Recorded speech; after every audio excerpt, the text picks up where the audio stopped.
Okay, we are back live. Hi.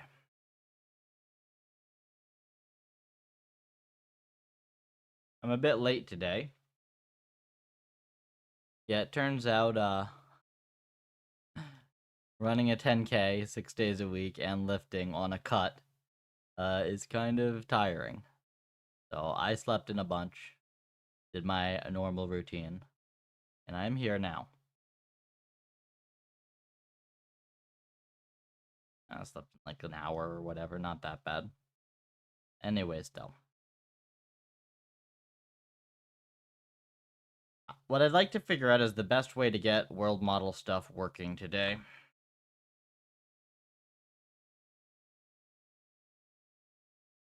Welcome, Kyoko.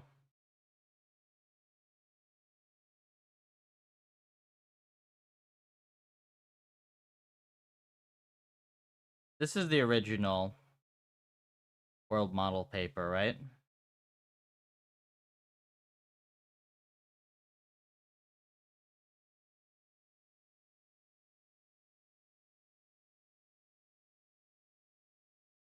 Hey, Tim.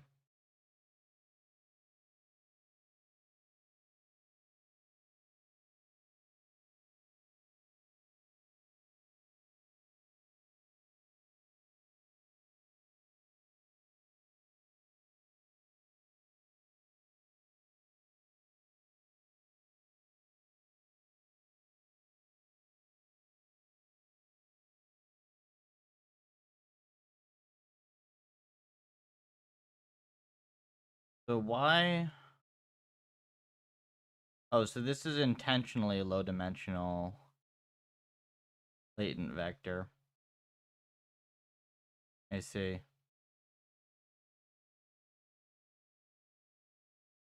Does this work without decoder? Original world models paper, Spirit. No.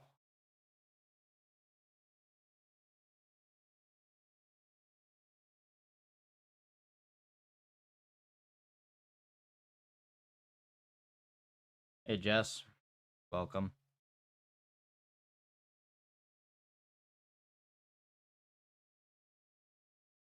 Good afternoon. I guess it is afternoon. I'm super late today.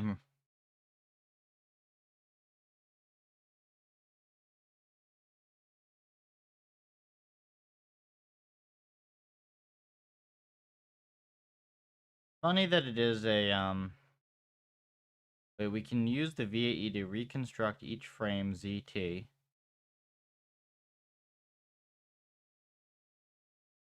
I guess these are all sample-based, right?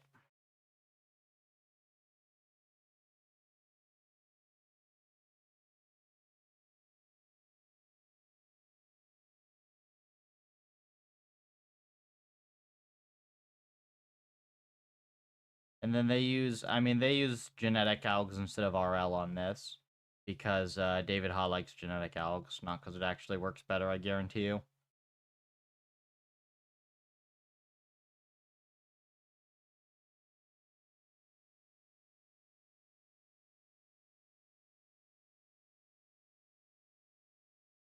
Interesting that the world model is so much bigger. There are ablations on this.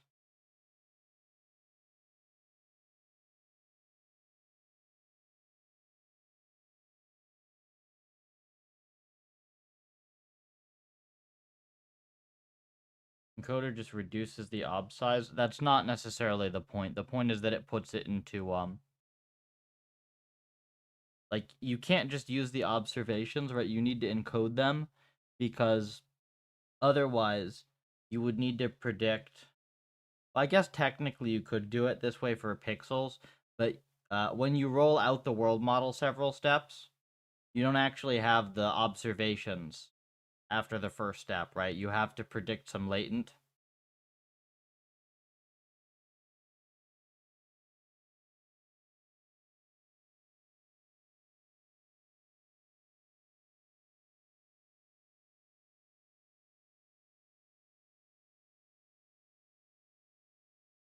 This is like a super, yeah, Schmidt-Huber. You see this, you immediately know, yeah, Schmidt-Huber.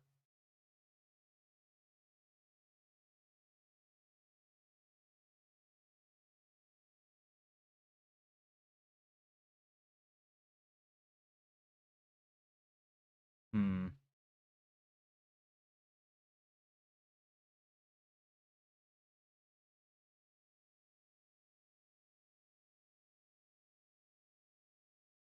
So do we need a sample-based thing to make this work, like, at all?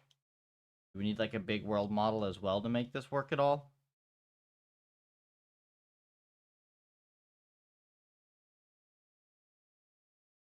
Well, hang on. So wait, you have... Actually, the encoder's not necessarily big because it needs to be big in general. It's big because these are images. Okay, so, like, let's say that we assume...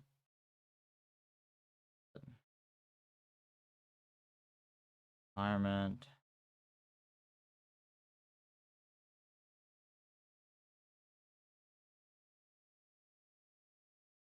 This could be made to work.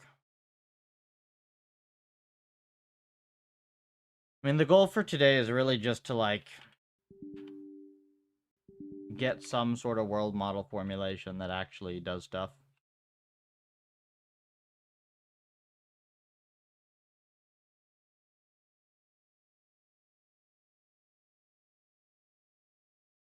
So first of all, I did this towards the end of yesterday. Let's see if what I was doing made any bloody sense at all. This is zpred.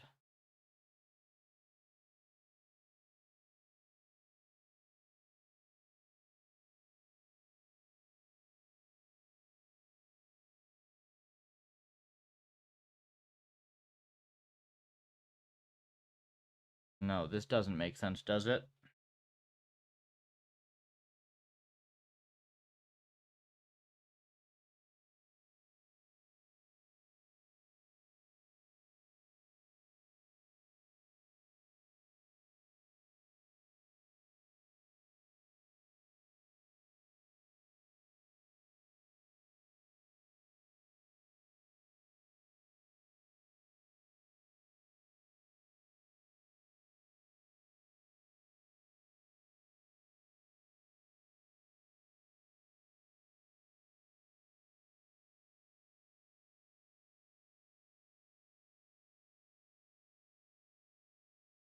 Might be the case I have to take a break from this today and do environment dev. We'll see, but I'm gonna at least start on this.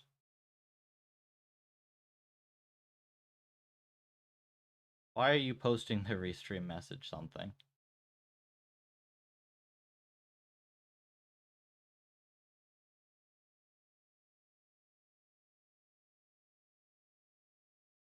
It's the restream bot.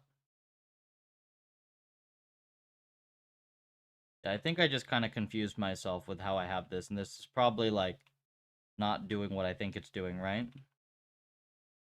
Hang on, this produces from zpred. Get action, so this part's correct.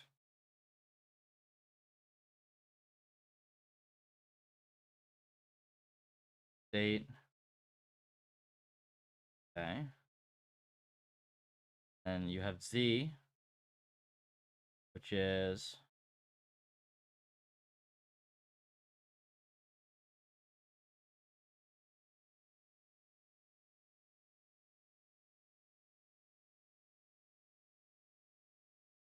Okay, this gets appended.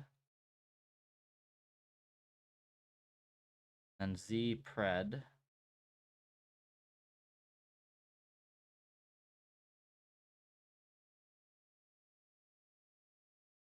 You run eval on the old state.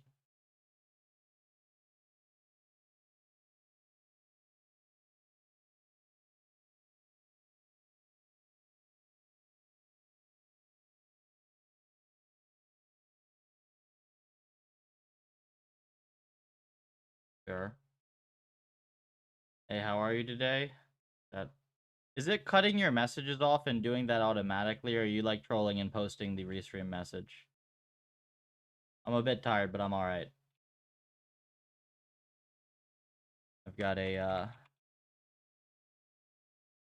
pretty heavy training regimen for a few weeks here.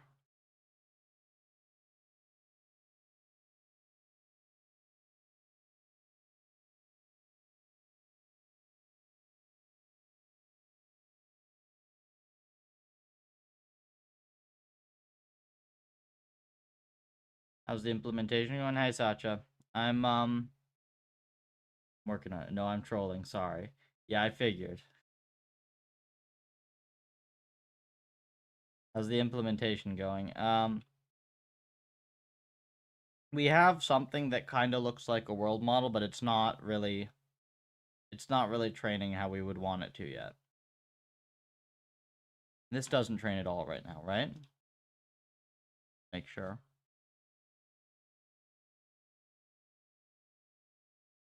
Right.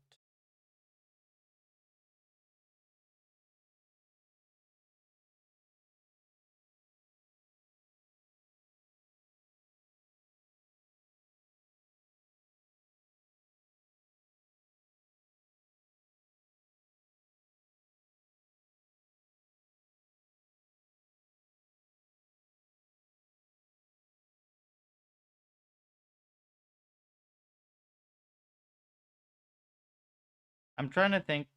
Sacha, do you know, like, what's the simplest thing that I should expect to kind of work? Like, why are all these different things sampling based? Why is everything, like, why is the original world model of VAE? Why is the RSSM why is everything sampling based? Why don't you ever just have deterministic world model? Big challenge. Well, I mean, it's just the fact that, like, the normal state of how these things are implemented in research. It's always the jankiest thing ever.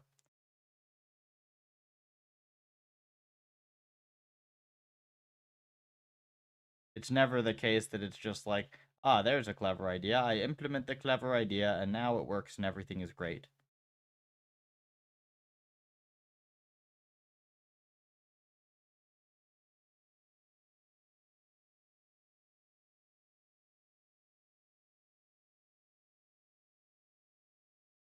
That the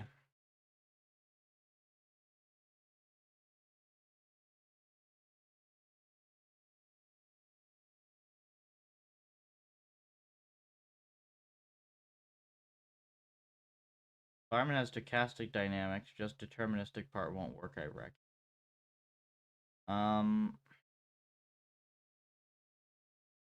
I guess so, yeah.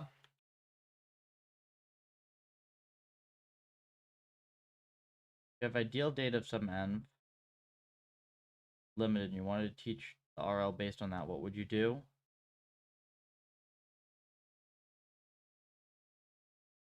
You start just doing behavioral cloning.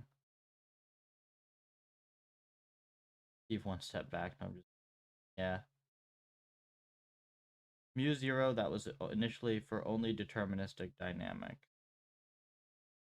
Well, it's fine, like, then that shouldn't matter if I just run this on breakout, right? You train the model on it first, let RL generalize it. Well, the thing is, if you're saying you have limited data, you haven't told me how much interaction you're able to do with the environment, right? Because, like, you can't do any RL if you don't have interaction data with if you can't interact with the environment. Yeah, that's what I figure, Sacha. Does this make sense to you if I, like... I'm thinking, should I just, like, combine it with RL? So, like, I could set this up so that what you do is you collect your fresh data, you do standard on policy RL, then you take some steps on the world model, and then you do some RL on the world model. Like, I could set it up that way.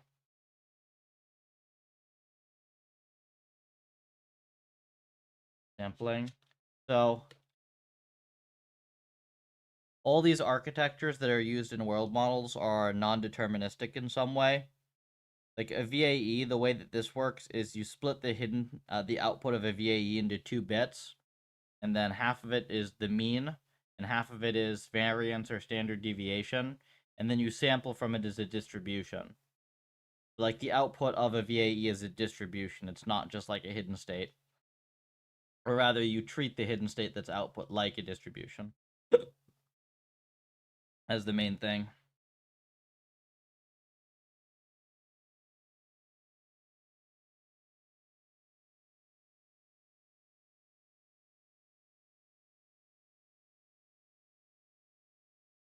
If I do this, does it work?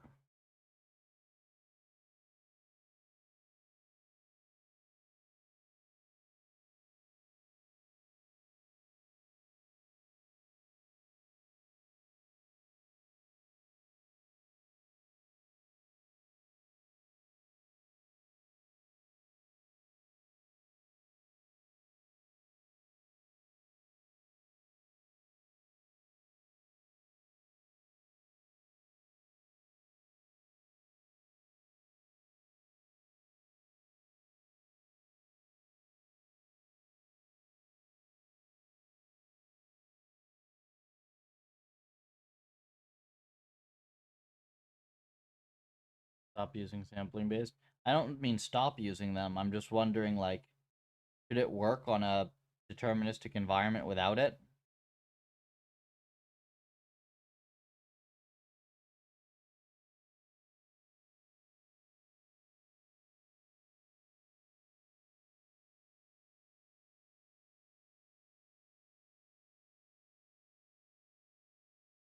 Yeah, so this is, yeah, that makes a difference.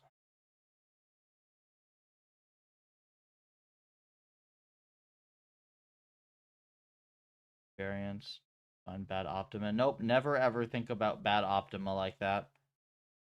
It's like a big nerd snipe.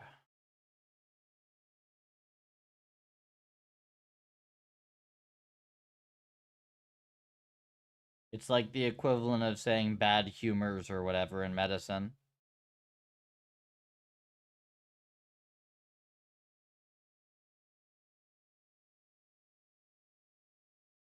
Okay, so if you just have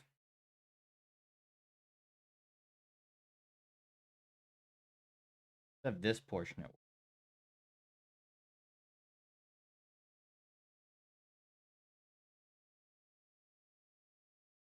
Dyna world model.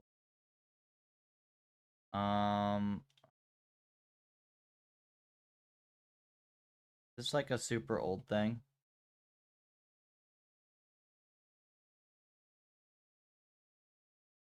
Wait, how old is this?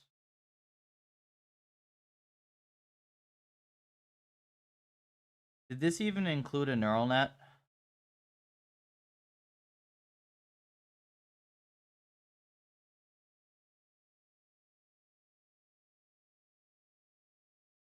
That can work. But we're not gonna, like, there's no point in me doing, like, tabular methods, right? MLPs? Oh.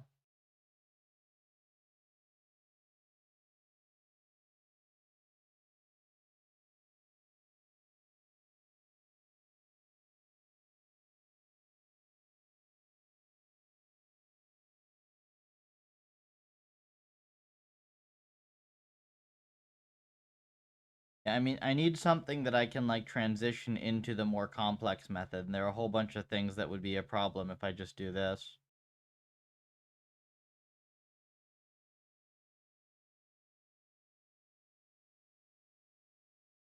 Like, I think this is one step as well.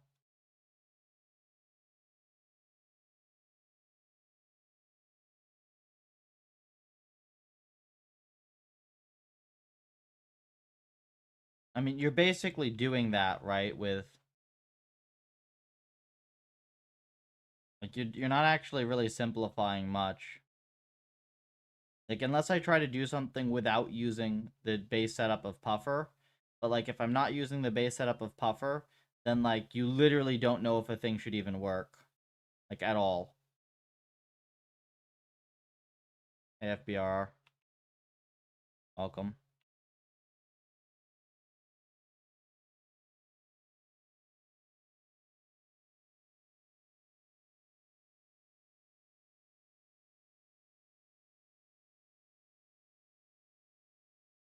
Okay, so...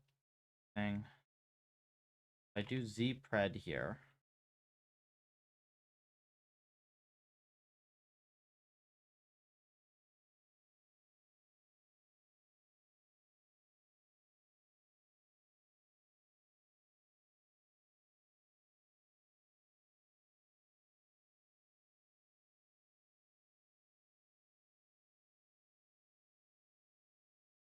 One hang on, what are you linking me here?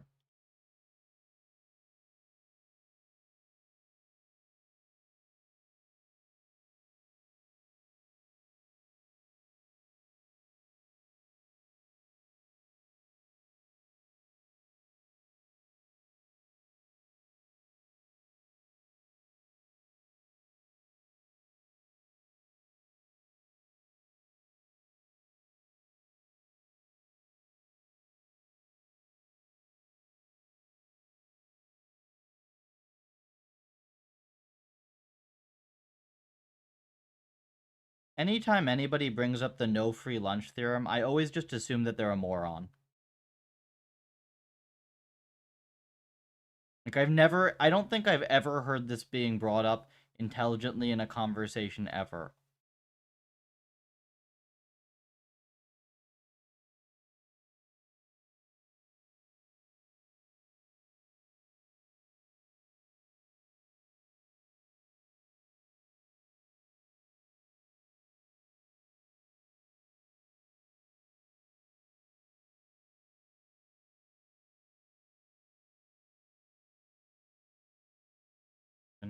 I mean, that's just claiming, like, you know, original Dyna as all world models or whatever. I would say that, like, the better paper that I would look to as the classic one is David Hawes' paper, because this was, like, the first one that actually made them work in a convincing way.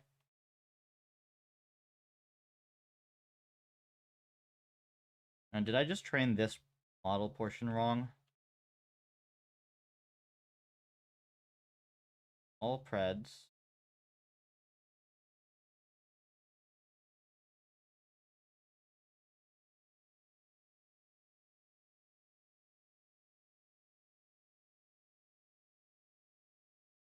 I think I'm just doing the dynamics prediction wrong somehow.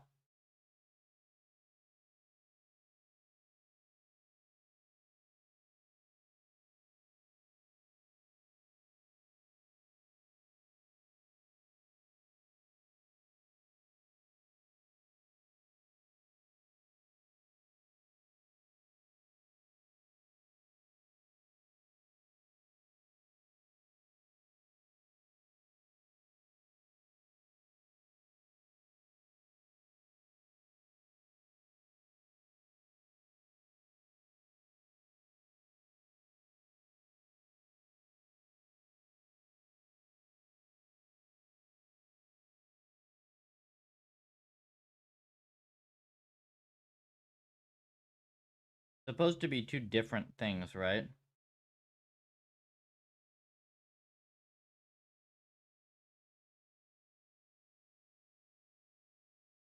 Returns are normalized, not advantages. Um, Generally not normalizing advantages usually screws you. Hey Marcel, how's your impression of RLC? RLC was fine. I get to chat with a bunch of colleagues. Can't see your code very clearly. Is the stream quality bad? RLC was generally good. Let me go find it.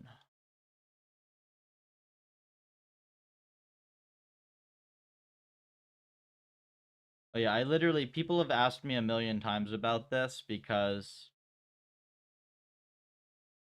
what? Why is this thing broken? Oh, that's bad. Yeah, this is not supposed to be broken when I'm live. I'll have to fix that. Let me go check YouTube.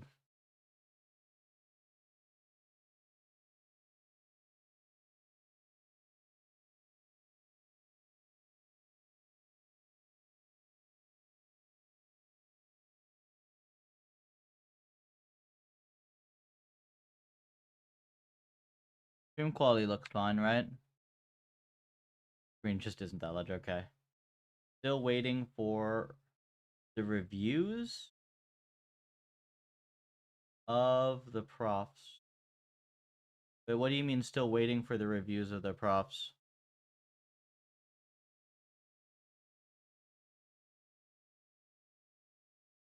Oh, like feedback from professors in attendance?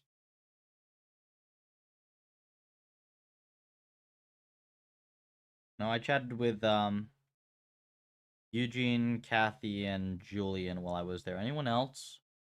You DeepMind people. I don't think any other professors. Oh, call me doctor. That's funny.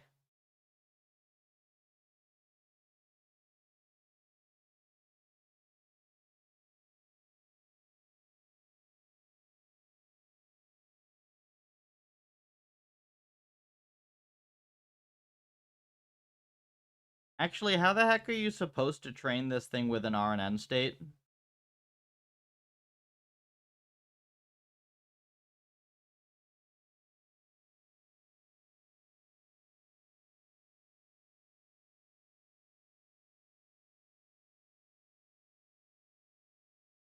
You just use the...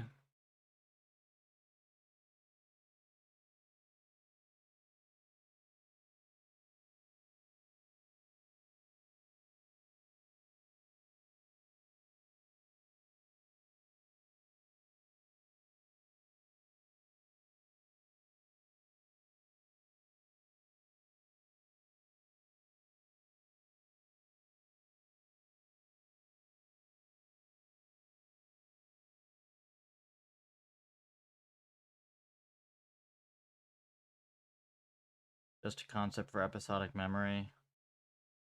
Yeah, but it messes with a few things. Because you can't do... You can't... Well, I guess it's fine because I already have PufferLib set up for this. But you can't, like, sample batches of transitions, right? You have to sample segments. But then the question is when you roll out segments, how we treat Z. I think the easiest thing here...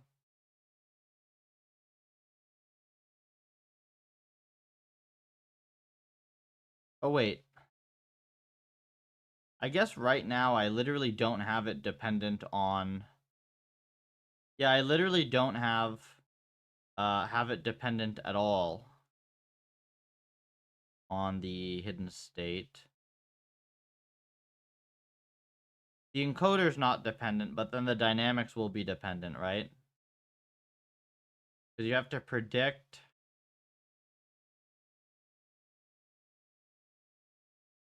You have to predict the outputs.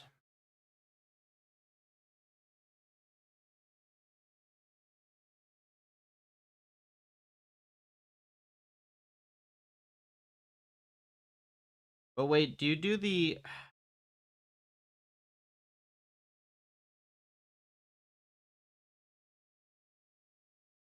So screwy.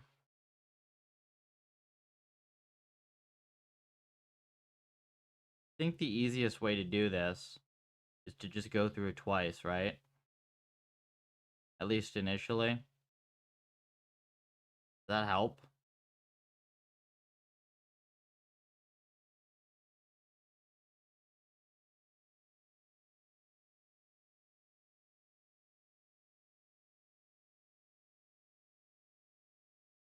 May as well.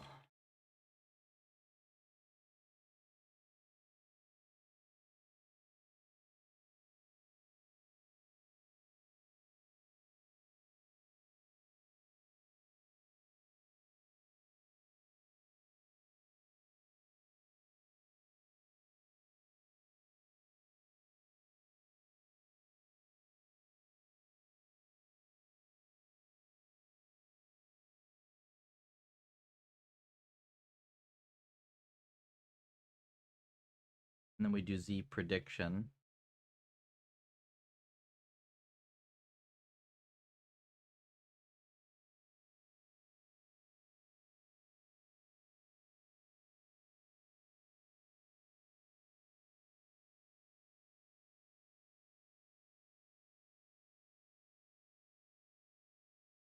We don't care about the logits or value, in fact.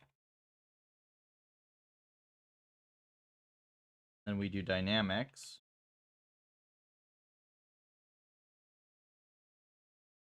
Z comes from logits.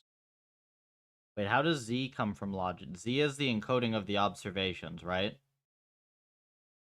The action comes from the logits, right?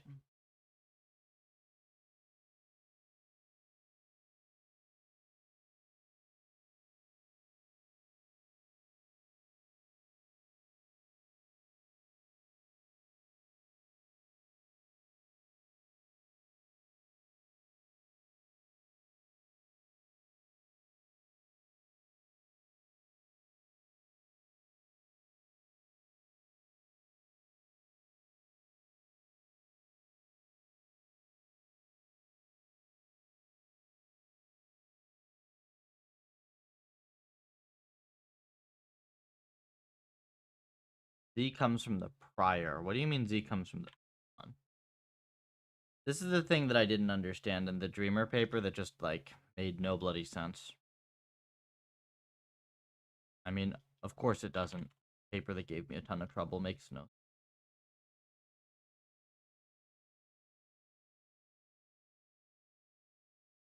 Okay, so Z here. Z is a function of, um, they're calling it a function of H and X, which I think that their indexing is screwy here, right? Evolution of deterministic state. I don't understand what you're saying with that. Like, this part I understand, right? So this is Z should be encoding of observations. This is previous state and this is previous action. And then this gets you next hidden. You should be able to omit H from basically all of these, I would think. The encoder should be able to operate on X. I want to try out Dreamer v3. Is it worth it? It's more so that I've gone through most of the other options. Like, I've gone through a bunch of off-pol literature. I've implemented a whole bunch of different things. And this is kind of what we're left with as potentially good. The problem with Dreamer and adjacent papers is that the result listed is very good. The science is horrible. Like, this should have never been published, let alone in Nature. Half the paper is provably wrong. And the code associated with it is complicated and also terribly written. So there's a result that, I mean, I don't think they made up the result. I think they actually got the result. But then the question of, like, how brittle is it? How fiddly is it? You know, is this actually something that you can practically get working on a ton of problems without doing graduate student descent is yet to be seen.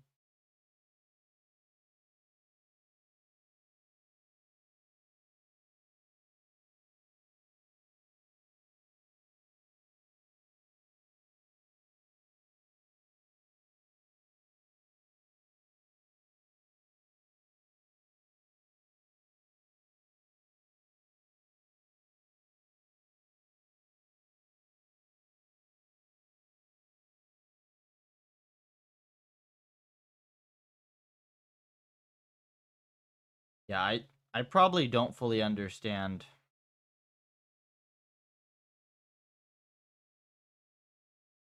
This piece, I suppose, I don't fully understand. Like, is the encoder supposed to come before or after the sequence model? Z comes from the logits of the RNN's output. Logits should be hidden state, no? This isn't logits, this is hidden state.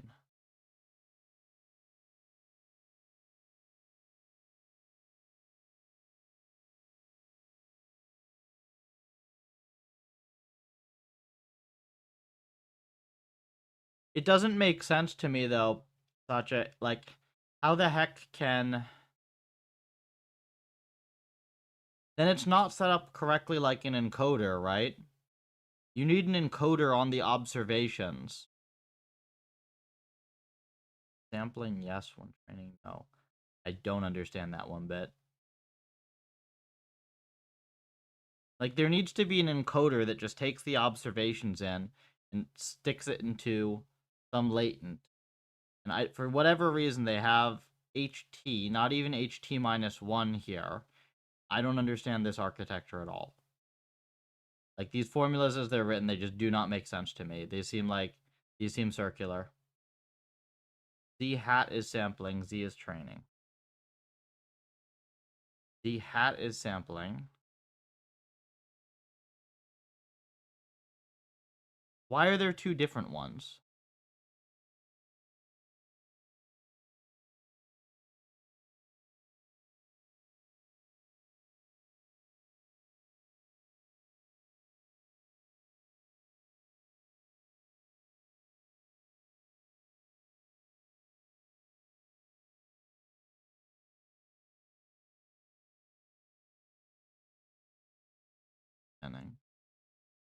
Okay, but then why is this encoder set up like this, right? Why does this encoder take the hidden state? Yeah, right, I understand that, but like why does this encoder take hidden state then? Why doesn't it just take X? And for that matter, why do these take hidden state instead of just Z? Or just H, actually. You just take H here. I don't know why they have these things concatenated. It's like they're skipping over the information. Like, the RNN encodes some information, and then they, like, go back and they grab the thing from before the RNN.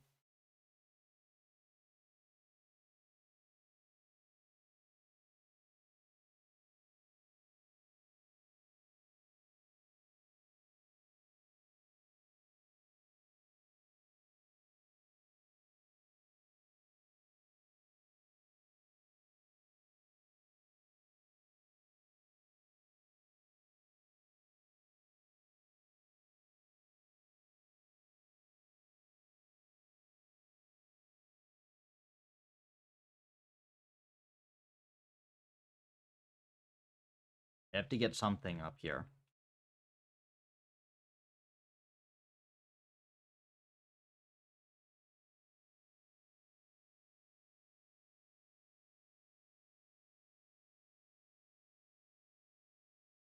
Encoder gets you a latent from the observation, conditioned on information about the history. Why the heck does it need information about the history? Like, why does it need that?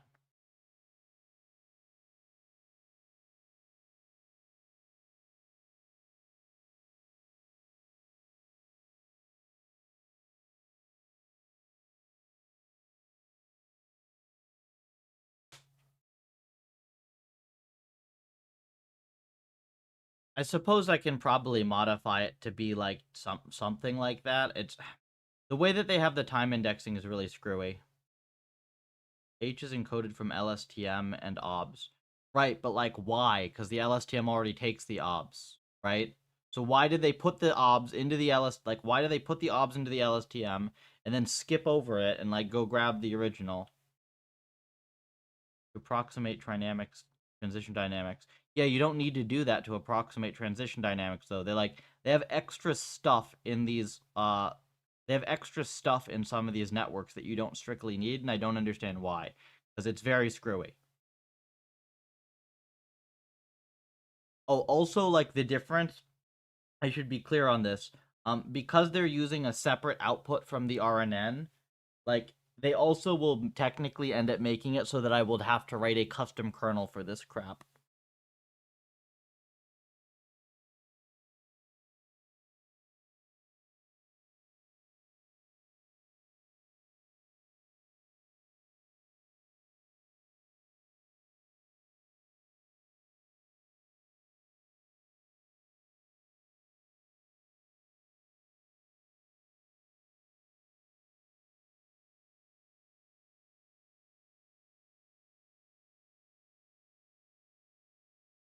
RNN doesn't need to take an observation, latents only.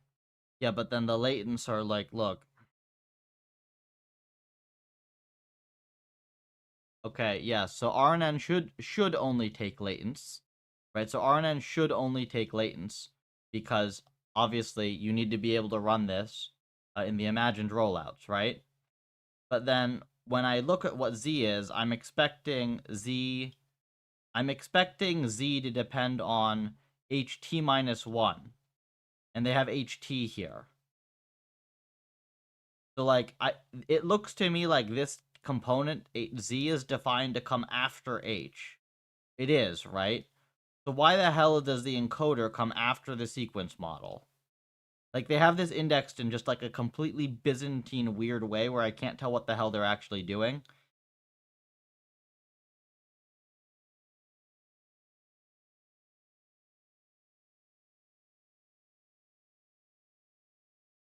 ht minus 1, but they don't have ht minus 1 here. Like, let me just, I'll draw it so that we can be very clear about what I would expect this to be.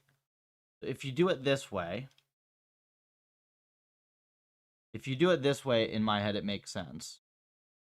But this is not what they have, right? So you take h, of course I have to do this with a mouse.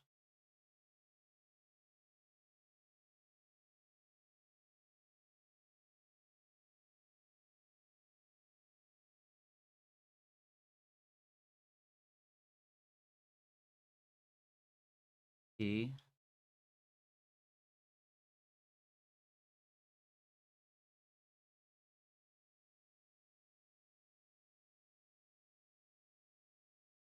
I also don't like how they have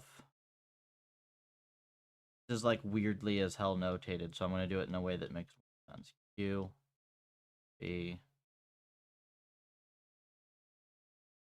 Let's say that you give it ht minus, you can give it ht pose, right?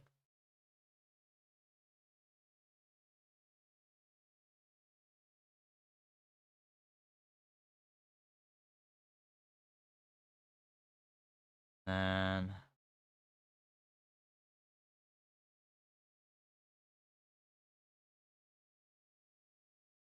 original is like you suggest. Is it? I thought that the formulas in there were pretty much the same.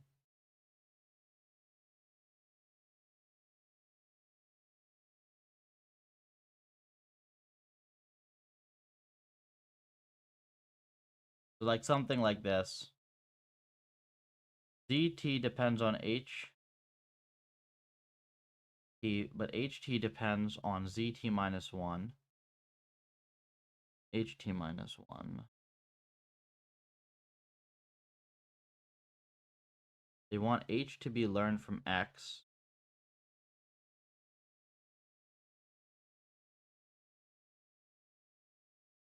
Oh.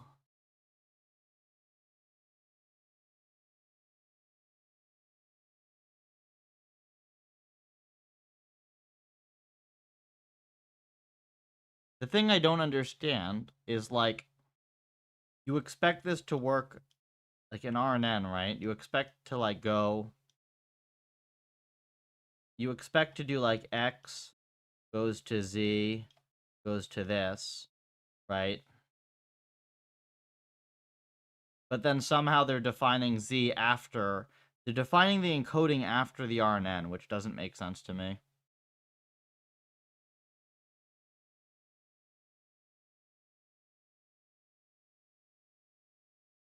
Like, the diagram doesn't help either. Where is it? Yeah, this thing. How the hell does this thing make any sense?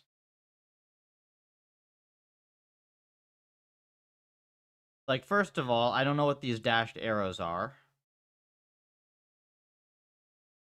This is also backwards. Like, so this is like a completely nonsense RNN. Where does first Z come from? In my head, first Z comes from encoding of observation directly. Like, how is this an RNN, right? This is H is producing obs and rewards.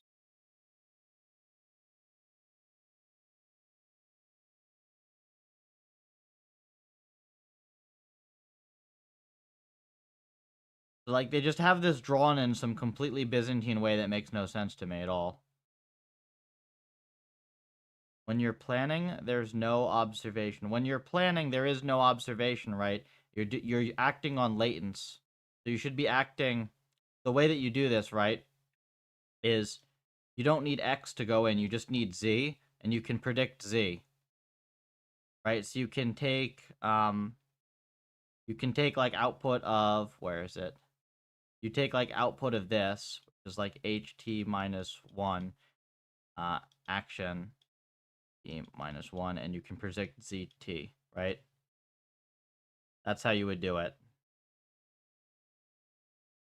The thing is, they have it like, I'm sure when I figure this out, it's like I'm gonna just be mad because essentially they have what are not that, like, they have a few very short formulas, but then they have everything notated super weirdly, and I don't understand how the hell any of this fits together. Because, like, this is not how an RNN works. This is backwards. So then the thing that's built on the backwards thing doesn't make any sense to me.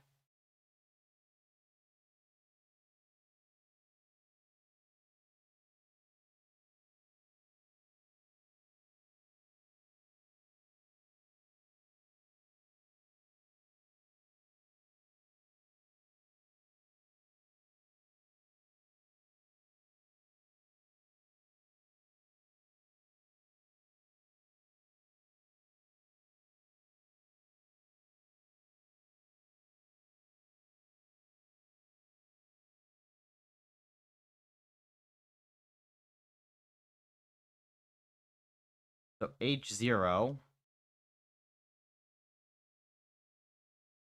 Z1 that comes from H0 and X0. Doesn't say that, right? Update Z0. So H0 is nothing. And if this is the case, then Z0, Q, 0, X, 0.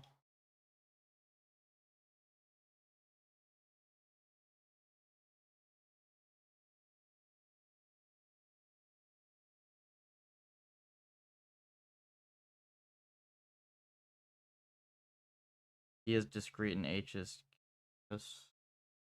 No, though, that's a different reason, right? H is the recurrent cell state. I'm pretty sure that's a different reason, Antidote. It's like H is the recurrent cell state. That's separate from Z, right? Wait, what is that just saying? So you have Z1 that comes from H0 and X0. You need to update Z0. Then you update H1 from Z0, 0, H0.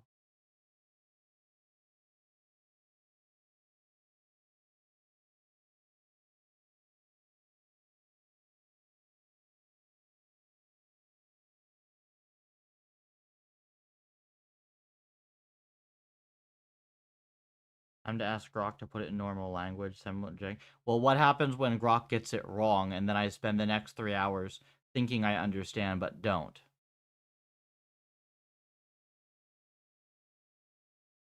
Literally what happens every time you touch an LLM.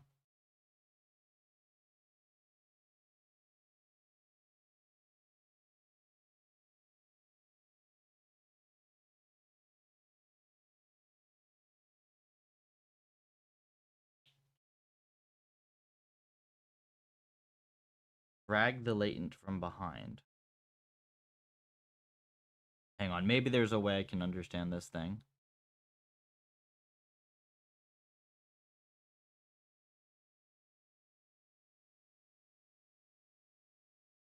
I still don't understand how...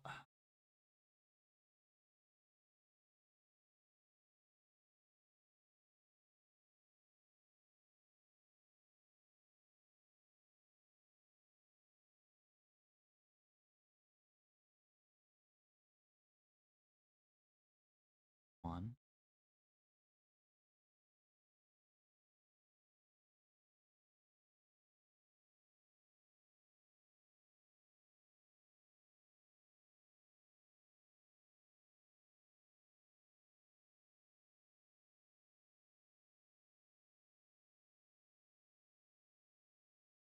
H and Z into everything. Discrete distribution. You don't even need a distribution to make these formulas make sense. Like, that's separate. That comes after this. Now, I understand the concept of encoding into a latent so that you can then use latent prediction to roll out forward Sacha. That's not the thing that's bothering me. Is that the formulation dependent on the recurrent cell state seems circular.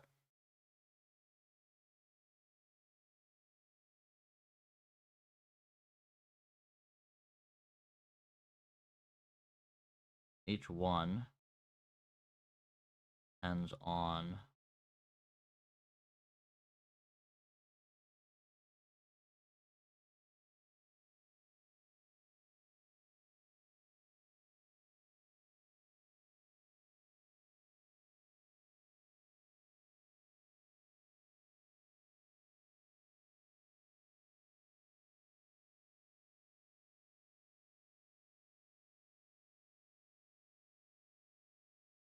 Let me see if I can just draw it.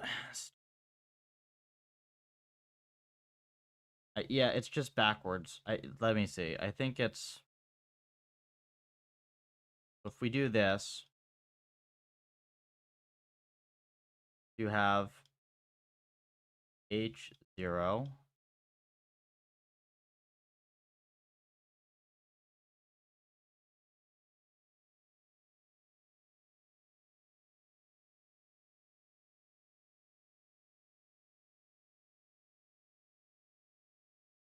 This takes in nothing. And then H1. This is H1.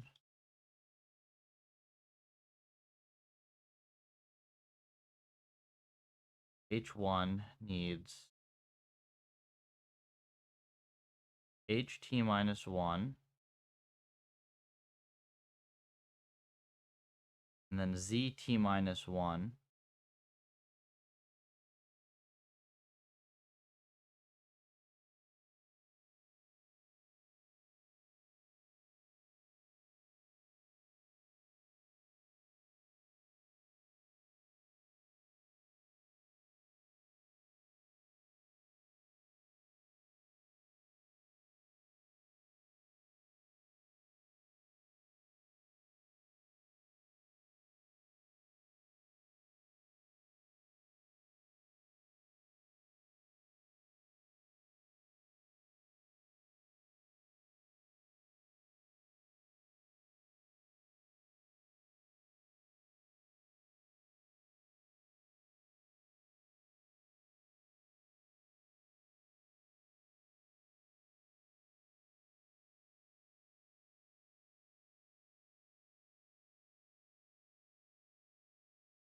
Just this, right?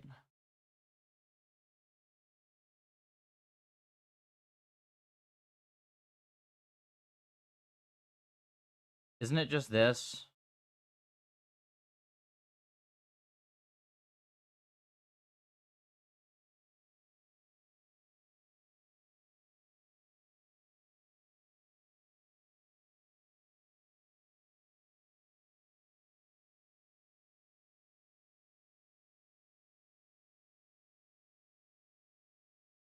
Isn't this it?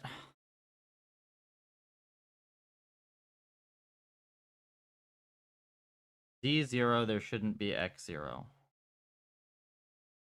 Why not? Z0 depends on H0 and X0, right?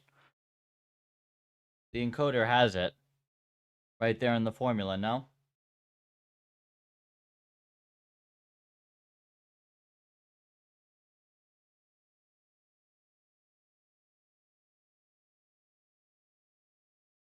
How would you plan then? Because the dynamics predictor, this is this encoder, right? I didn't write out the dynamics predictor.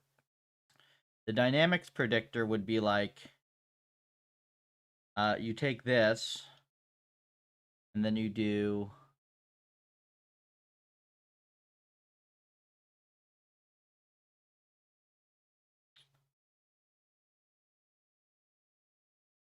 do like Z.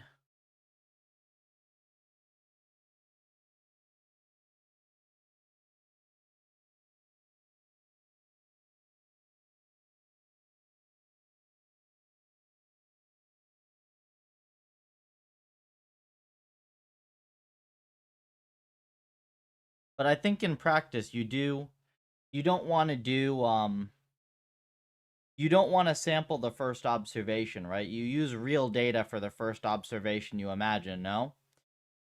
Because otherwise it just has to sample like a random initial state from like a vector of zeros or from a random initial vector, right? You would use the first, you'd give it like a seed state and then it would hallucinate starting from there, no? Because otherwise you also have to learn the distribution over your training data as well.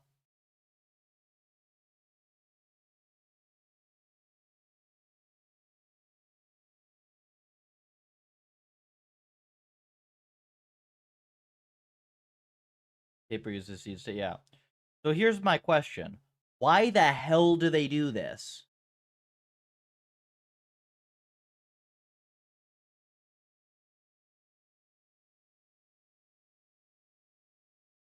Okay, can somebody just explain to me then? Here, like, this is what I want to understand. If I were to write this out, like a sane person,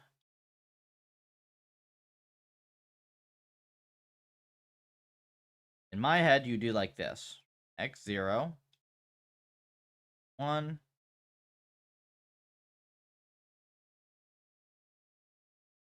0, 1, 2, not right arrows. We all know the direction. And then this is 0.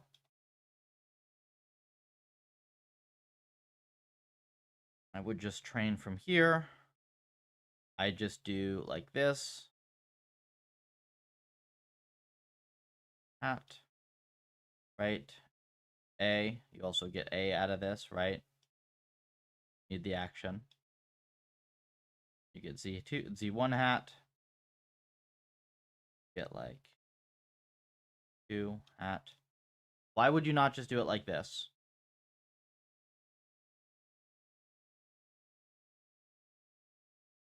Quantized version of the current state. Things. What do you mean quantized version? GAN the dynamics prediction. Why do you have to GAN the dynamics prediction?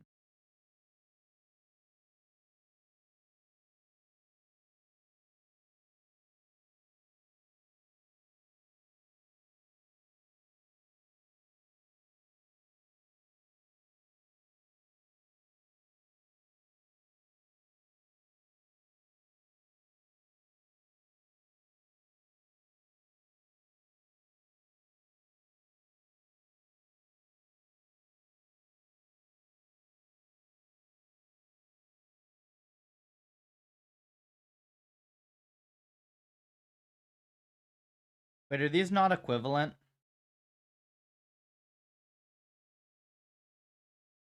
No, these are not equivalent.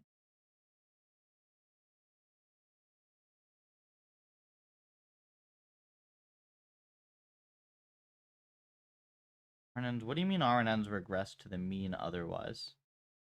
D is sampled from a discrete distribution put out by... Wouldn't regress to the mean. You're predicting... You're grounding this versus actual states. Do you think Z came from H2 minus 1? And Z hat came from HT. Let me check. So if Z came from HT minus 1 and Z hat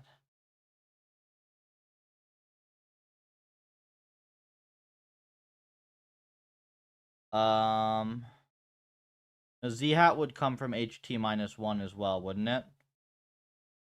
And A. Well, but A is already included.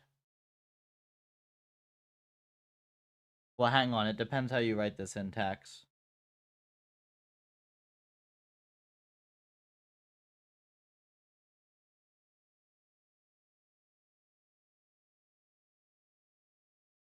No, see, it's the whole thing is screwy because this should come from ZT, not ZT minus 1. So H hat should come from ZT. They have this extra dependence, right? You see that they're doing this like extra thing, and I don't understand why.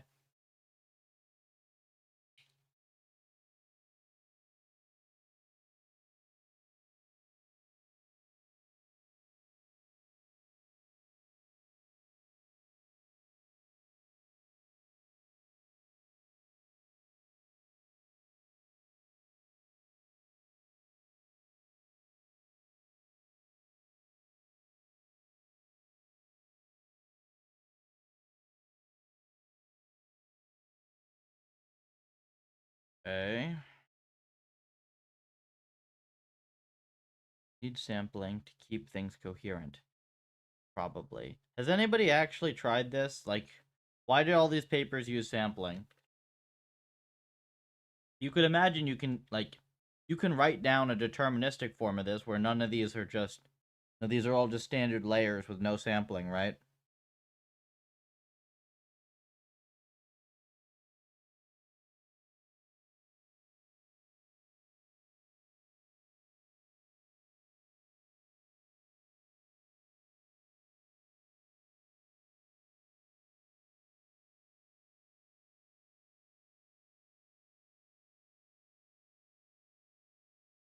This is how it is, though.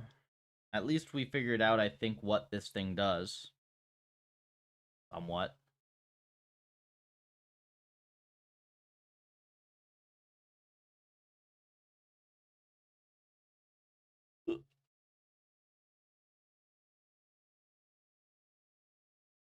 I happen to remember when VAEs were never relatively new, and they definitely were not powerful. They were cool and incredibly fiddly. About the most you could say.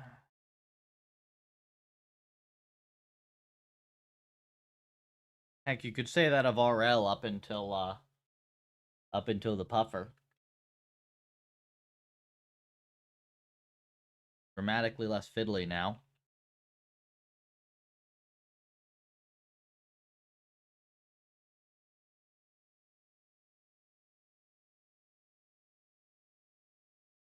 RNNs are hard to train and average too much. But that's just not true. Like, this is all just nerd snipe. Look.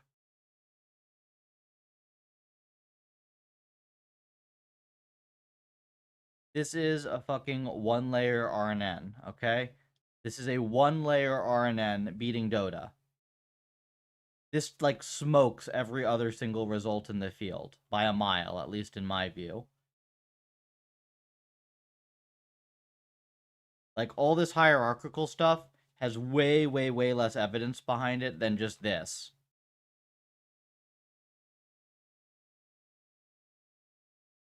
Like, most of the hierarchical stuff is just people getting clever ideas that don't actually work.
Yeah, I don't know why the hell it's like this, but we will implement that to see.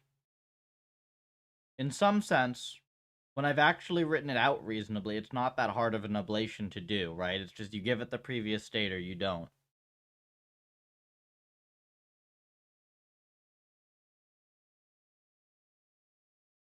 Okay, so let me see what I was doing. Right, so then you have... Okay, so this gives you your z's.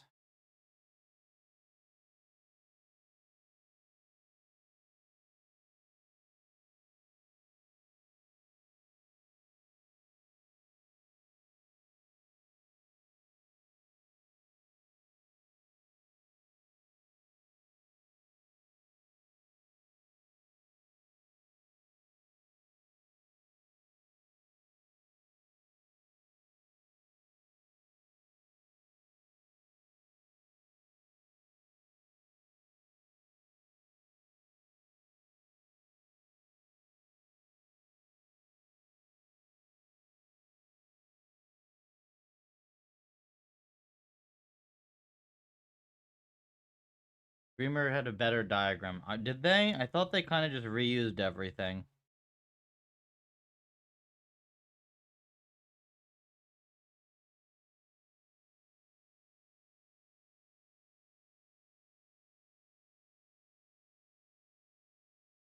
This thing? Oh yeah, I guess this is kind of close to what we drew. They totally just reused the same formulas. This diagram is better at least.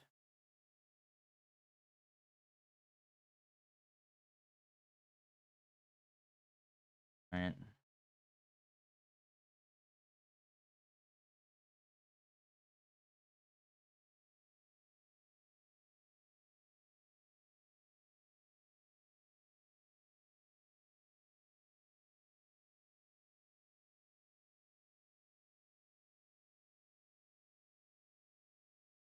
Actually, does anybody know if, like, does efficient 0...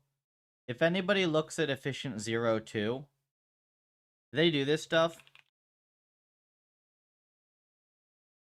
Like, is any of this crap sample-based?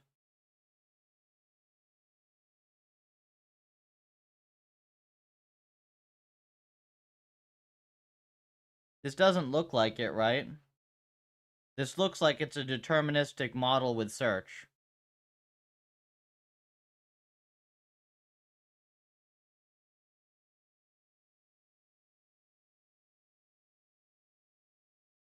If anybody wants to confirm that.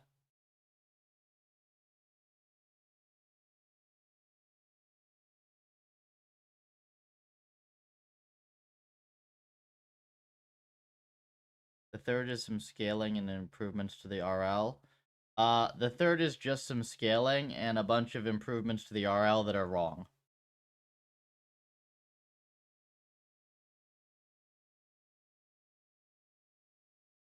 So basically the whole deal, and the whole reason that paper drove me nuts, right, is what happened is they introduced all these cool tricks that they presented as if they're actually good, but it's because they stuck them on reinforce. Right? So if you literally use the worst RL algorithm in existence, then anything that you tack onto it is going to improve over reinforce. Like, they just used an incredibly weak baseline for I have no idea what reason. Efficient 0 is deterministic. Okay, Sacha. So in that case, right, efficient 0 v2 reportedly outperforms Dreamer. So, like, what's the deal then? Like, the only thing that I see is the same across both of these is the use of a world model. It seems like you can make them work well with search, you can make them work well with, like, weird sampling approximations. The hell just opened?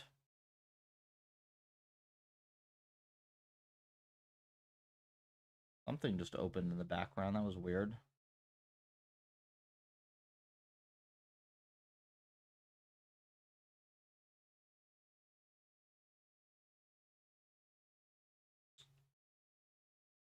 So,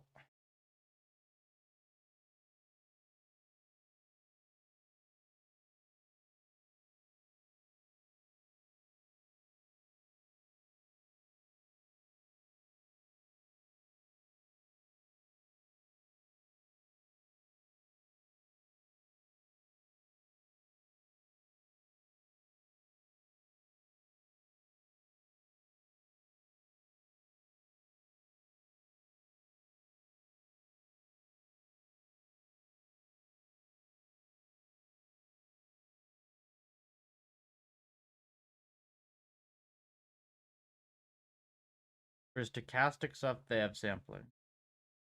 Hey, Ryan. Yeah. So Ryan was the co-author. He did all the experiments on that follow-up that we did to Dreamer.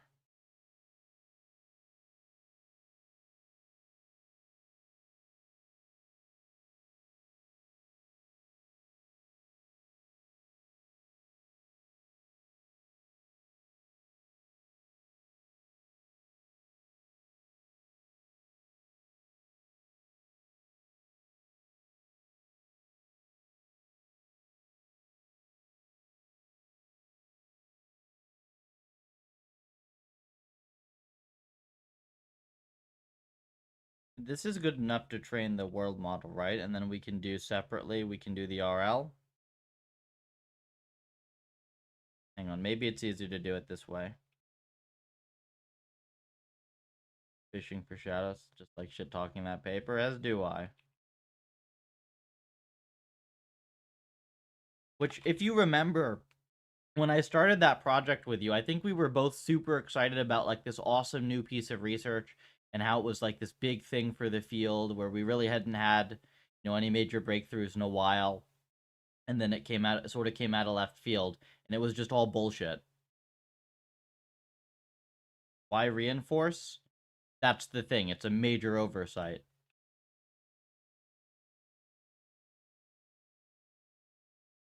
Yeah, exactly, right?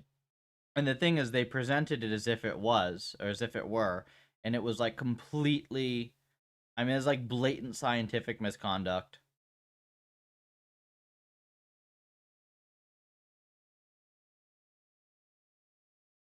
Like, this is the type of thing that you'd expect from like some random like undergrad or like early grad student in a random lab without good supervision, right? Like that's if that were the context, it'd be like, "Oh, okay, cool. That's fine." But yeah, exactly. They did a lot of these like cosmetic ablation studies that like didn't do anything, and the whole thing was just dumb.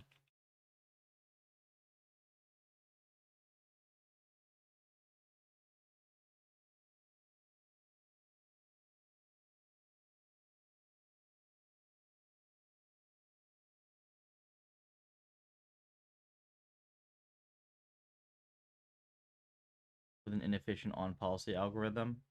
But that's stupid because he spent half of the paper coming up with all these tricks that like literally if you just used a reasonable baseline algorithm you wouldn't need, right? So like basically instead of just using PPO with like a normal clipping and stuff, came up with all these tricks as if these were like, the mandate of heaven how to make your stuff general, when it's literally you just have the weakest baseline imaginable in a new context. It doesn't work with a weak baseline is the thing. He basically replicated like the stability of the enhancements of PPO just with like a bunch of random ass tricks that actually underperform the simpler things that are used in PPO when you go and ablate them. Whole thing's just a massive nerd snipe.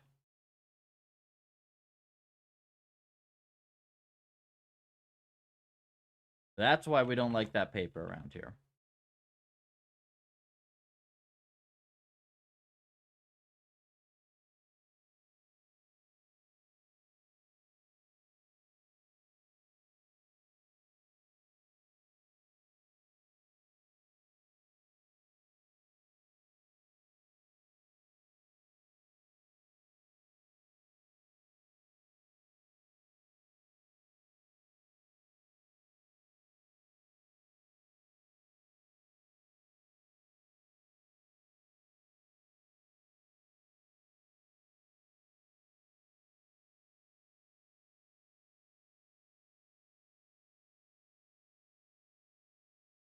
Breakthrough and neat coming soon.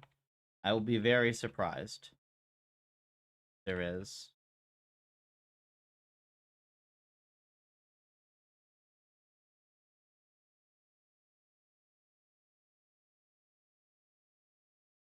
Problem with a lot of the genetic stuff is just like You're betting against the hardware. Like, if you want to make, like, a massively inefficient algorithm that's, like, very general actually work, you have to do it in a way that takes full advantage of the hardware, ideally in ways that you can't even take advantage of with modern nets.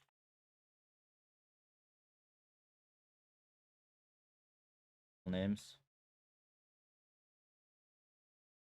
I'm fine with, like, giving stuff cool names. You have to have some fun, right? I remember I had, like, the first conference I went to was NIPS 2017, and DeepMind had this thing, they called it, like, the curiosity architecture or whatever, and then there was, like, some crusty old academic shut up and was like, you can't name things like curiosity until we actually fully understand curiosity and what it is and how to architect it, whatever. And the guy's just like, dude, it's just the name of the thing that we came up with. It, it's kind of what it does, and we think it's cool. It's just like, academics are old and boring. I see. Uh,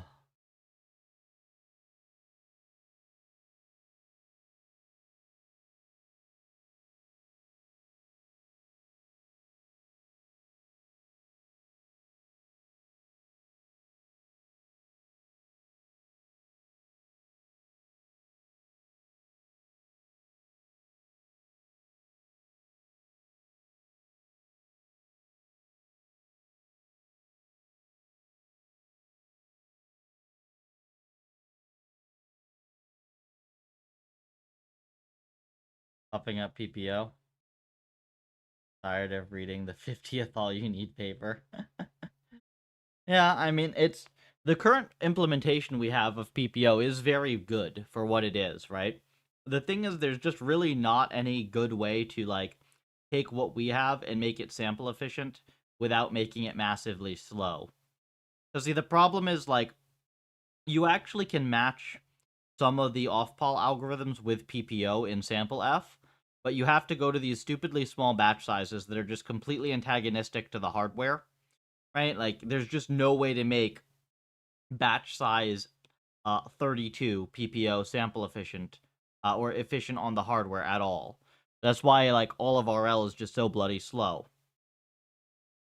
And, like, the JAX people got the clever idea of V-mapping over seeds, which is like, okay, cool, you can run many seeds, but your experiment is still stupid and slow, right? Like, you still have to wait. Like, that doesn't make you wait not several hours to solve breakout, right? Whereas with Puffer, we can just run it and we solve breakout immediately. Same thing with a lot of the other tasks that you'd think would take a while.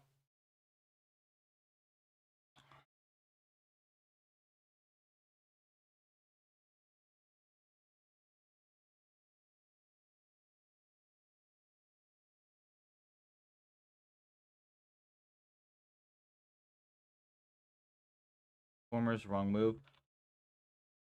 Um, the thing is that they're definitely slow. They're definitely slow. I don't know if they're good. I do know that they're slow.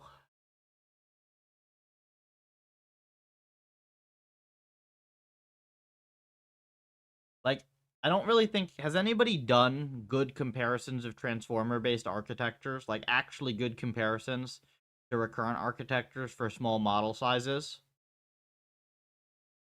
I don't really think there are any, as far as I've seen. Big problem. Take these supervised law. And I'll ban that bot in a second.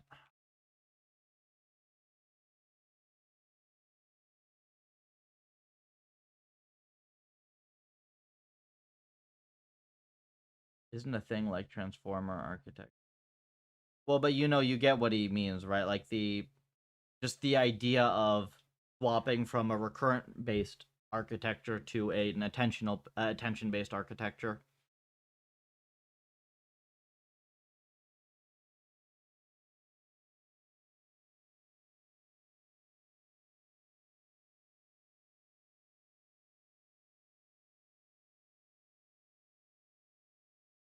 The fundamental problem, right, is like The recurrent architecture, the recurrent architecture is like O of 1. The naive transformer architecture is O of n squared, and then the linear variants are O of n. If inference, Bayesian brain, I have no idea. I honestly have no idea. Publish a cool thing and then I pay attention, basically, right? There are too many of these, like, random niche sub areas for me to pay attention to. There was this by Chris at NeurIPS 23. State space. Oh yeah, this S4.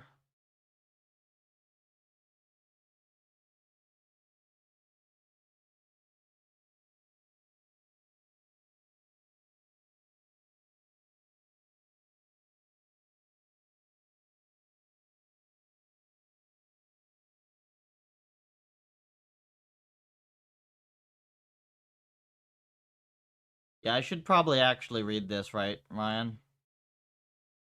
I'm obviously not going to do it right now.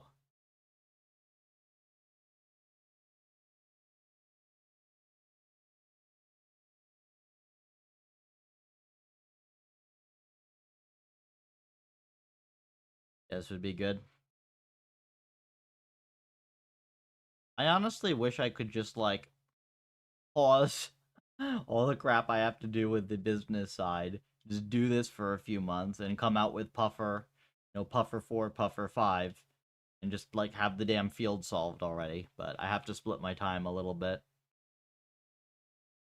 Thank you for that link, though. I forgot about S4. I wish I could just do the fun stuff. No, dude, this is not the fun stuff. Let me tell you, this is not fun. This is, like, brutally difficult, obnoxious work where I spend 10 hours straight and, like, have zero results to show for it, okay? The fun stuff is, like, me making everything super simple and fast and, like, hacking on new problems and stuff like that all the time. What's this? Recurrent reinforcement learning with memoroids. Wait, what do you mean get wrecked? This is literally the same author, dude. This is also Chris Liu.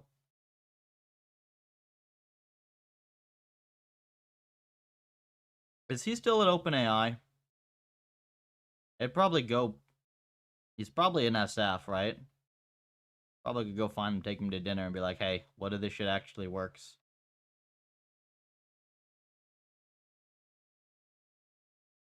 He didn't join recently. He was there at NeurIPS, like, however the heck long ago.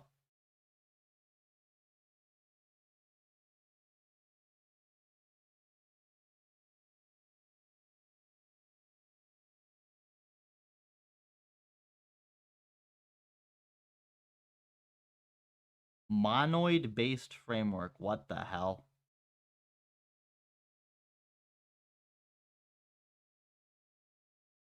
Current loss function. Alright. Gotta pay attention to some of Chris's stuff. We will see. I remember I gave Chris a ton of shit at NeurIPS a couple years ago for basically his whole thing was like, what about, like, how do we implement all these envs and jacks, and, like, what about all these evolutionary style things?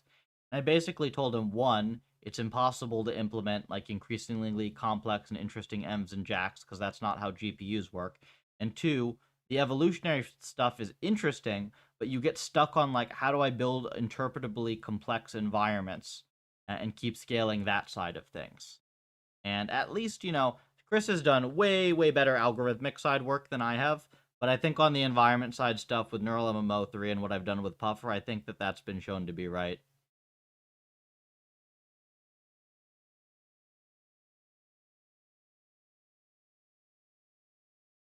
Associative scan operators not possible in PyTorch.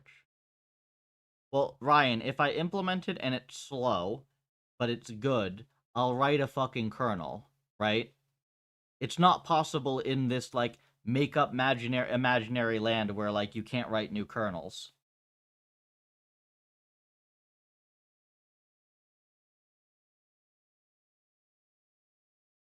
The other thing I hate about jacks.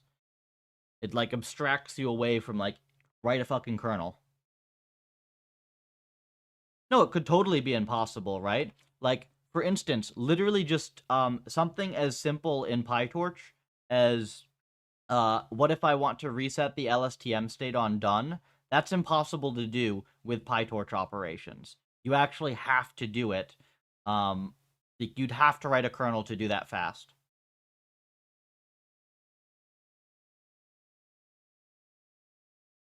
Get Mogdex too. Yeah, Sacha, the only way you're gonna Mog Ryan is if you beat him to million step per second net hack and Puffer. Go ahead, open challenge.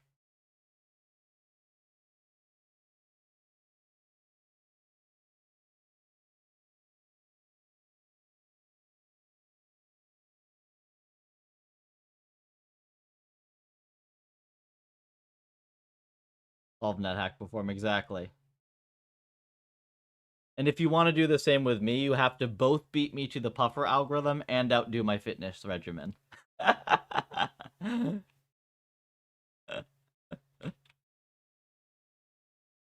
Ryan, I have not yet sold on the do multiple hours of hard exercise per day idea.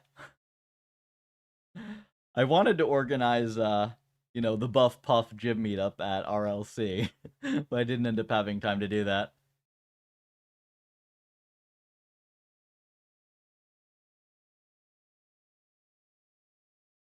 That would have been funny as hell though. I'm not built like you. Yo, Ryan, like I'm not a genetically gifted athlete, okay? I was like bottom of everything sports wise growing up.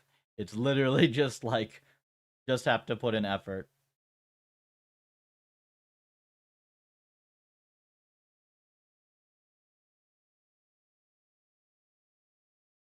The current routine is brutal though, I will say, because I'm doing, a 10K around the dish. I'm doing a whole bunch of compound lifts on a really aggressive cut right now. So, ugh. Genetically gifted with motivation, that was also learned. Yeah, that was also learned.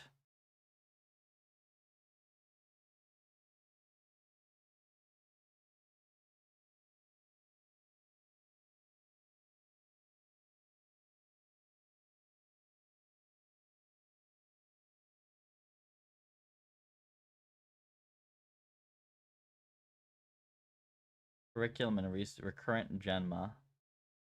Not happening.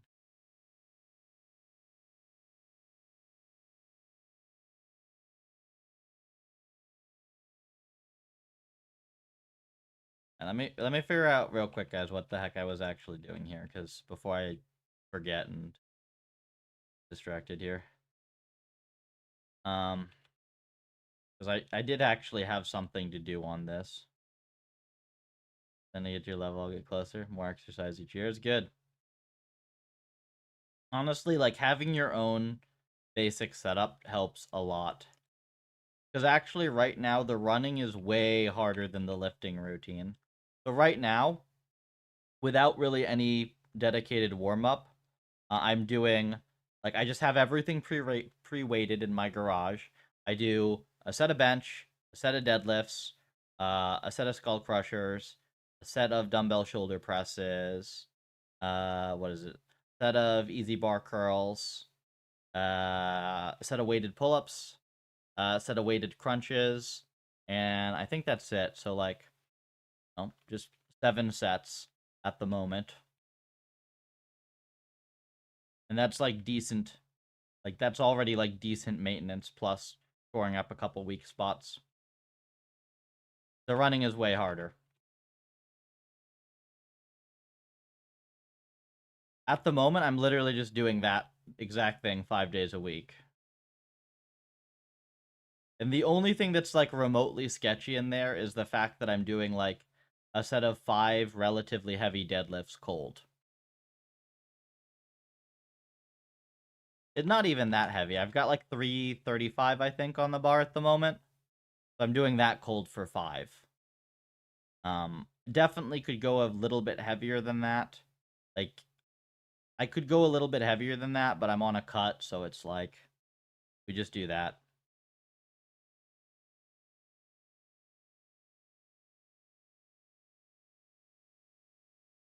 Honestly, I think the grip is the hardest part of that. I'm doing them without straps, just with chalk.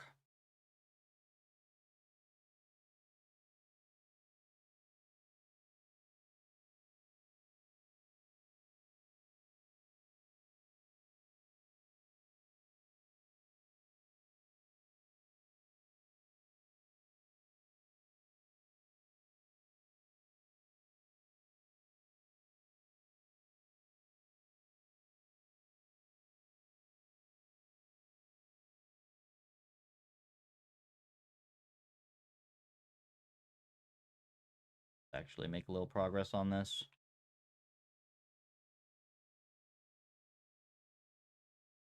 The reward terms, right? Now we do our supervised loss.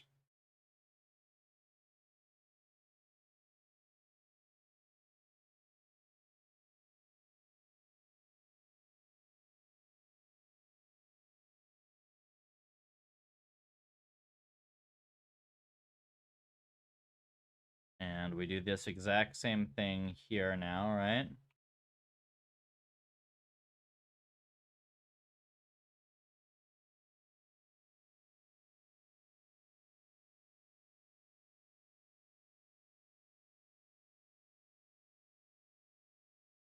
Let's actually make sure I haven't broken anything first. Last thing on to-do list is a quick demo file for syllabus, and then I'm back to NetHack. Very good. Found my old code for fixing the stupid termination. That is good. Yeah, let's do that and just have it work. That'd be nice.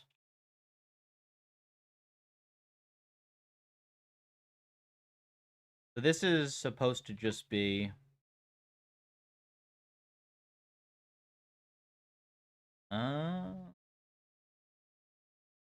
right. So I need to do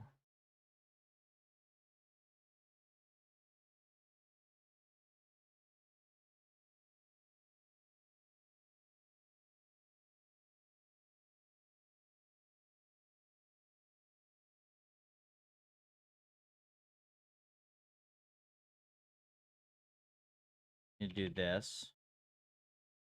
Okay, stuff.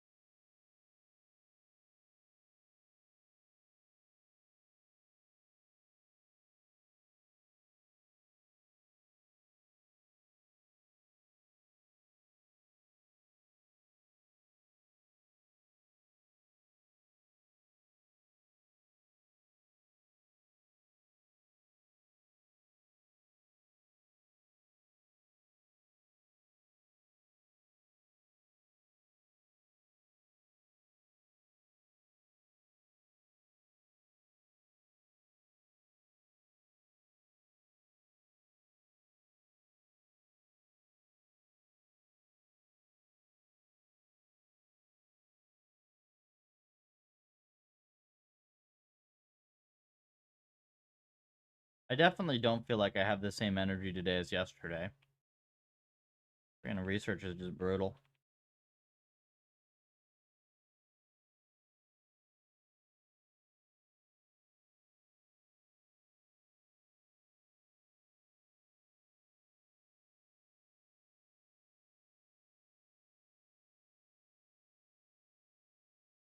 Alright, so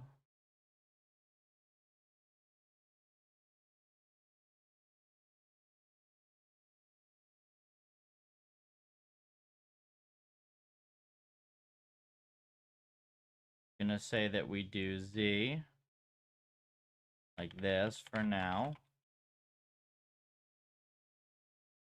And words and terms. Okay. This does. This is supposed to actually train, because this is not world model stuff yet, right? Let's see.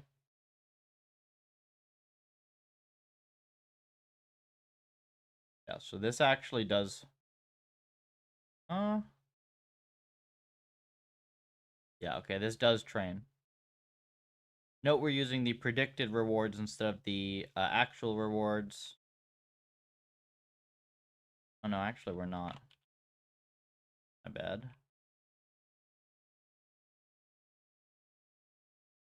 If this still works.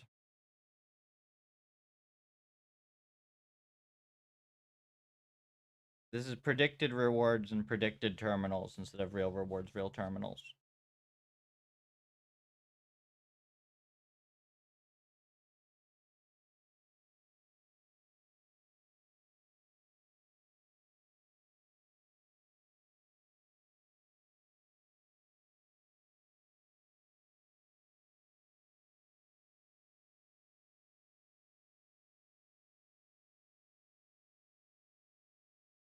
This still works, right? It still trains somewhat at least. Now, now we swap this for the predicted Z.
Logits, this. Sample your logits.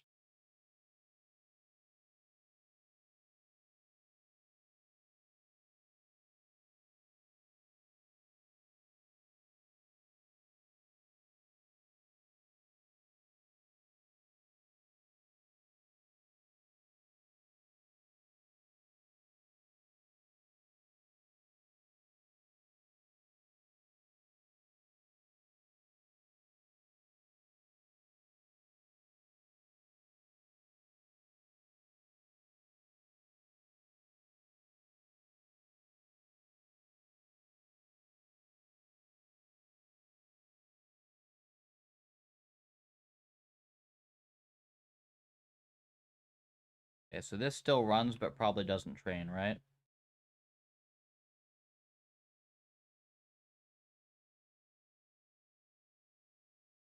Yeah.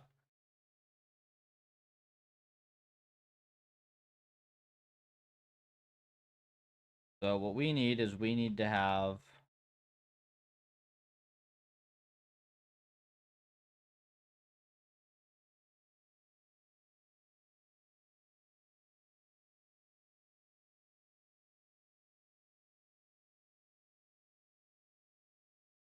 nans out. Okay.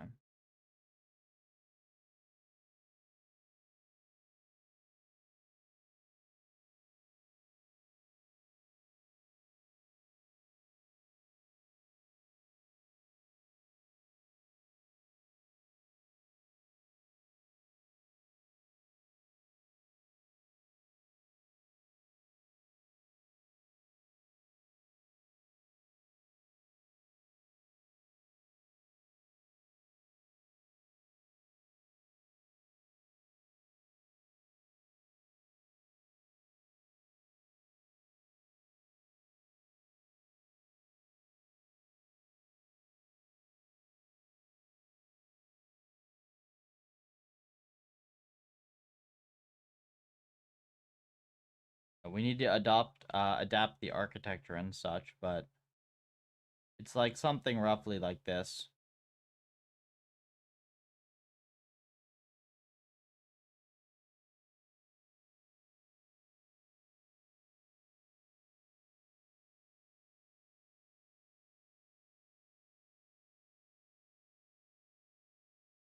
maybe we should do...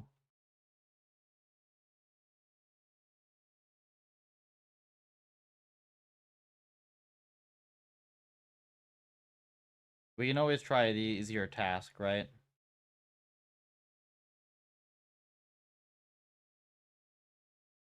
See if, like, literally we can get it working on cart pull.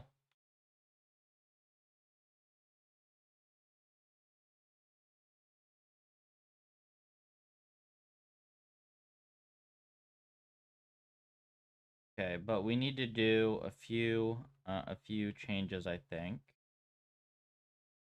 Oh, mostly we just need to check that, like, actions and stuff are being passed.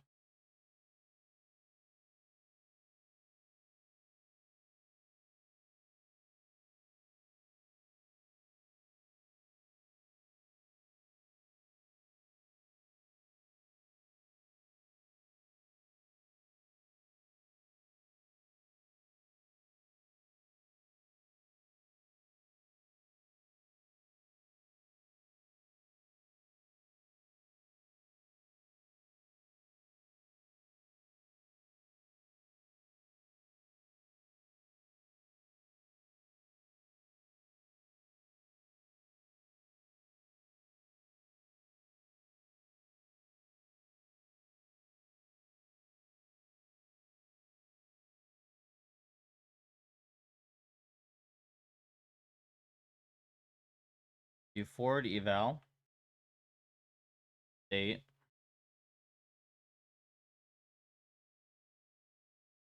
gives you z.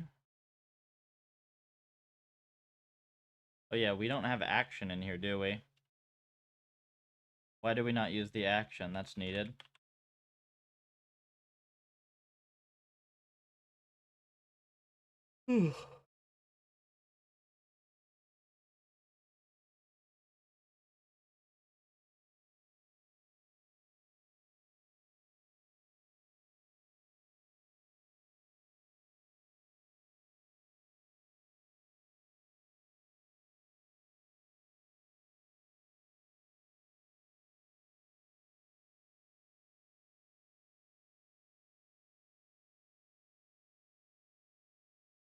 Do we not have action in the dynamics?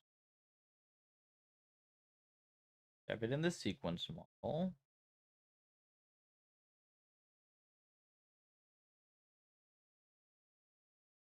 Yeah, I just didn't add action in. Oops.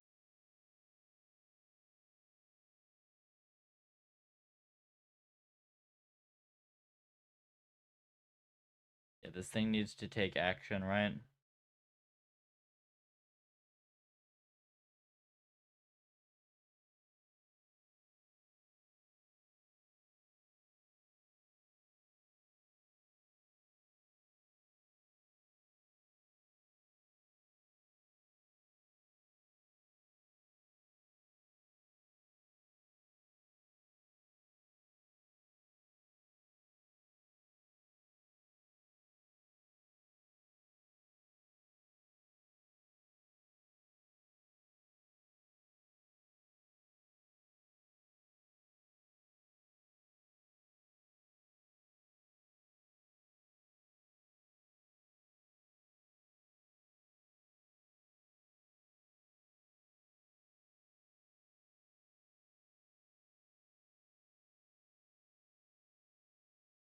Hang on, does this even make sense?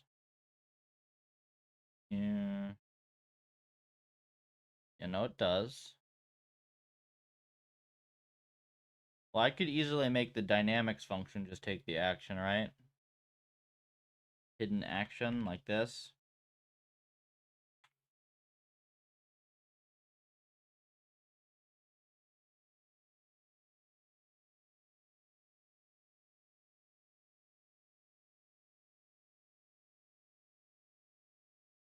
Two times hidden size.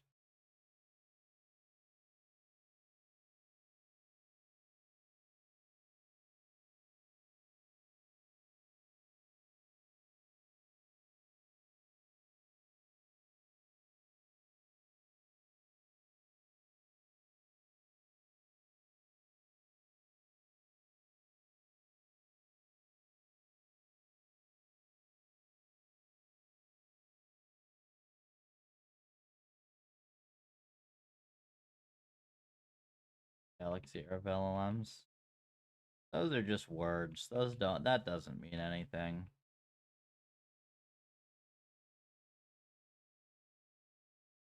Alright, there you go. So there's dynamics model. There be a dynamics model.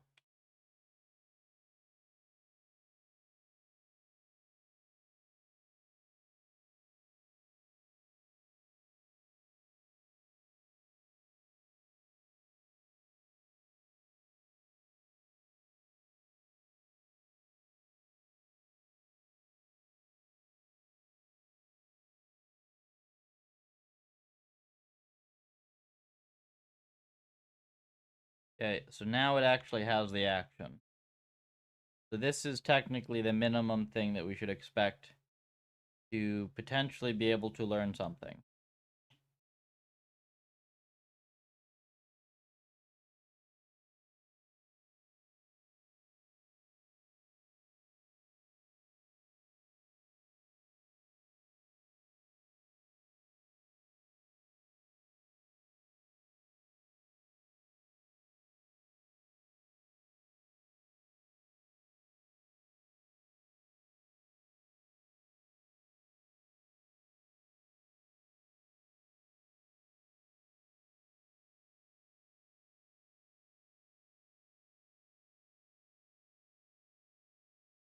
And we fail. Completely fail.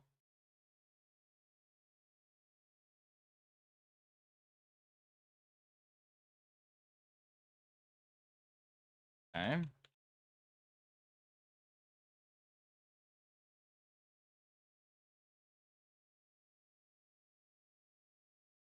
World model training.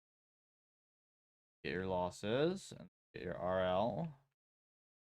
And then loss plus terminal loss plus D loss.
Okay, so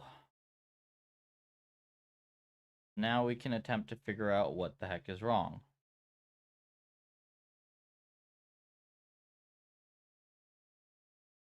Does anybody know details of the dynamics training? You supposed to do some stop grads or something? Or do you just differentiate the entire network?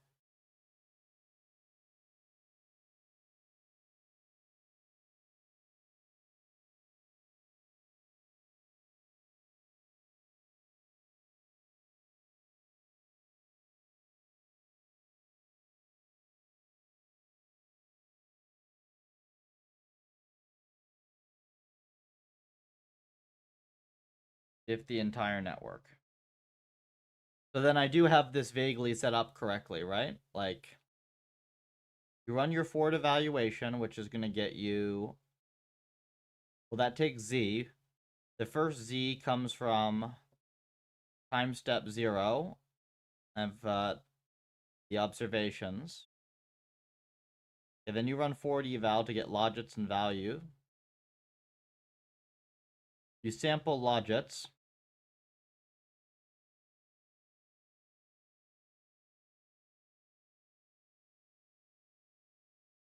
You sample your logits, the hidden state, and the actions dynamics.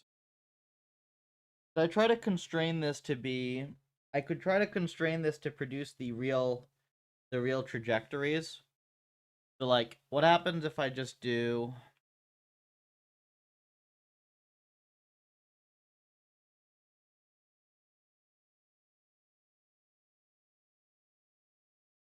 so can I just say, hey, we're gonna actually do the real actions only? Get the action through. Wait, through the policy for the world model, don't differentiate that. What do you mean don't differentiate that?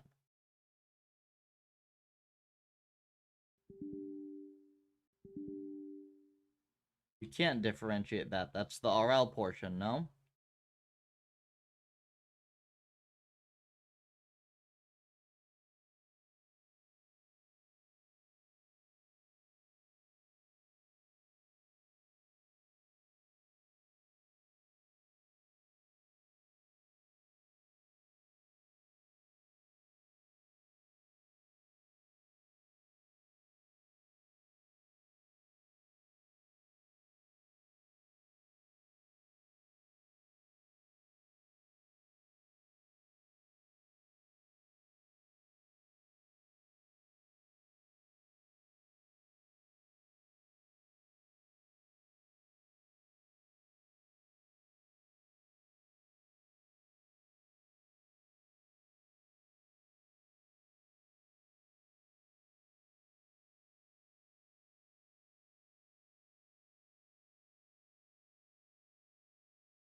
Tensor.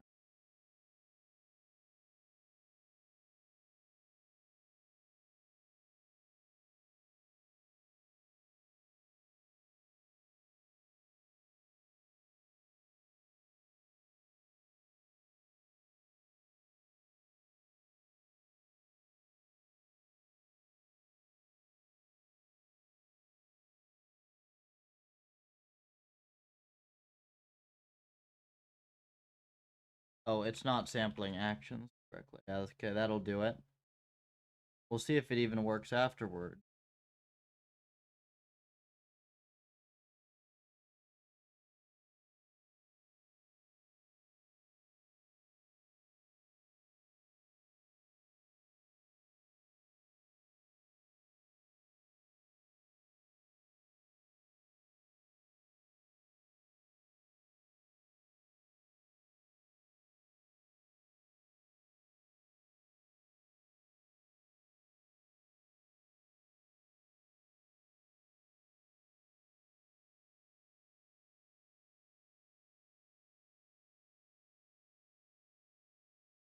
Okay, so MB terminals.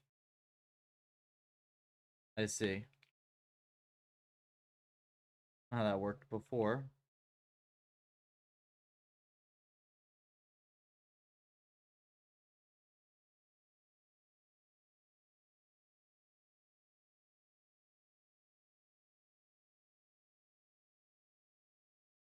Ooh.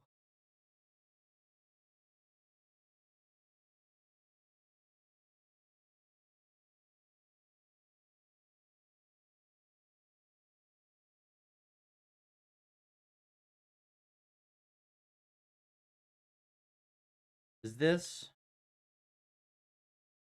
this is using the dynamics. This is something, right? Now, of course, let's see. All rewards.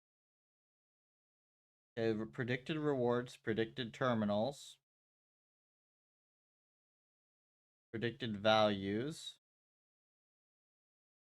Of course, the actions is the main thing. All actions. This.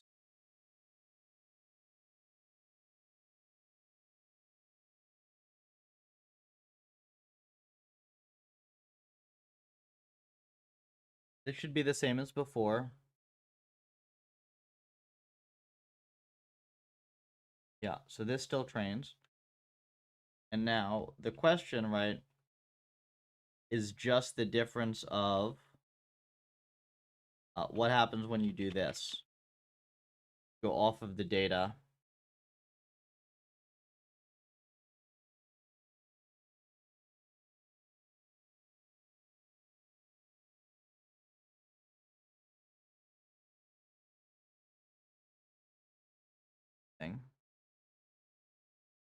Yeah, so like when you ground it so that the world model is just essentially it has to do these one-step predictions, it's really easy for it.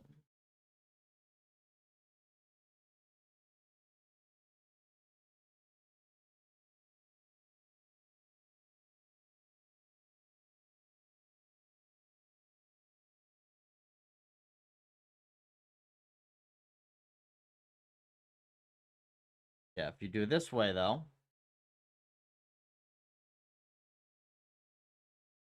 much harder.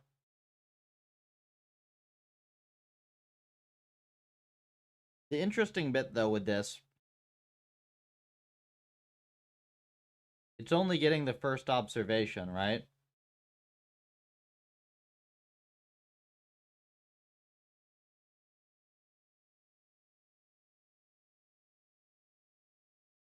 Yeah, literally it's only getting the first observation.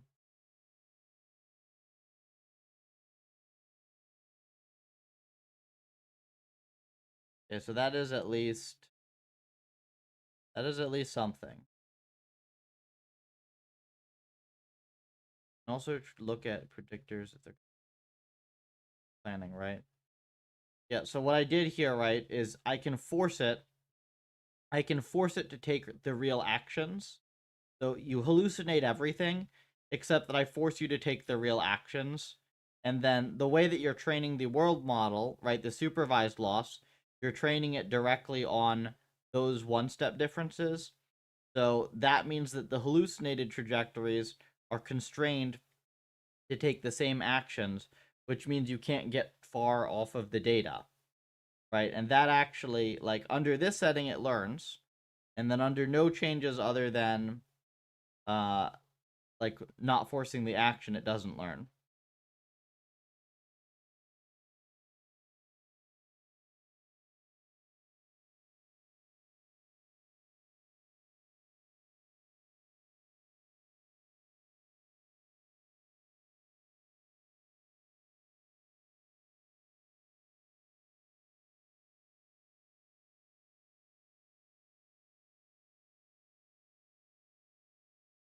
The paper forces the actions.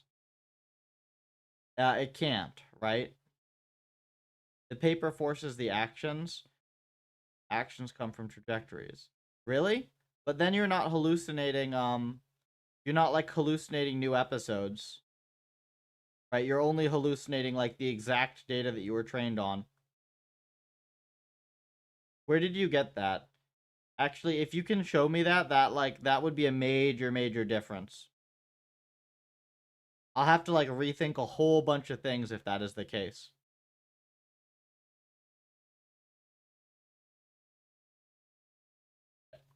See if you can find that real quick. I gotta grab a quick snack because I'm on a cut, but not this much of a cut. This is insane.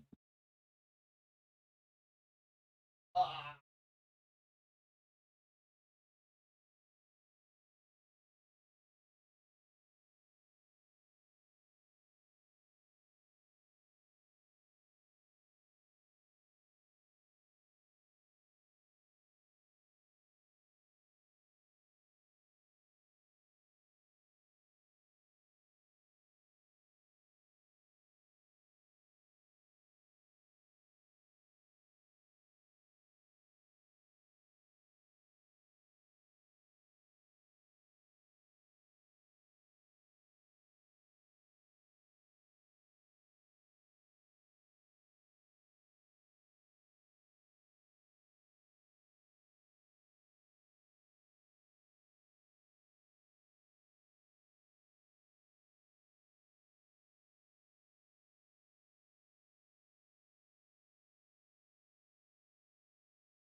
I'm gonna try to find the thing that Sasha said.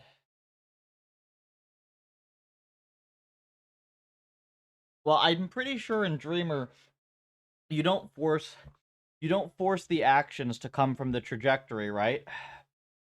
Or like you hallucinate full rollouts, don't you?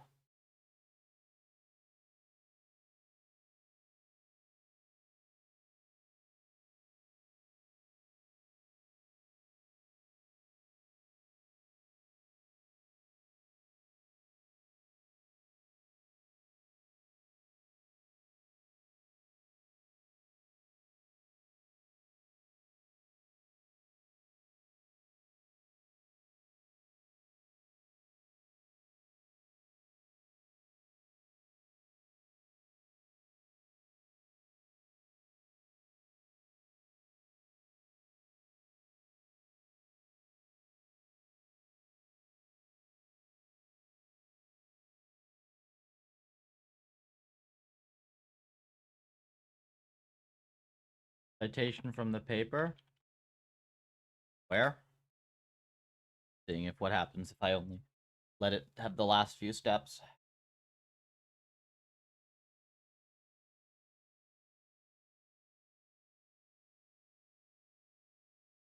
There you go. So I think it's just like getting it to be stable for 16 steps is very hard.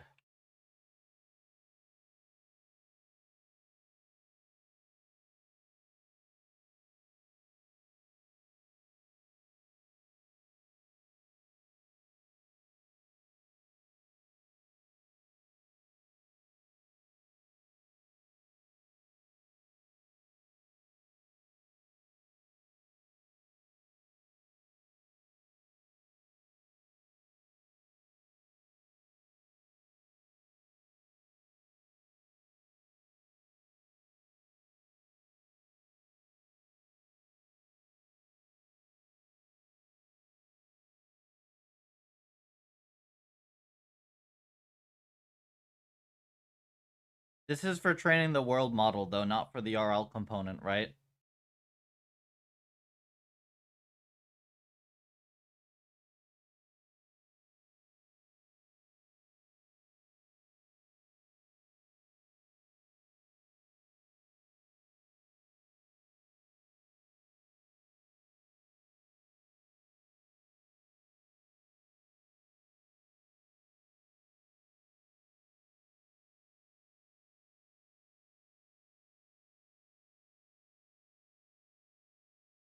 Actions are sampled from the actor. Yeah, so that's the thing that I was... That's the problem, right? Pitching this to 4.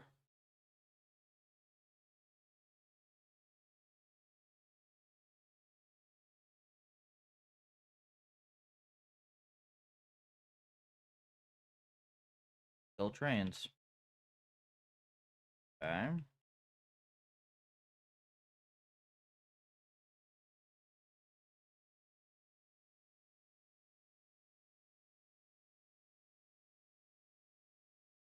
What? Need the first action. Equation 3, same paper.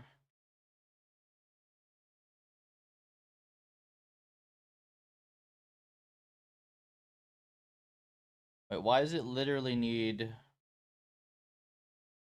Use the first action?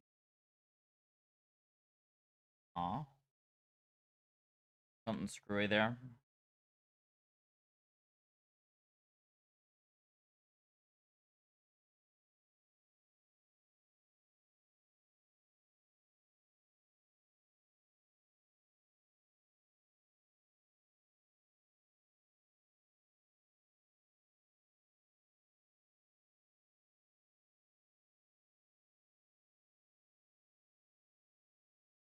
Yeah.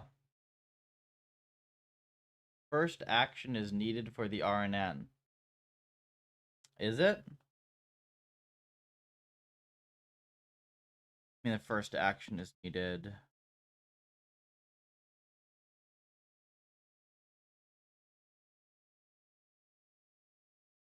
the way that I have it set up.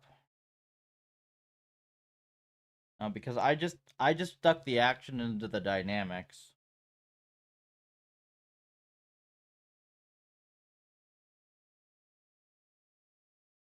Okay, but like let's say if I just give it the first action.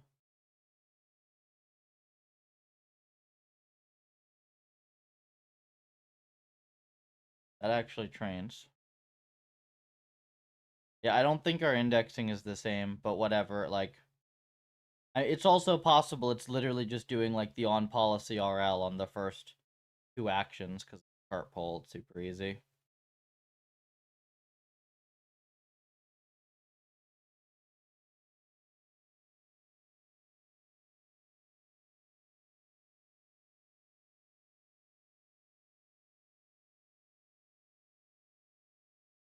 Falls off of this, I'm sure, but this.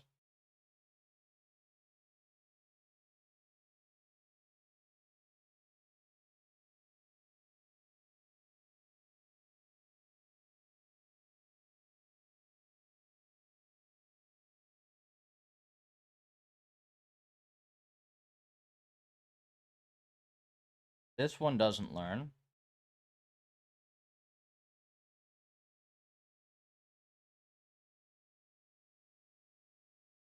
I say doesn't learn, like you need to be at least 7 to be let's say a teacher force I force this.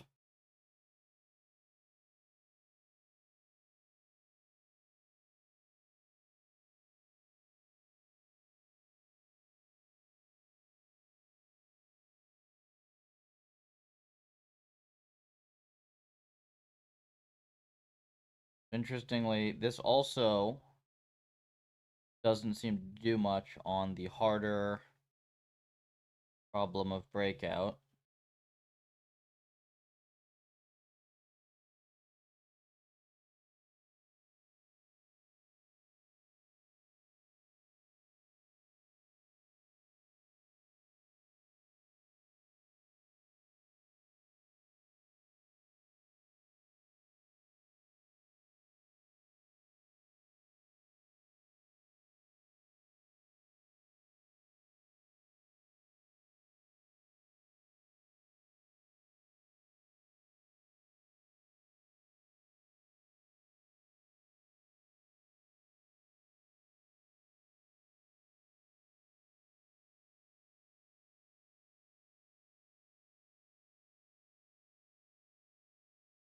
Only cart pull. It does anything. Super easy actually with the teacher. Easy to get it to do something at least.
being worse is odd.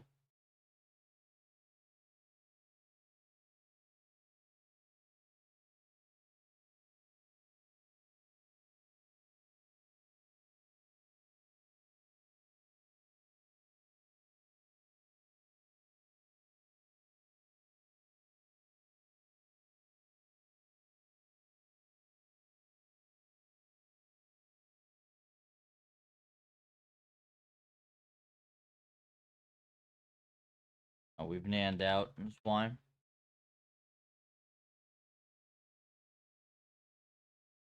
Okay. This works on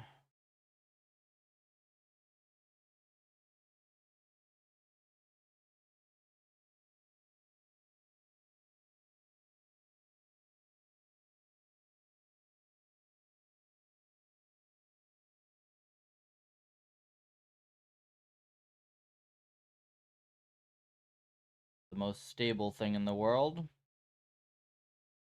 How is it?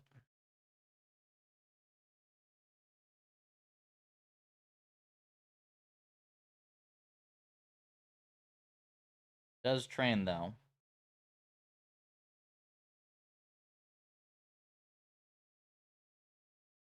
And this doesn't.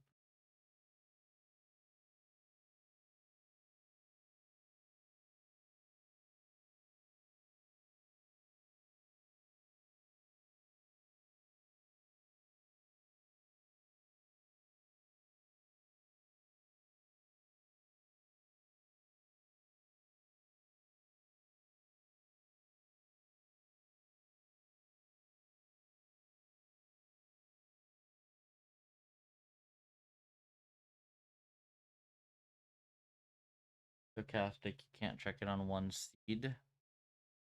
Well, it's not. The one that I have here is not yet. This should be a simpler form, Satya. Like, do you see what I've done with this? On a bunch? But I haven't added that component. Do you see what I've done with this? Like, I've basically told it that the imagined trajectories have to match the real trajectories because you have action here. And the only thing it has to do is figure out how to bootstrap the observations up. Because it only gets the first observation.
It's just scaled terribly.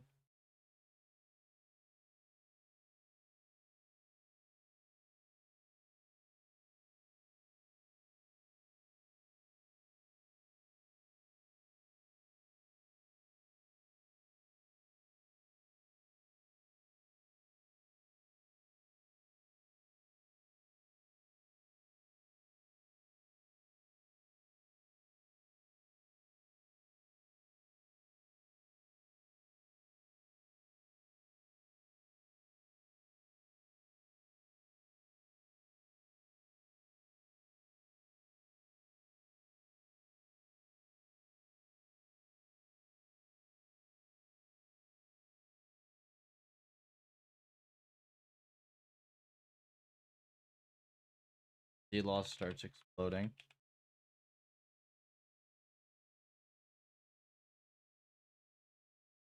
Check if your latents are actually good. Yeah, well, I don't know how we check that. Other than looking at losses.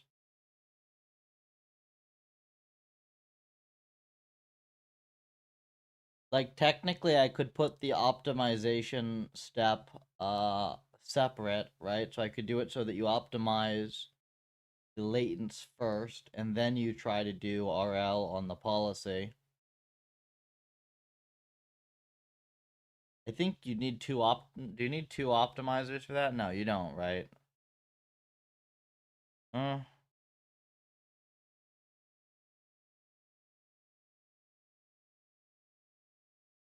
look at what your model recovers. I can't really do that because these are not pixel environments, Sacha. These are not pixel envs.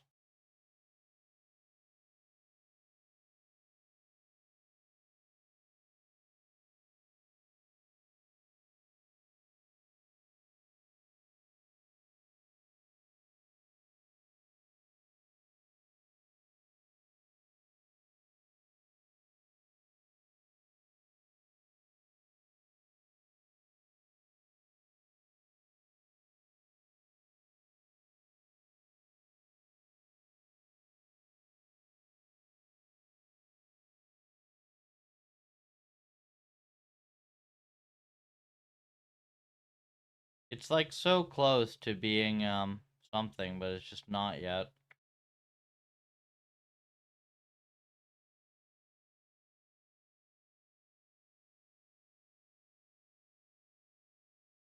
Look at state action reward. There is an action predictor. Without RL even. What? You mean without neural nets?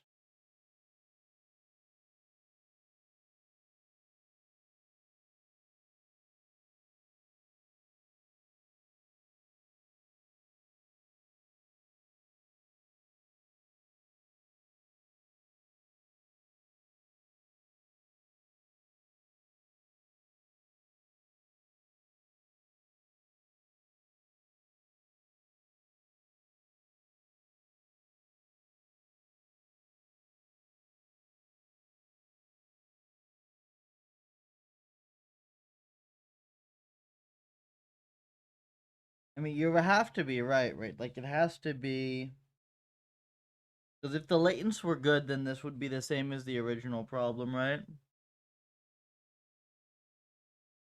In a world model and then RL. Well, right now they're done jointly in a sense, right? Like, you compute all the world model losses and you compute all the RL losses. I could technically make it two separate optimization steps if I wanted to. I could see if that does anything. I think that will screw it up, though, a little bit. Like, the optimizer's kind of conditioned to have the gradients look the same. Take a look at what the world model recovers if you just train it only for some time. Take a look at what the world model...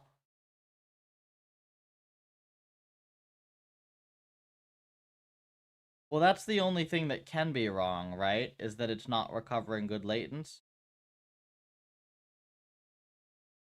Because otherwise, then this would be identical to our standard RL setup, right? Because look, I'm forcing it to take the same actions, right? We know that the reward and terminal predictions are good enough. And the only thing that can be different here is that we swap. Actually, you know what? We can do this easily, right? Because we can do MB obs. No, that's a good idea. Here, this is an alternative way of, I think, checking the same thing, Sacha. Hang on. Board eval. Let's just do like this, right? This. Oops. All right, so this is just T. So now we're going to do this with our standard obs.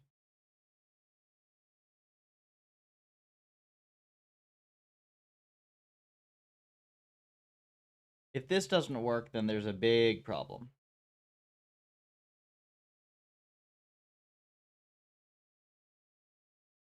Oh. Huh. No, it does work. It just takes it a second longer. Okay, so you see here, so Satya, based on this, it is that the latents are bad, right? You'd agree there's no other explanation? Because I've given it, if I give it access to the full embeddings, it trains correctly, or at least well enough.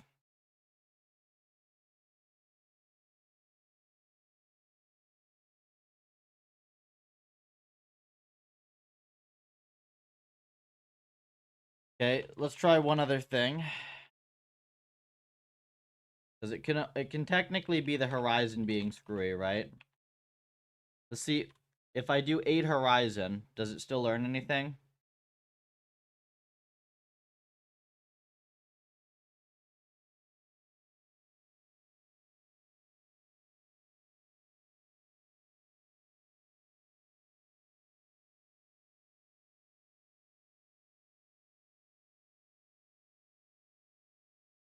Not really, honestly. If I do 16 horizon, whoops. Does it learn anything?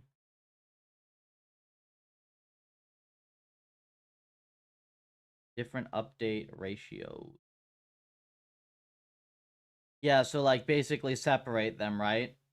To separate out the world model step and the RL step.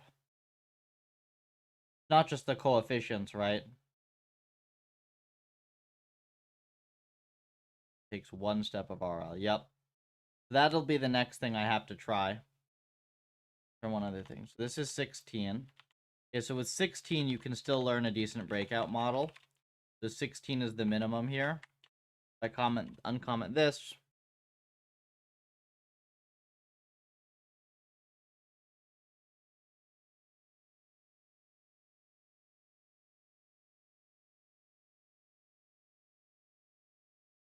You have to get above 7 for this to be like meaningful, I think.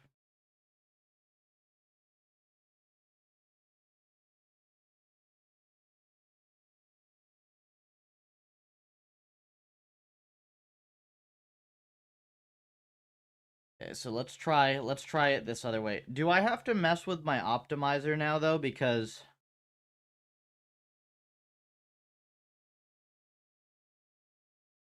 wait, what happens if I want to apply different losses that share gradients? Test with Horizon 1, it should learn instantly. Well, no, right? Because if you test it with Horizon 1, then you screw up other things. Like, you screw up JE, you screw up credit assignment, you screw up a lot of stuff.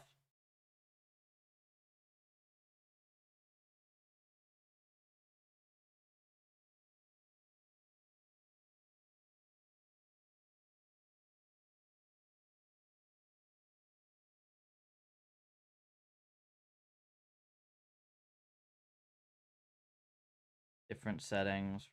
Yeah, so I probably need to do that, yeah? I mean, I suppose I can. I'm kind of just being lazy.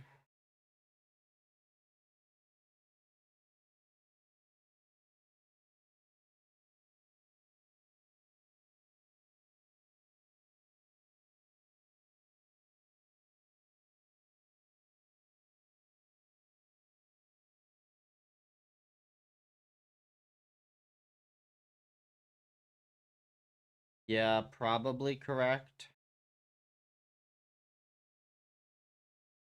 So iffy on this doing anything. Like, it's actually not easy to separate this.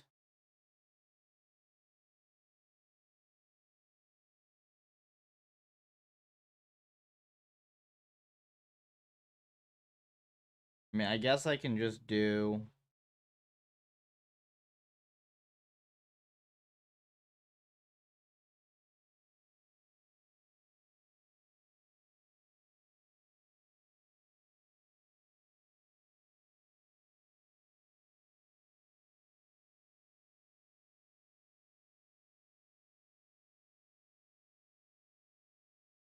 You don't need to treat world RL and world model as separate models. Gradients don't flow.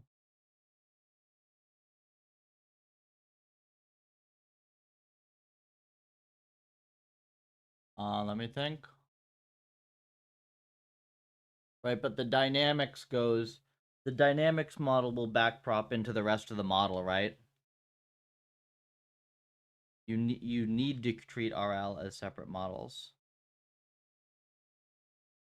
You need to treat. So that is like don't have the dynamics backprop through the rest of the model. Is that it?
Don't backprop through dynamics. Okay, I will try that next. Hang on.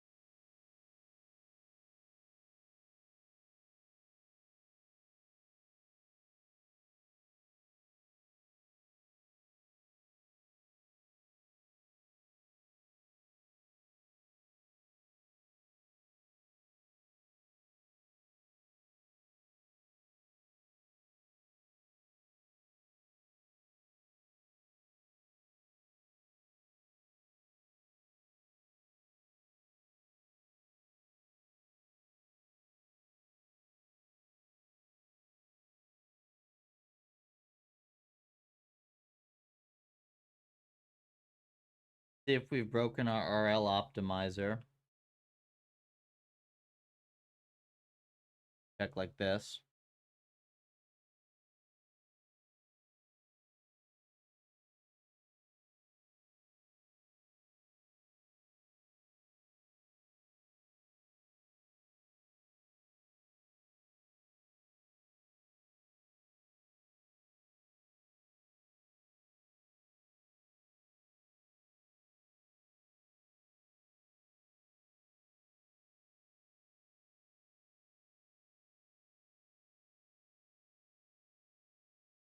Okay, well, we haven't broken it.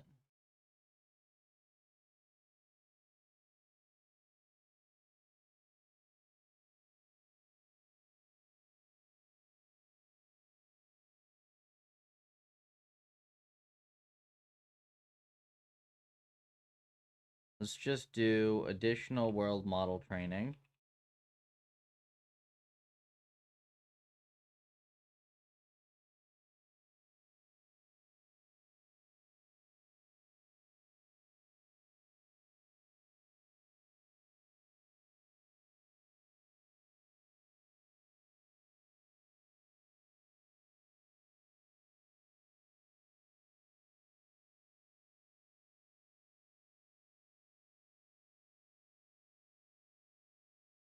Number 2.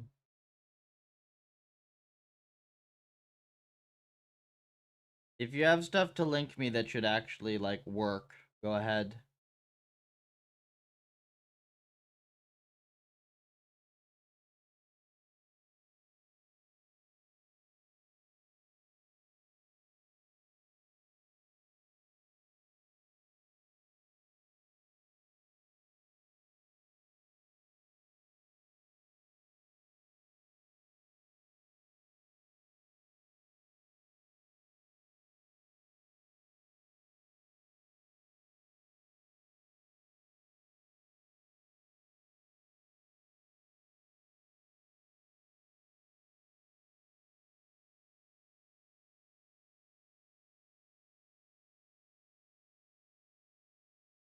help. Kind of made everything slow.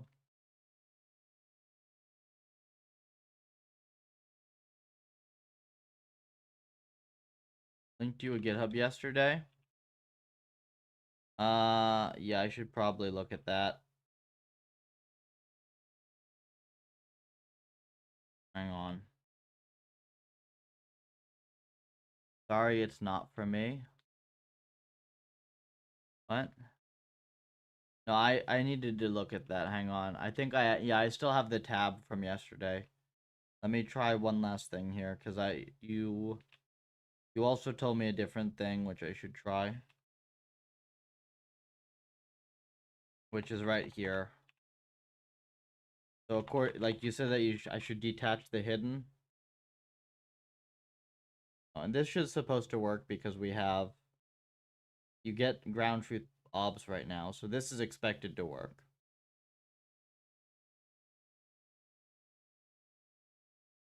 This works.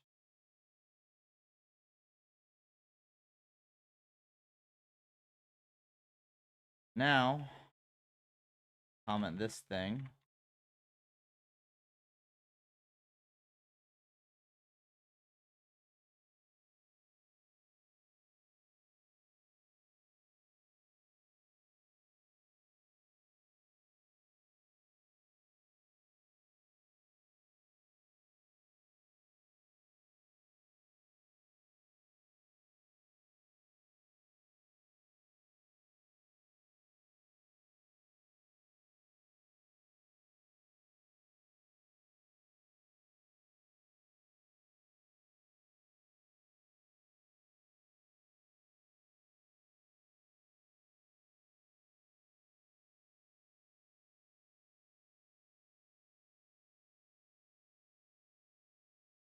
So just detaching the gradients doesn't make a difference here.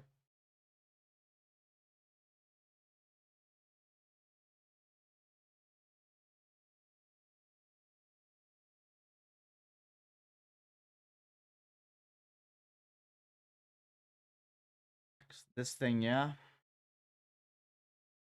Is this the one you linked to me?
I mean, I guess I should just start trying to match it more closely.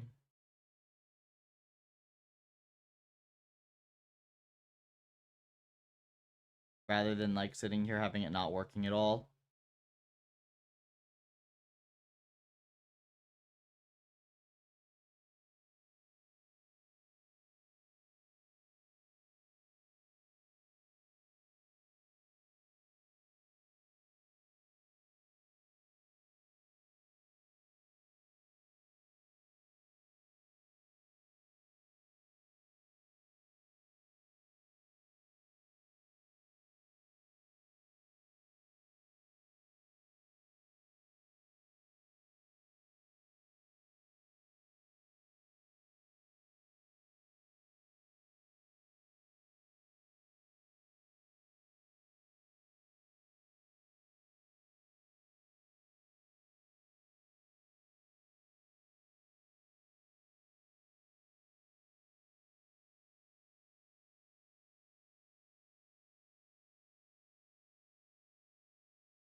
I mean, the main thing is that Z is supposed to be a latent, like it's supposed to be a distribution, right?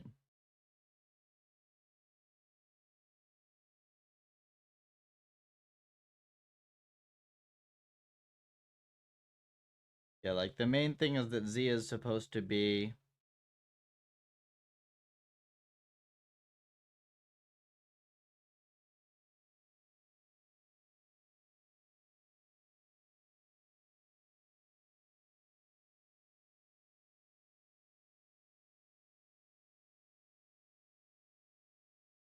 never liked PyTorch. I mean, Jax is just way worse, is the problem. PyTorch is not perfect by any means.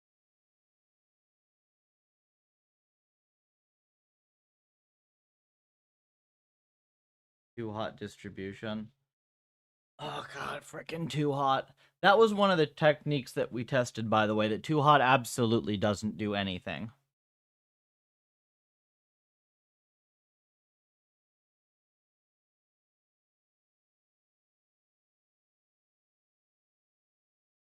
Wait, so it's not like a normal, it's just a categorical?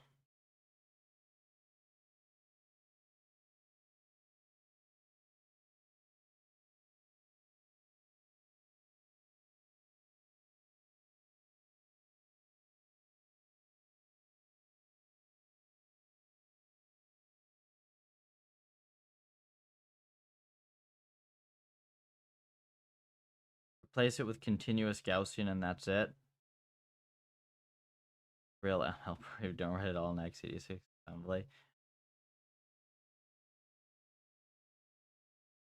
Jax is just like this crazy thing that has the worst aspects of like dogmatically object oriented and dogmatically functional programming. It's like a very opinionated way to do things, and its opinions suck.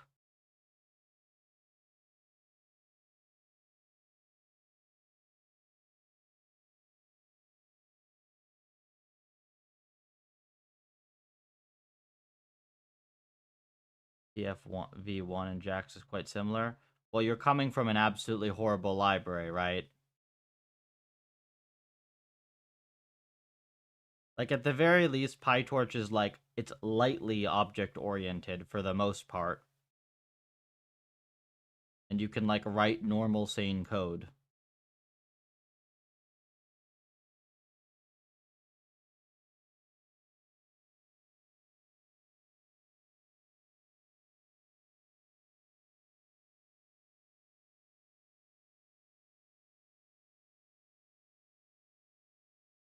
What sort of distribution is this thing? One hot categorical.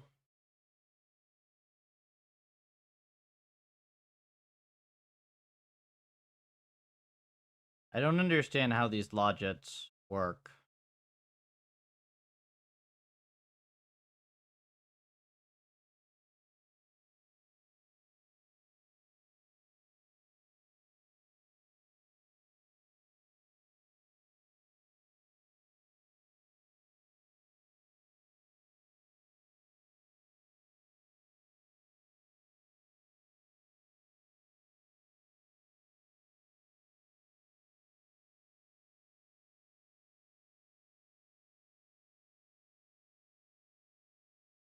Like, how's the distribution even work on this? Is it like a whole bunch of categoricals?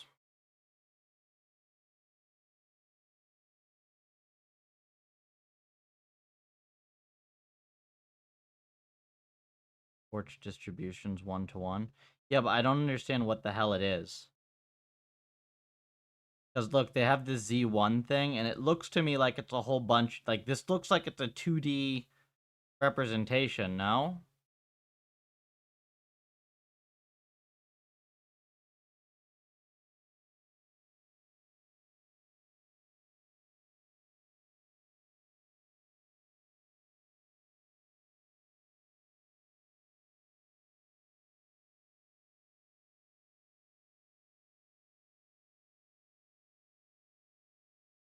Set of categorical.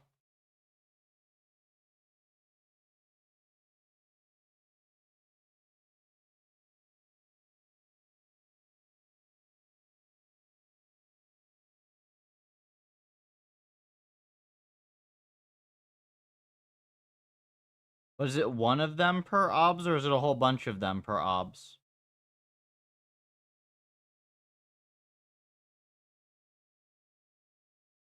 Yeah, but like, is it one? It looks like it's a whole bunch per observation, or no?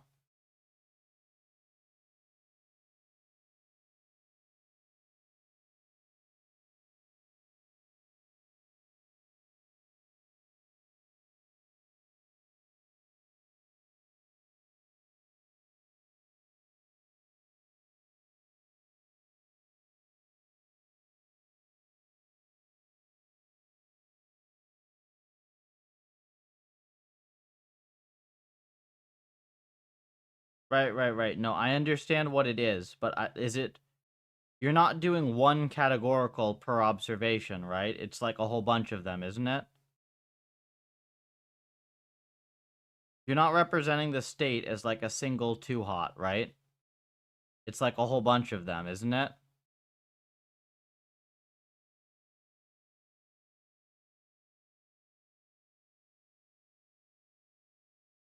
Ugh.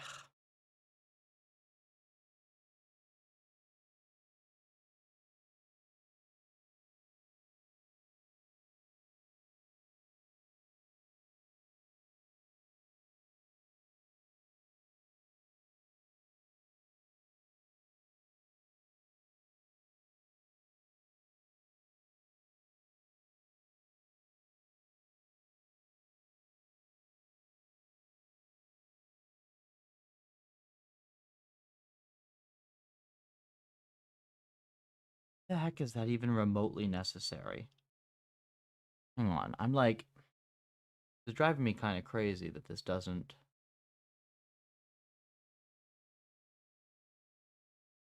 Gotta be purely.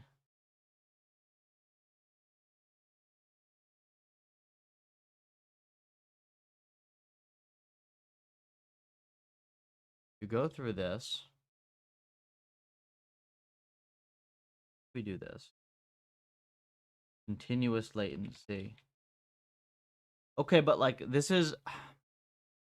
Why do you need sampling at all? Like, this is like a bandage patch on like stochastic environments or whatever.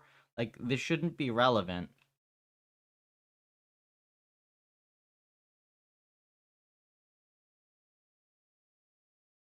And it's slow as hell as well. Like, I know that's going to be as slow as hell. Slow ass algorithm.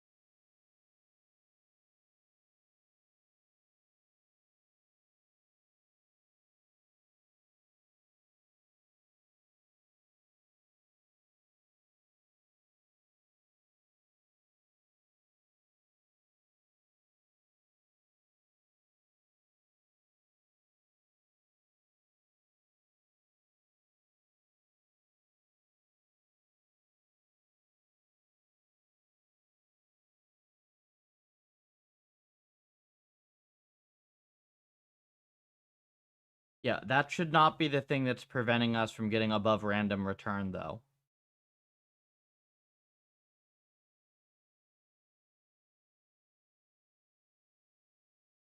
The fact that they are like immediately training on 16 like sequences and completely destabilize everything.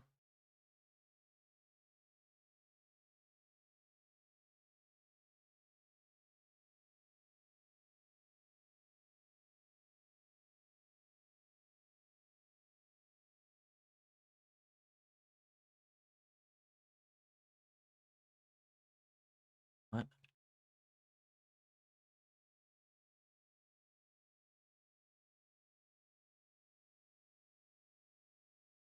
I keep it like this, right? I'm gonna have some ideas.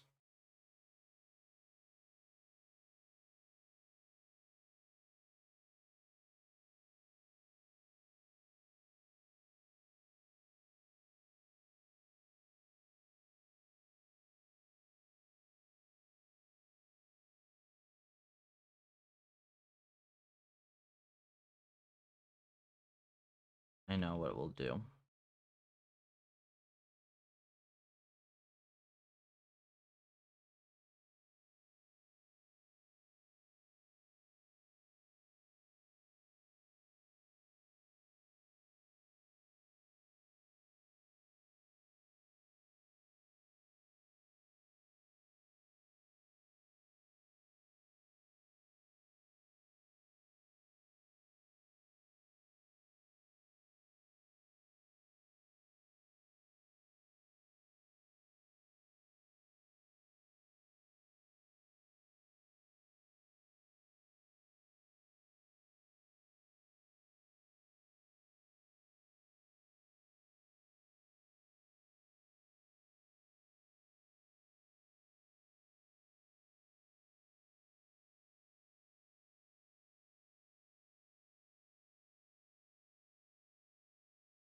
Okay. Yes, it is a... Okay, I see why it's fiddly now. Fine.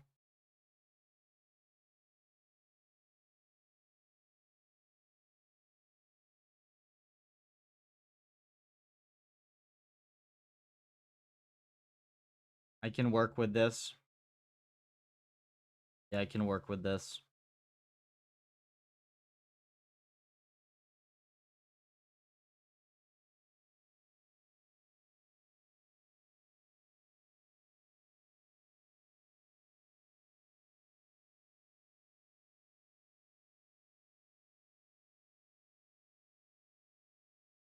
So this is 8 steps of the real data and 8 steps generated.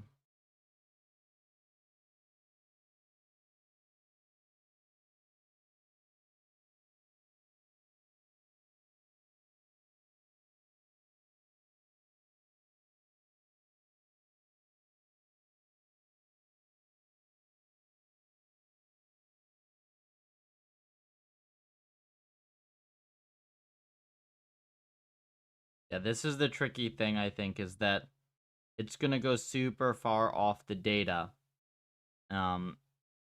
if you try to train too early with too long of a generation sequence length.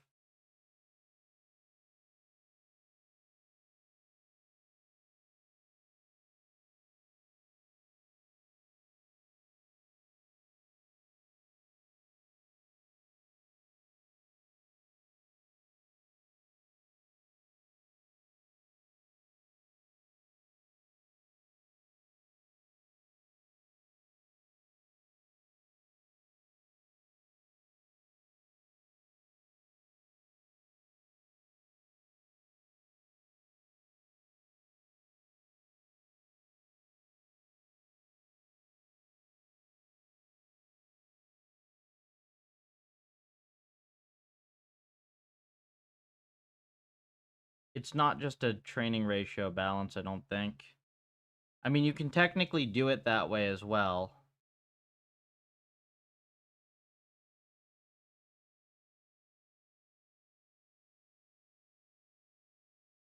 So I was gonna do it a different way. I was gonna just do... Hang on, let me just get this right.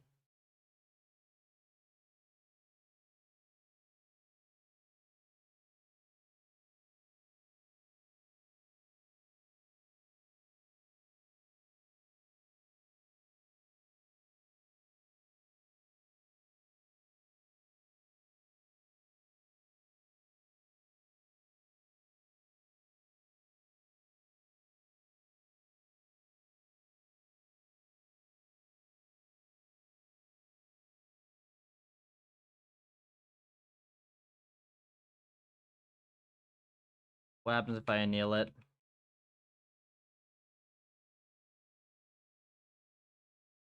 So it starts out on real data and then it goes to imagined data. Hey, Bet.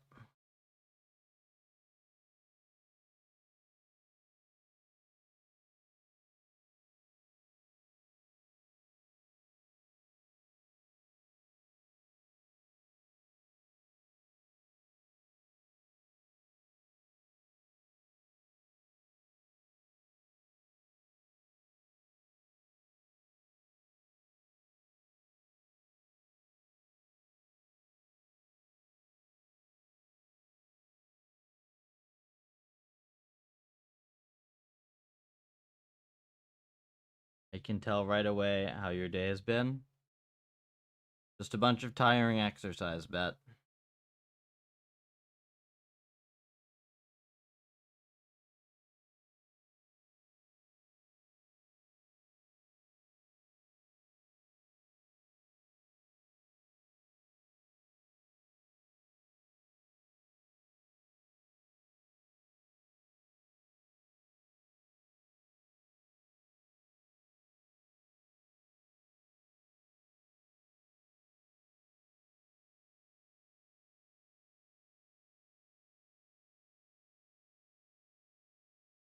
Four of SpaceX on X. Good luck.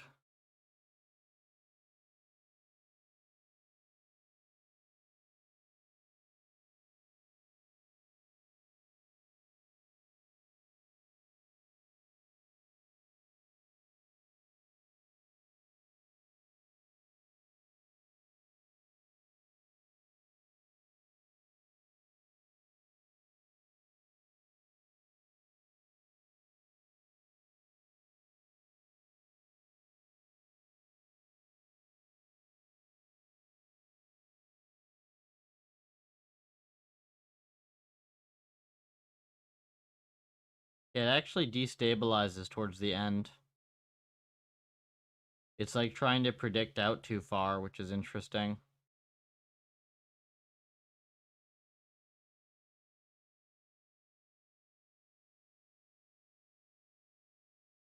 Gotta go in 10, unfortunately. Thank you very much. Mooney, Hexy, and Daniel. Yeah, Arthur and Daniel vote. That's funny.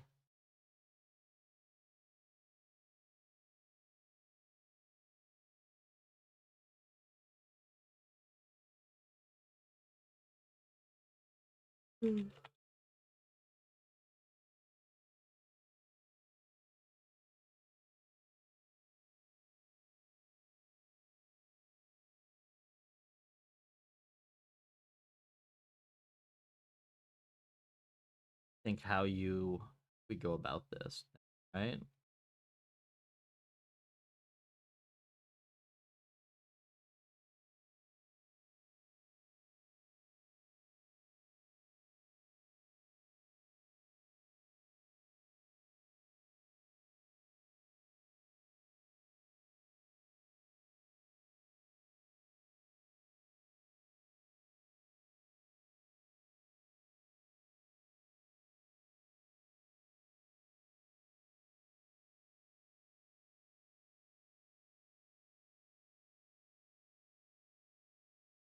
Yeah, so the problem is then this becomes it becomes on policy. The whole point is we want to not have to have, okay?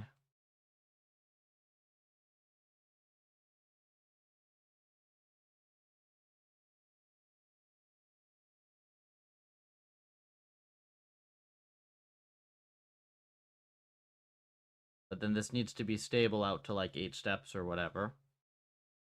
Let me see if I can just do like a balancing thing real quick.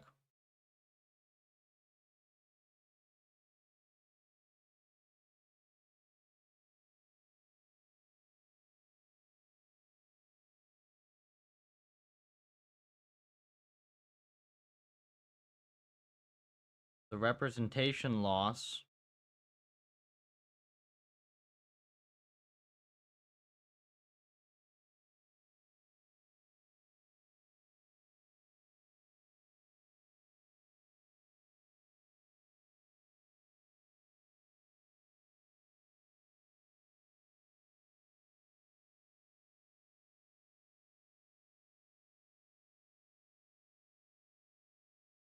KL balancing is important. You can't even do KL without having this be a distribution.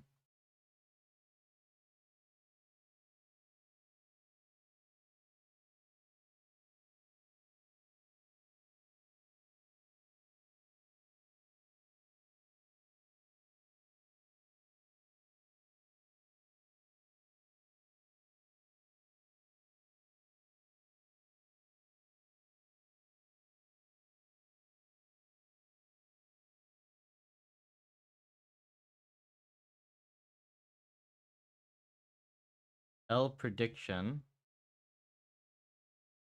xt given. Okay, so this is one we can't do. This is reward and continues, I see.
Yes, Satcha.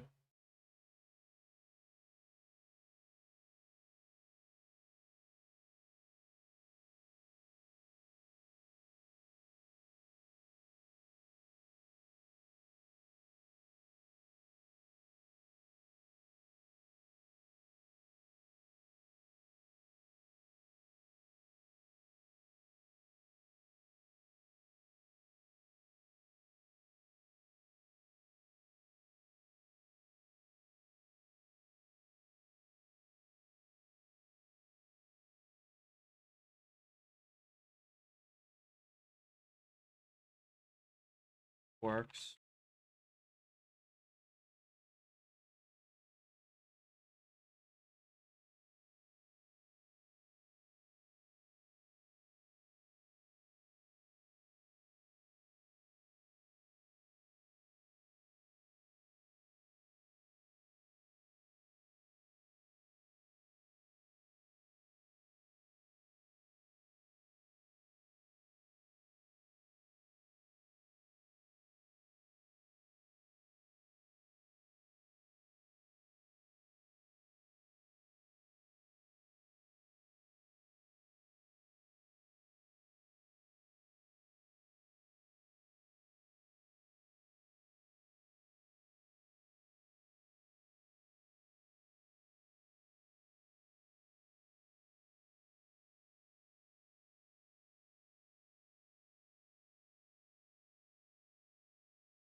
Well, you know what? Let's just try. Let's just try some. Try some. Okay, so this thing doesn't train, right? Very hard to get this. Give us a better world model.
Hmm.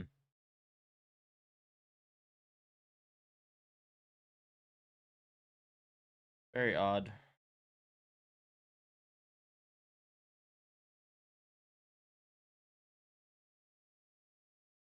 We know it's purely the representation as well, right? Like, if I just do this, this learns, right?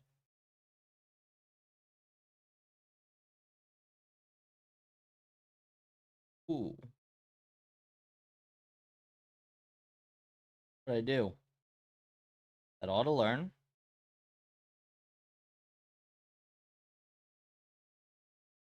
Just, well, let's just, like,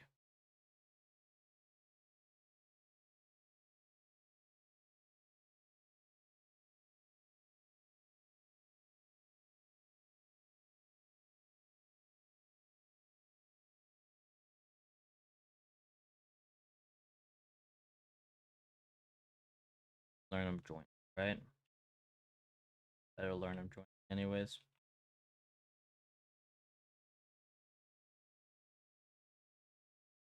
Go back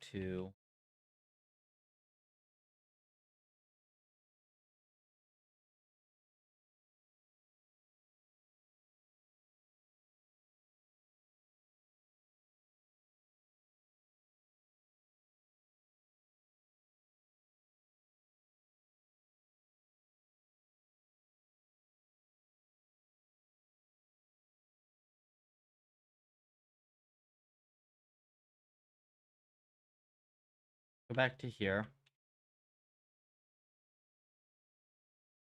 This thing works, right? Super unstable, but it does work. Okay. This.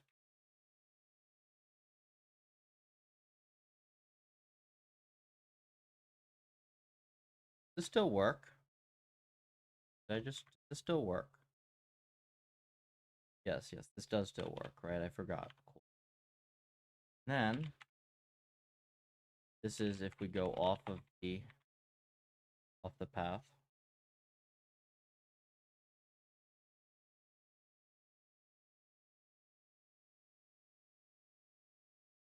Now this one is much harder, right?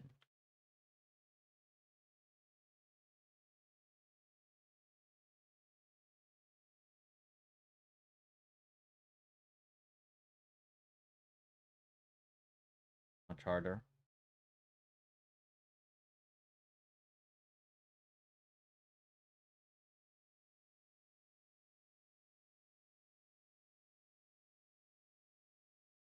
Here it doesn't learn.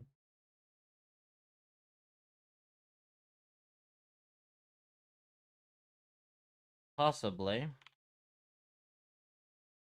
what we have to do then, do rel loss, and we do world loss.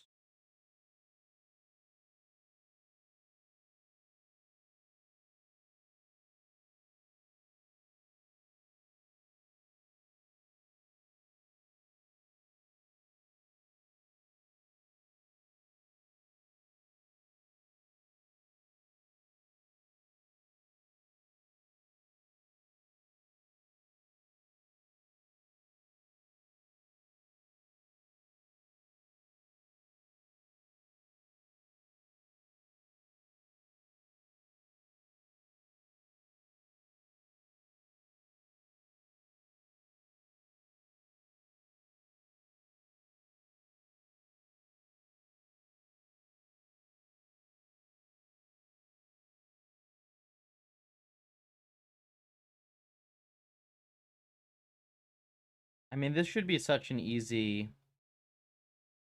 problem, no?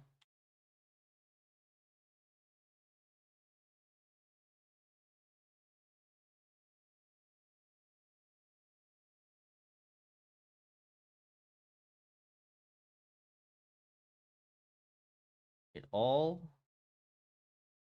depred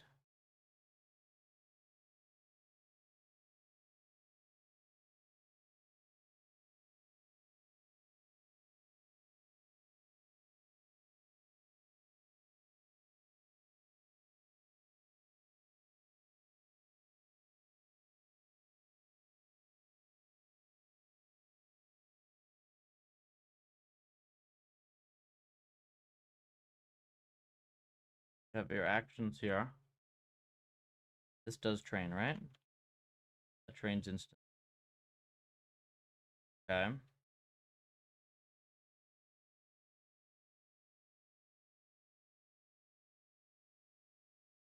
Then for this one,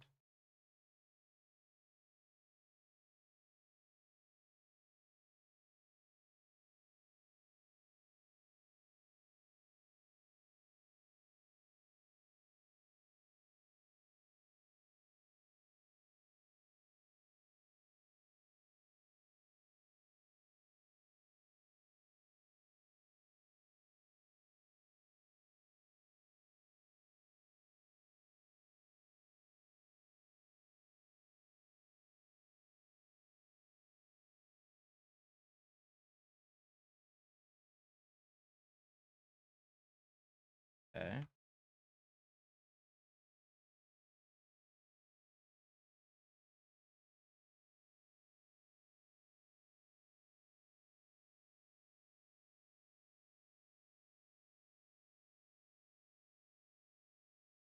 Still not super stable. So we kind of have multiple issues going on here, right? There's a general stability issue as well. And again, this doesn't do anything. So let's go fix our general stability problems, right?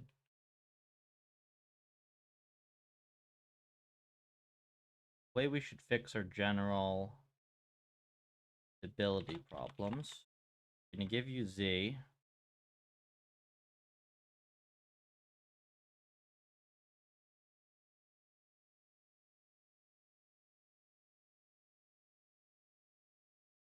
So that's not good. This should be a very easy problem. You have your prediction, words, and terminals.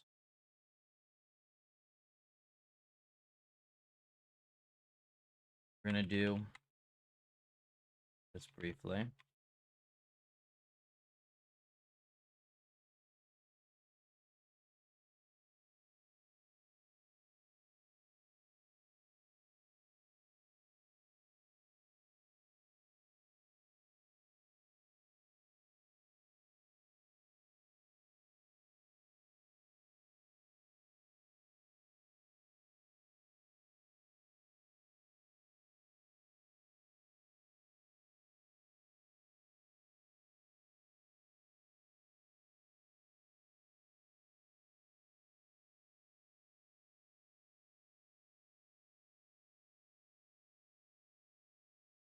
Okay, so this is tuned for a longer horizon.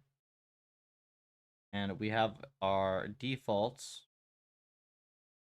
are indeed quite stable at the longer horizon, right?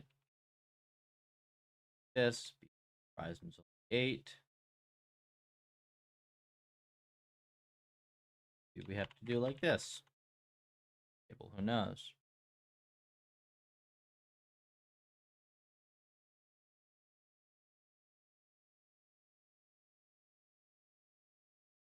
Unstable still, right?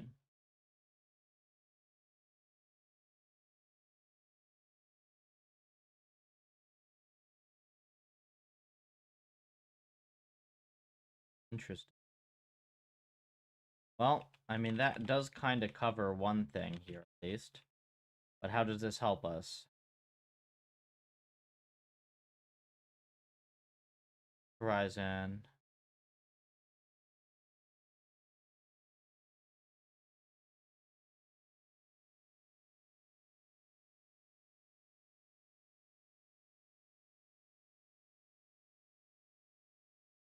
Batch size should be, like, automatic, right? Try 16.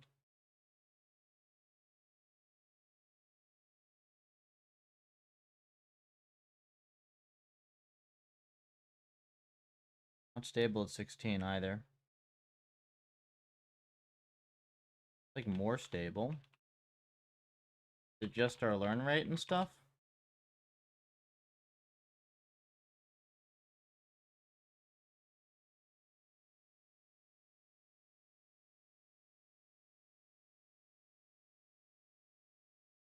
Not super stable.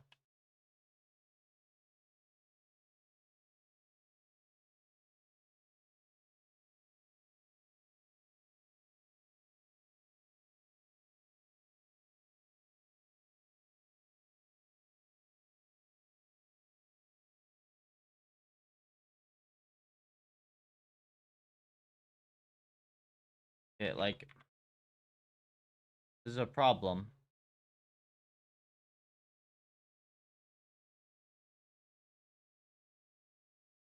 You can't get a stable baseline.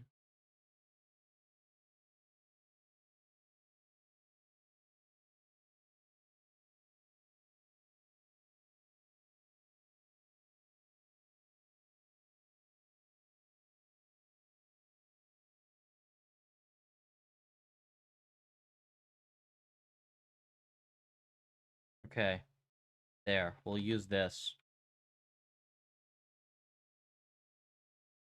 And now we can start ablations. We replace this reward with the predicted one.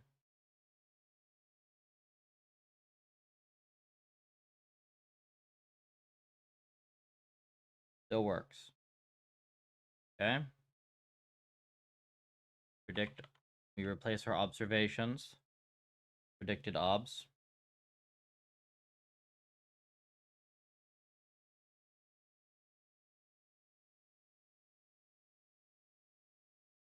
Not super stable. Okay. And now place actions as well. Not learn anything. Learn nothing. Good. Okay. Okay, so we'll put this back to learn the encoder correctly.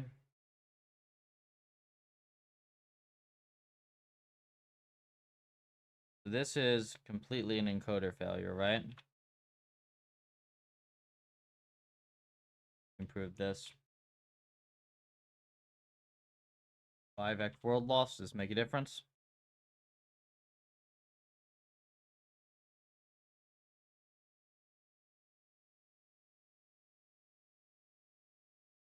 Just still unstable mess.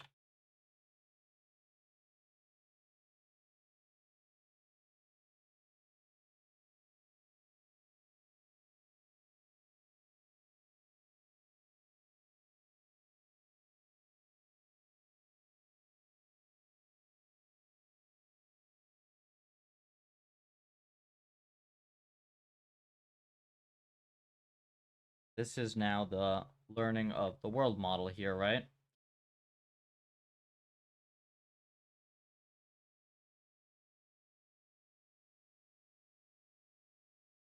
Patch. Better or worse?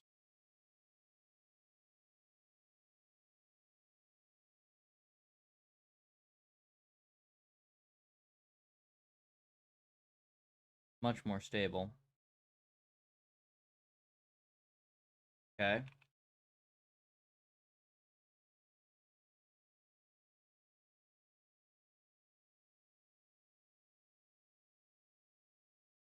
So, literally, just the actions are going to screw this up, huh?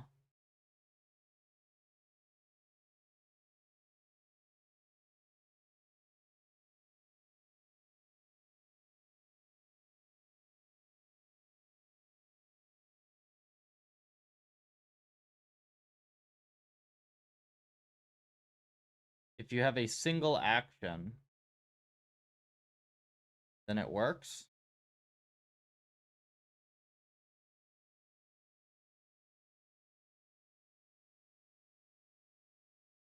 Huh.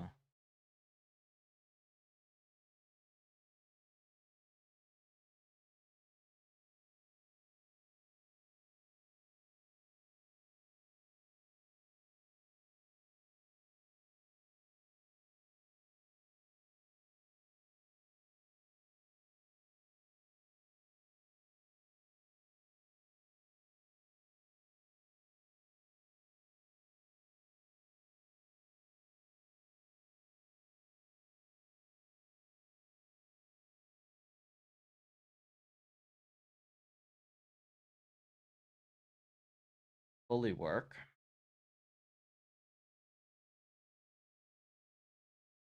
Main issue.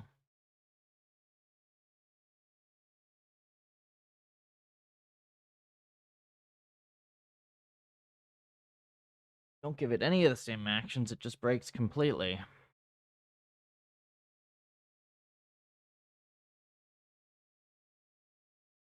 Like trying, but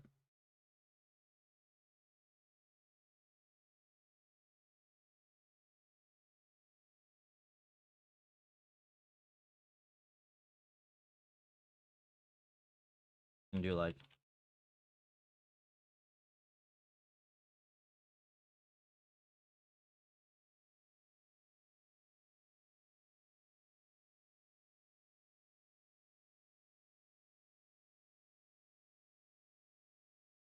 nothing.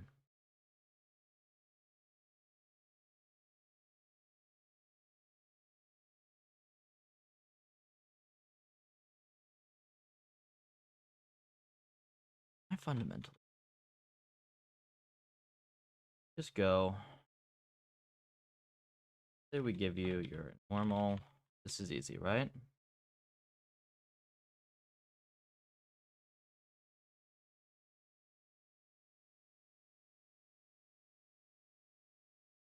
That easy.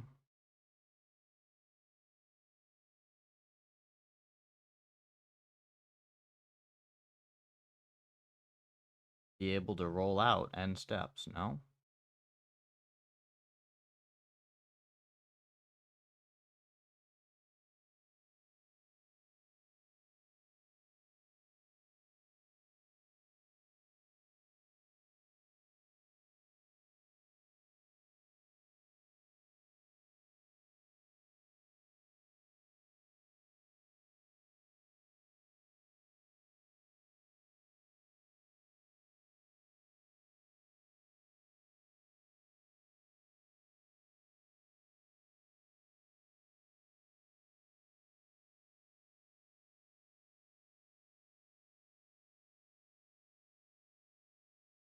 Ah, I see. With hallucinated. Okay. One perf good or 100? Perf 1 for all M's.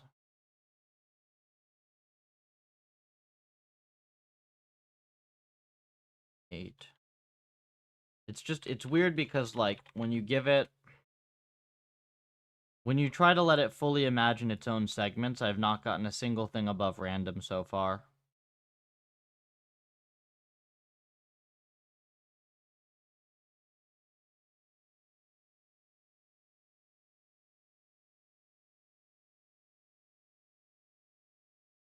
I mean, I guess that means I should look for problems with our model or something.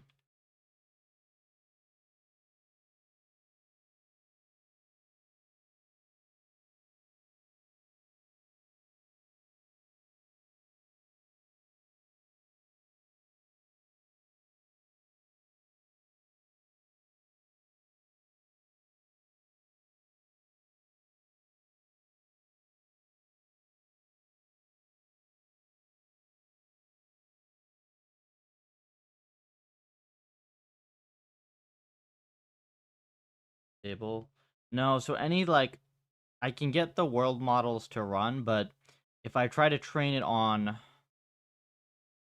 The best thing that I've done so far is get it to imagine its own, like, imagine its own latents or whatever, but I've still needed to keep it on the actions generated by the real policy. So I haven't been able to get it to go completely off yet.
First action carried with the latent.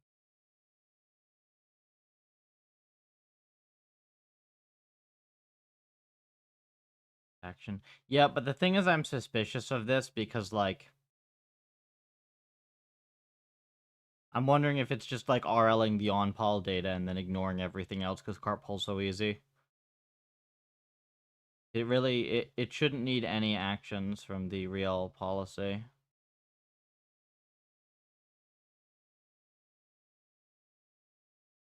State. State of action. The action.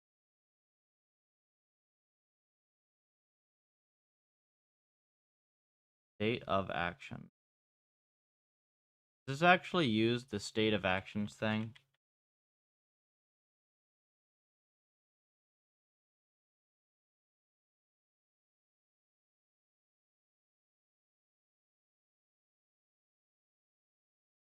No, it's not used in the LSTM in this version.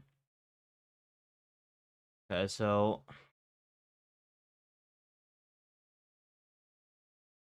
the world model itself here.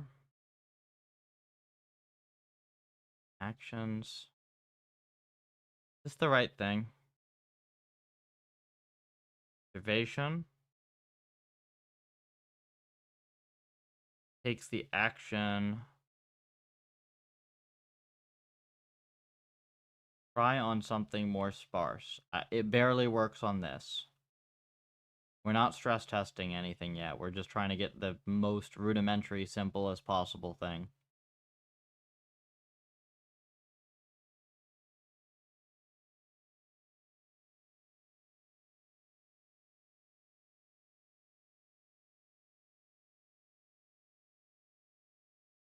Oh.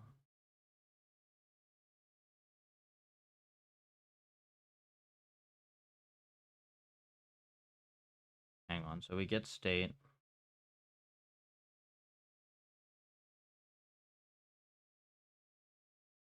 This should not be needed, right? Nor should this. Still run. Not being used. Fine. To encode the obs. Run forward on it. Forward eve. What? Forward eve. Oh yeah, because that just produces logits and values, right? We just care about the state essentially. And this gives us what policy dynamics on the state hidden.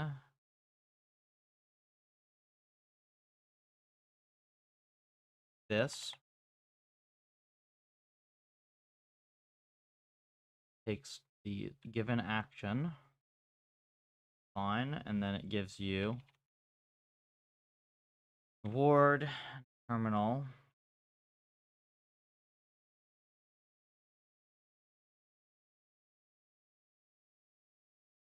Okay, and then the reward is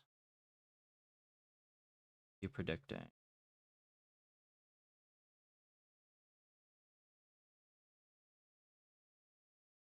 Should this prediction not be aligned? Observation.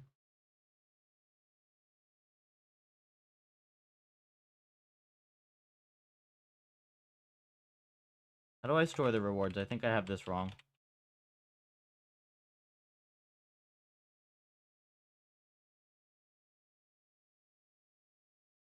Oh yeah, also let me go plug in my headset.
Okay.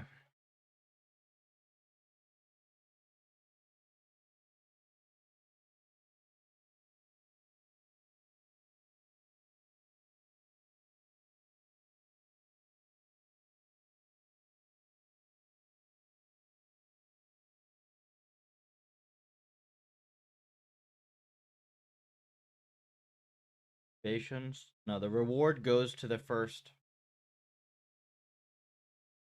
Reward. Obs rewards Dunn's terminal, right?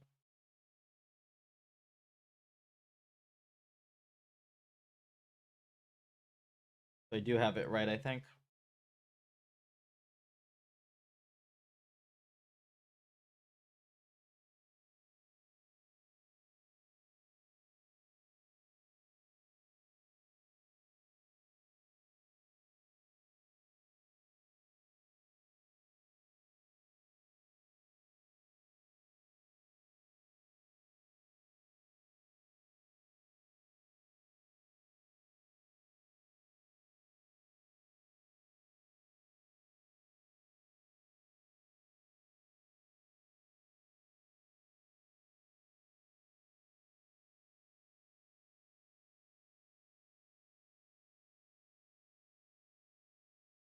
Terminals.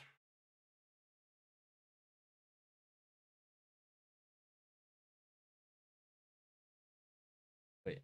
Terminals. This is wrong.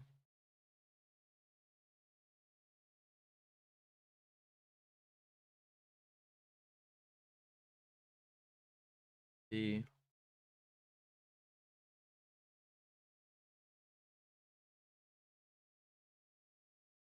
heck did I do here?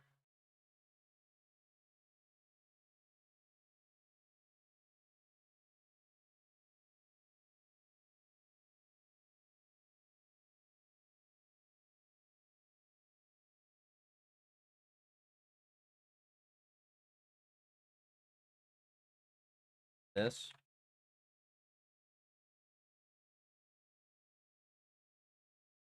Not.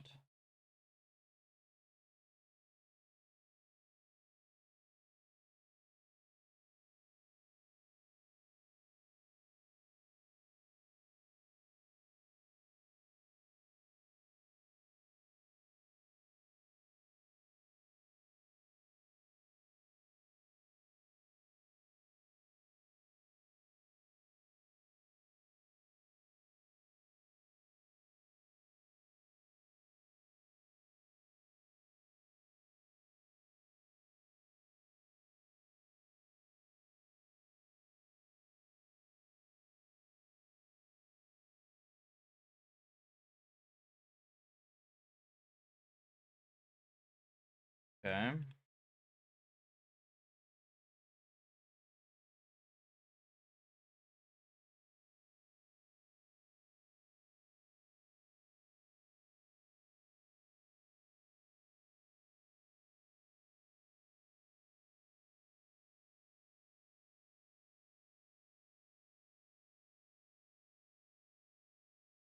Bad.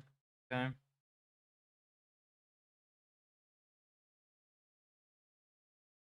The Z loss is fine.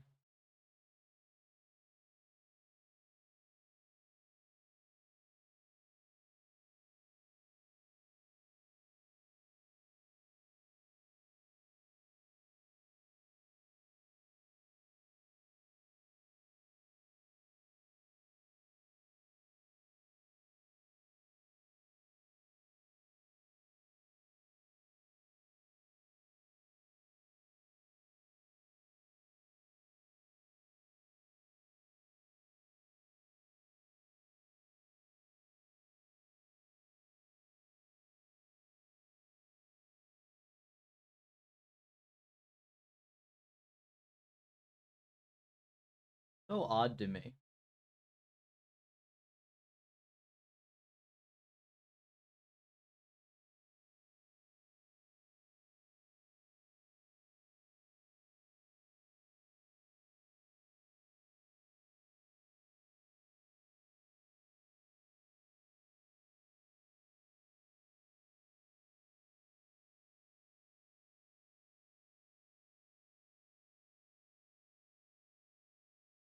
There's something I'm missing, like fundamental here.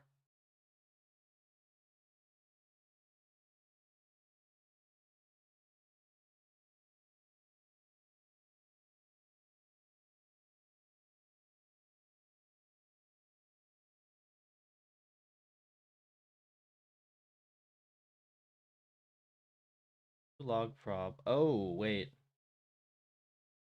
There is. There is something I'm missing here. This is gonna clip like crazy.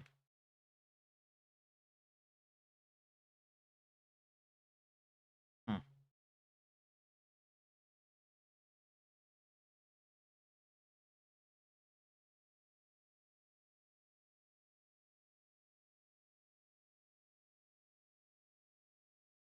Crap. Yeah, there's a whole bunch of stuff. Okay. I think I see it.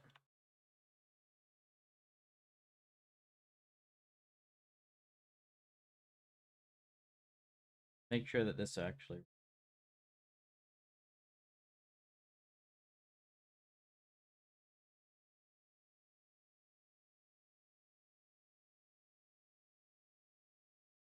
Ratio.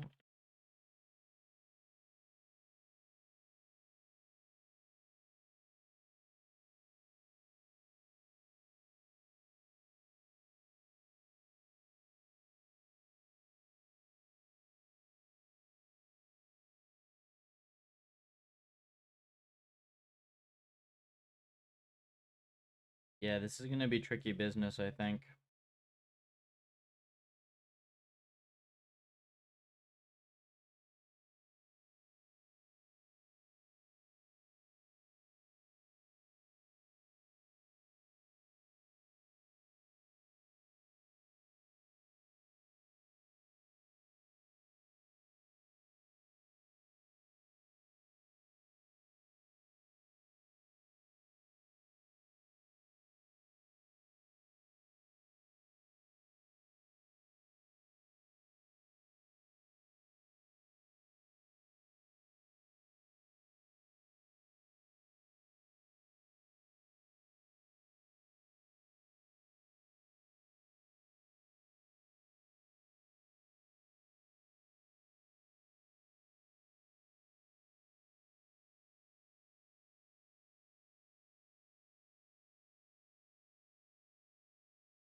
So the thing I realized, right, is that we have all this clipping stuff to keep you on policy.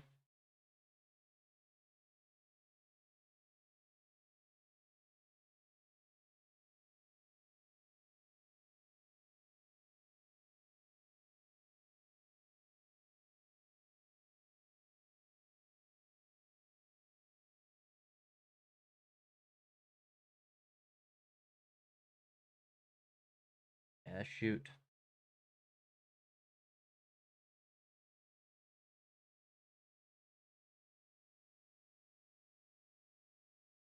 I'm gonna have to retrofit it. Okay. Well, I think I see what I can do.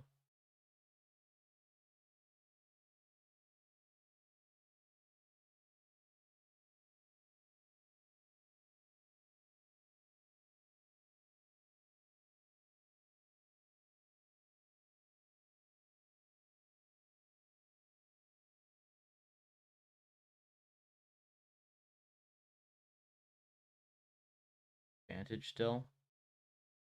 Still do advantage, right?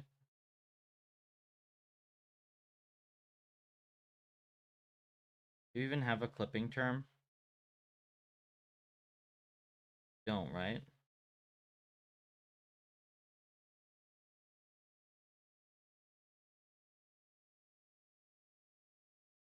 not with the full imagine data.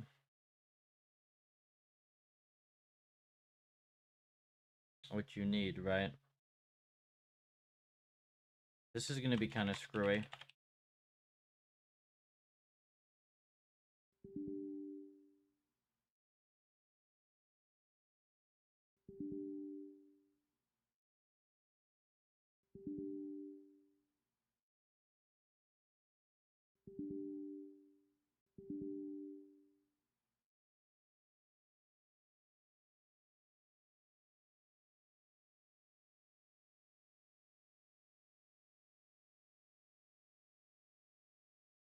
So what I'm going to do now, I'm going to try to get a version of this. I'm going to try to get a version of this where I like strip down some of the like the off-pol correction stuff in Puffer.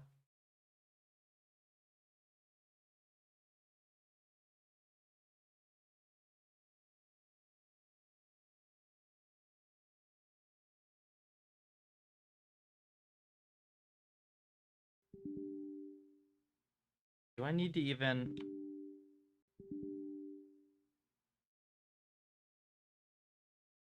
Well, maybe I can just do it here. It'll be simpler if I can.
I think I can break this for up here.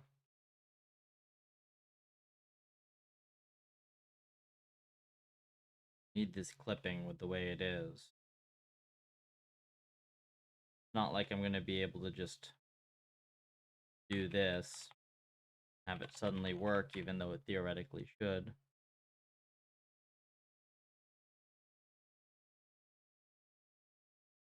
Got me excited there for a second with the 24. What? Ah. It's close. It's unstable, but it's close.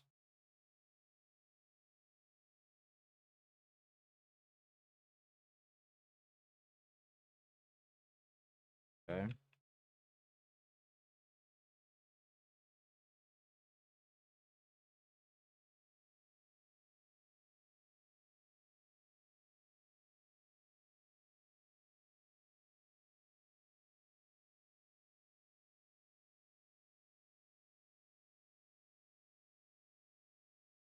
Happens if we do this?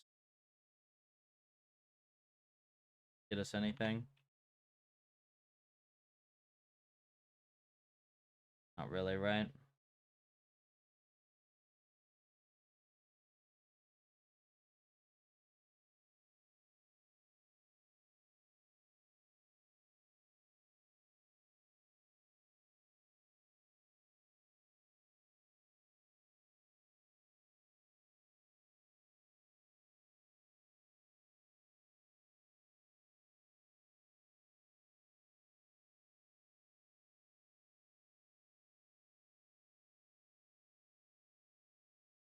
The prediction.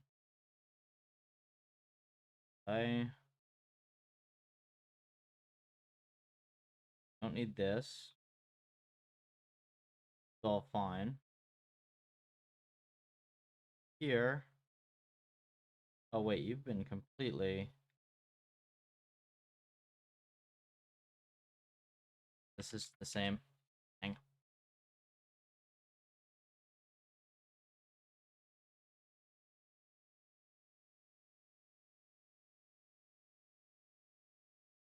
It's like...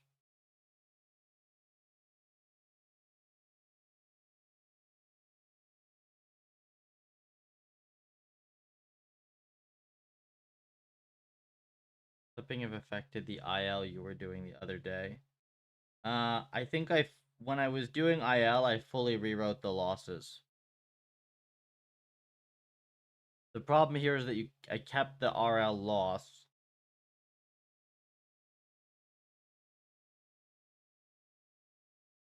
Not magically working yet, as you can see as well.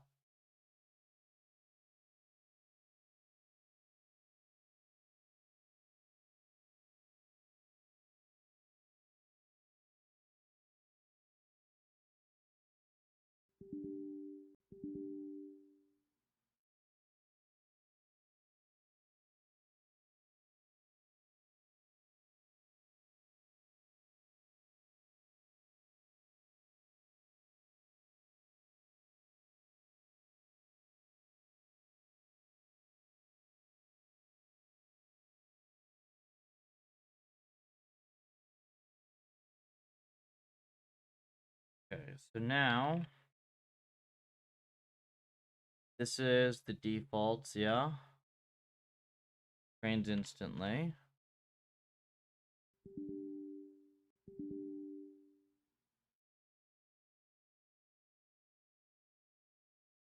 Just want to do it this way, then it's index.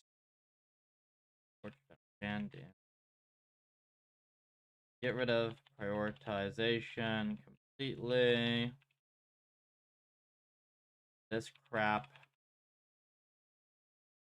Turns, manages. Do. Pitch. Zeros.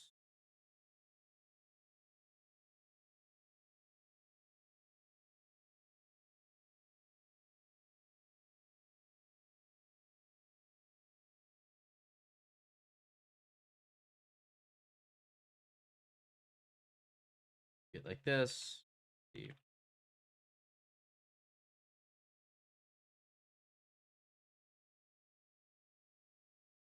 So this is the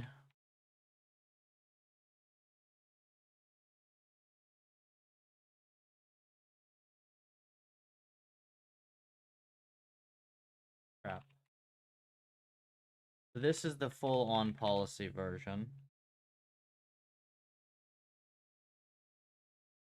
We can see it actually doesn't work out of the box.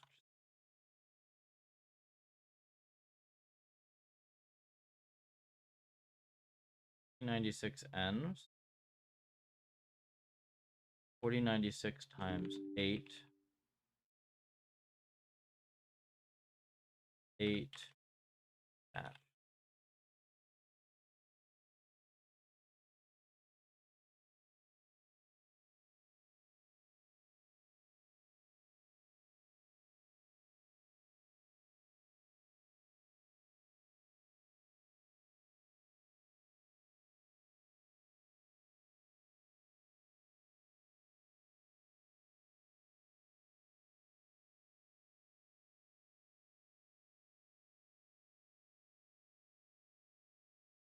Still no, huh?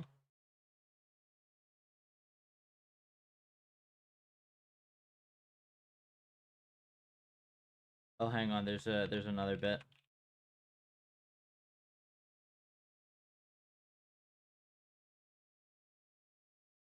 Didn't get.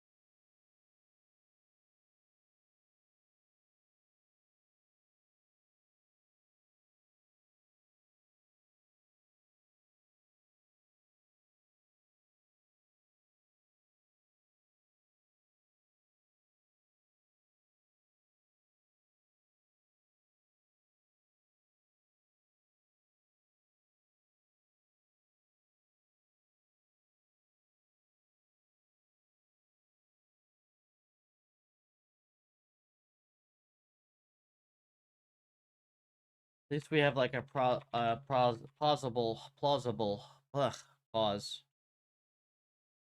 working.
Interestingly, it's very difficult actually to get even fully on policy a version of this to work.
Like, what the heck? The heck, man? Supposed to work. It's kind of crazy how as soon as you do anything that's not what PufferLib does, nothing works. But as soon as you do PufferLib, it works. The problem.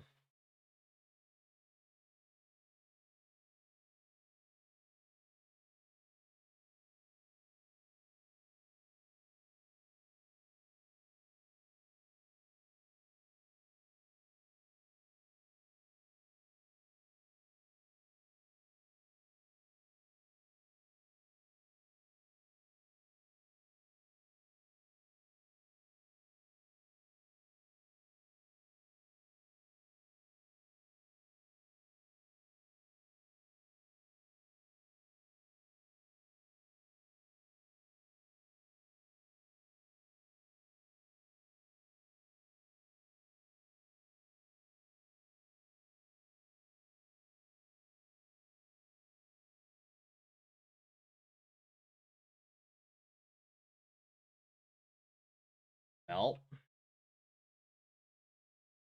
kind of awkward, right? Uh,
literally doesn't even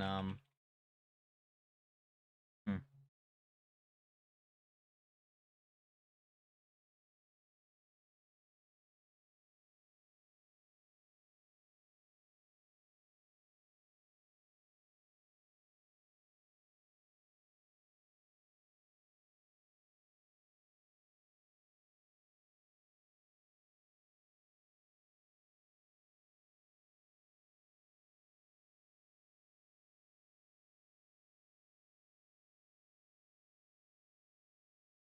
so what is it if you don't have a ratio here?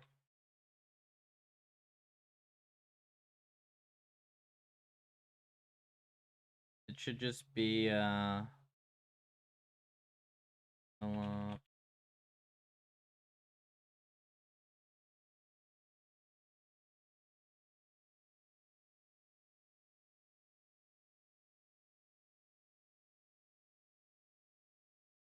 log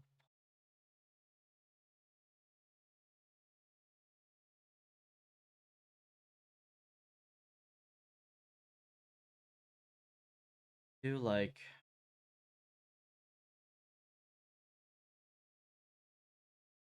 this.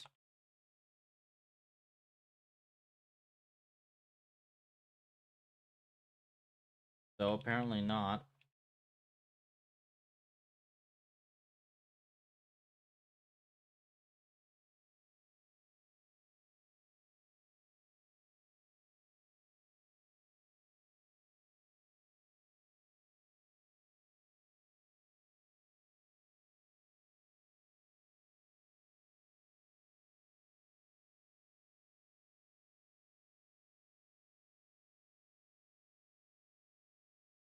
It's tough because like I have this entire thing optimized for like the way that I would do this with all the clipping.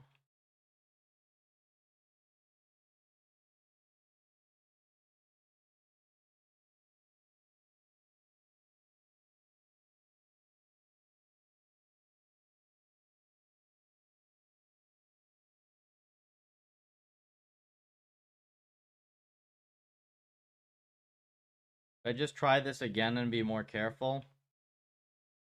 I don't think it's just about being careful though. I think that it's like completely set up differently, right?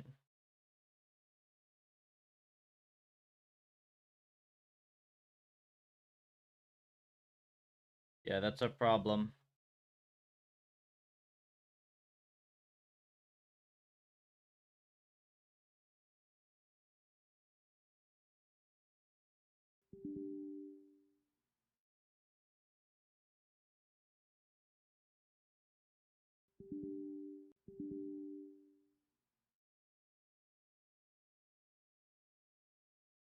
Like what happens if I just do this?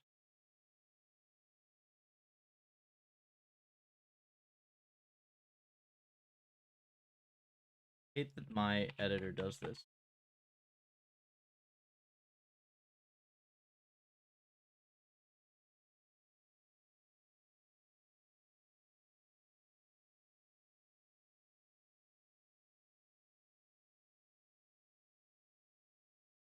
Okay, this actually does work without clipping. It's decently. Okay.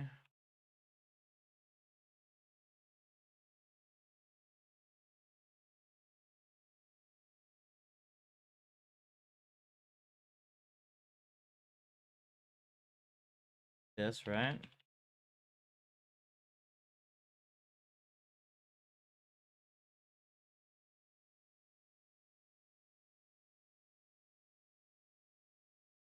Heh. Not clipping value loss apparently is just horrendous. At least sketchy.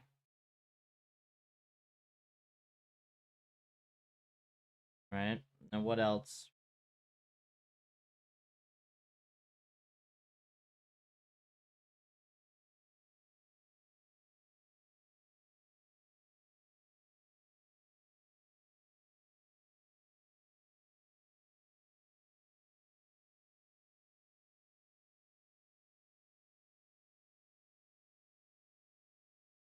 Not going for good, just need to go for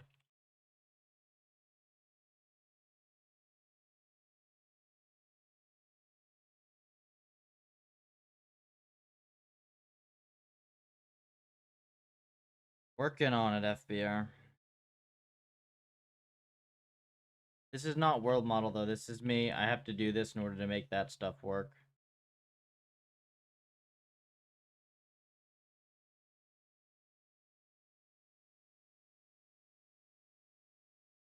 Because I think the thing that happens is the world model shifts you to be fully on policy. And like the way that I have it set up, it'll try to clip the world model updates in a way that doesn't make sense.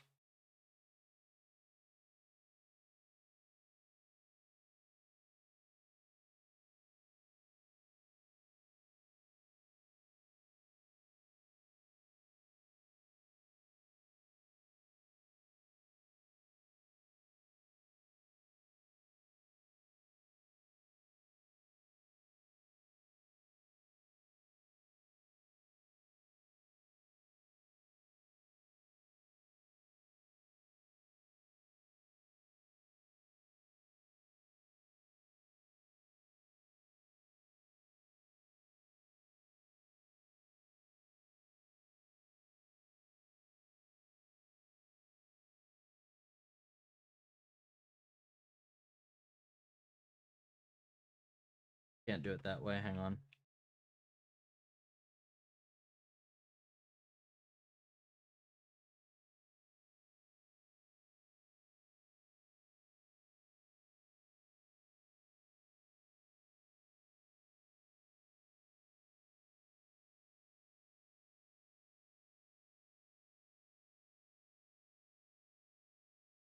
Okay, so this still works, right? Just have new log prob, no ratio. This, get rid of this, get rid of this.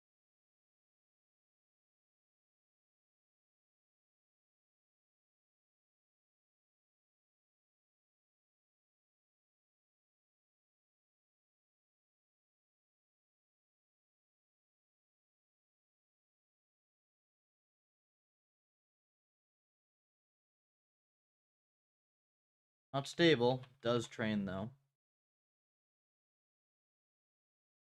This gives us a fully unclipped, no clipping formulation.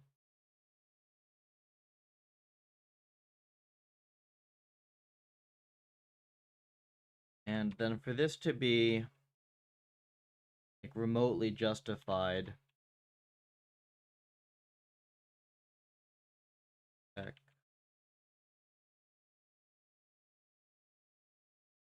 And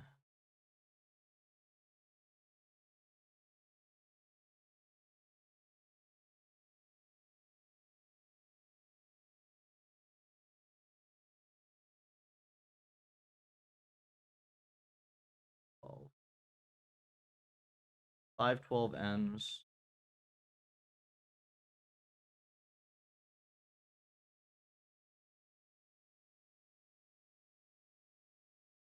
Better.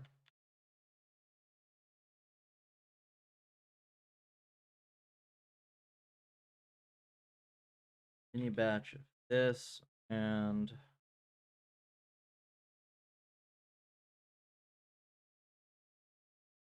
we should just have this stable though. It's kind of weird that it doesn't.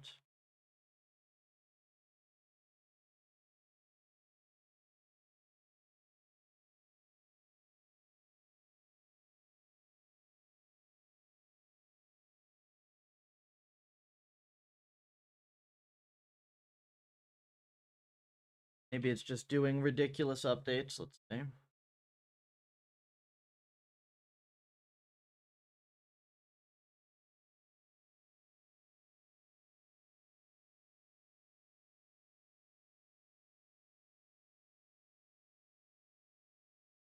That's not bad, right?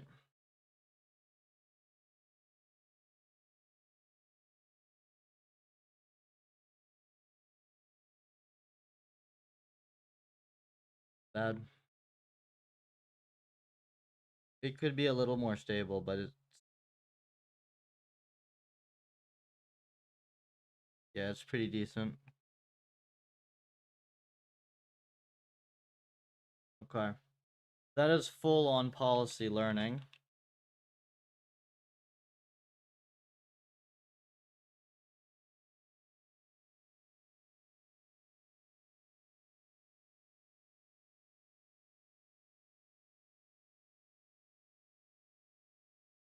Consistent enough, yeah.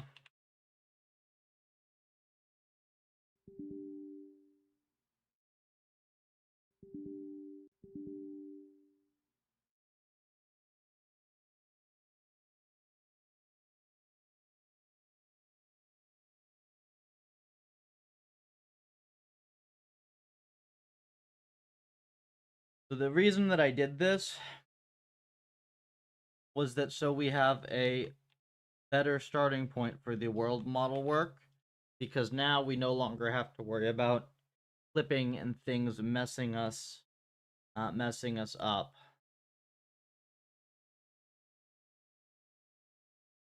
I think technically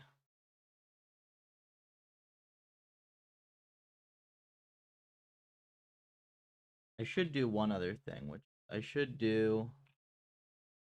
Let's do BPTT horizon equals 16. And then let's do 2048 ends. Those.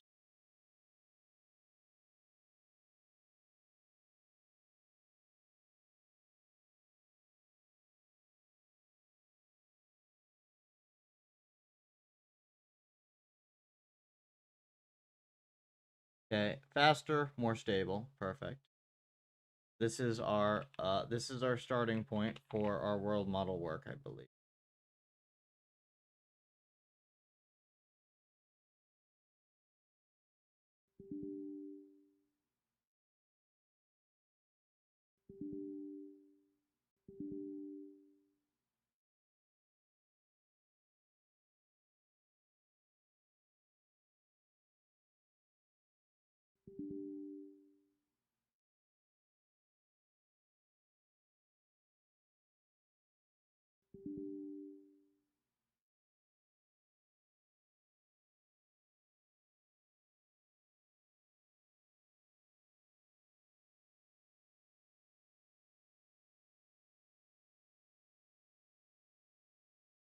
Kind of crazy though, the extent to which like tough to just pull things from here. There's so much you have to change.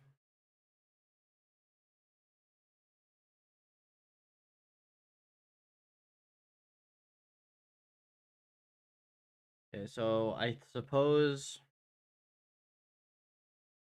now we need to do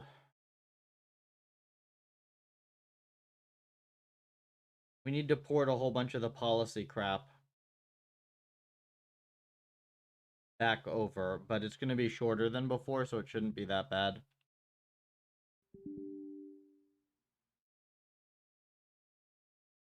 Do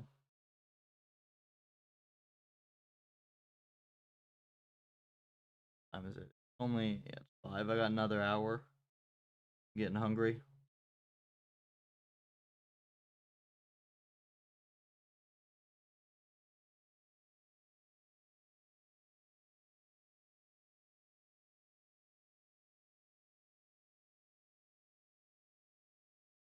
This is the thing is like when I have my schedule is a combination of hard exercise and hard research. It's like I've only got so much steam. It's tough to do that with on cut with long hours. But we're doing like this is a decent pace for research regardless of the results. Like we're trying a good number of things out per day. We're gaining insight.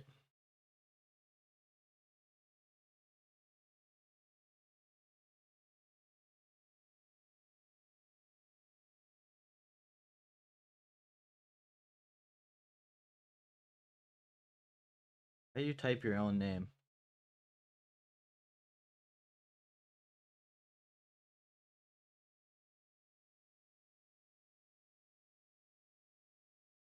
RR.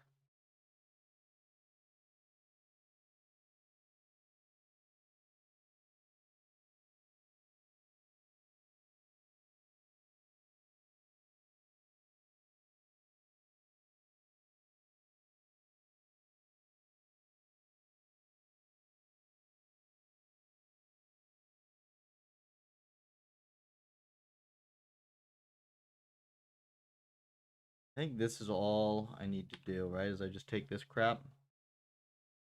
It's not any different.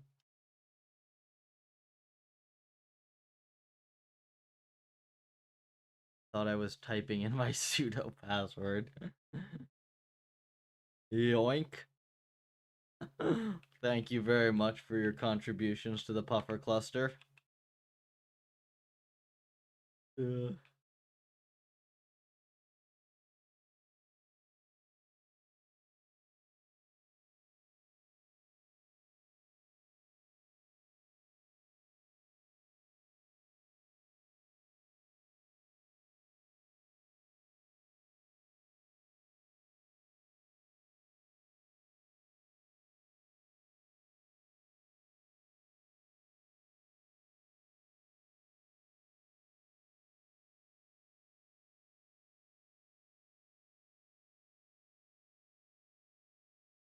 Last I checked, like the random short I made on Sunday had nearly 1,000 views already. And YouTube is just like a ridiculous way to get stuff distributed. And where's this?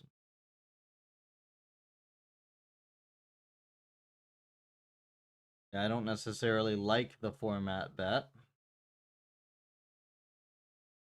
Didn't say I did.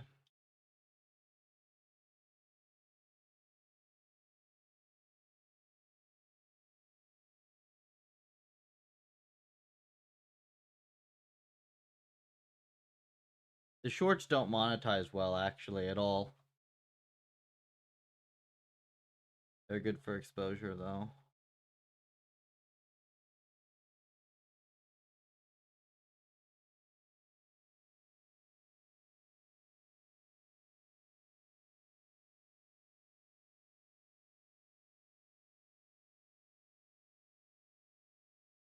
So what we're doing here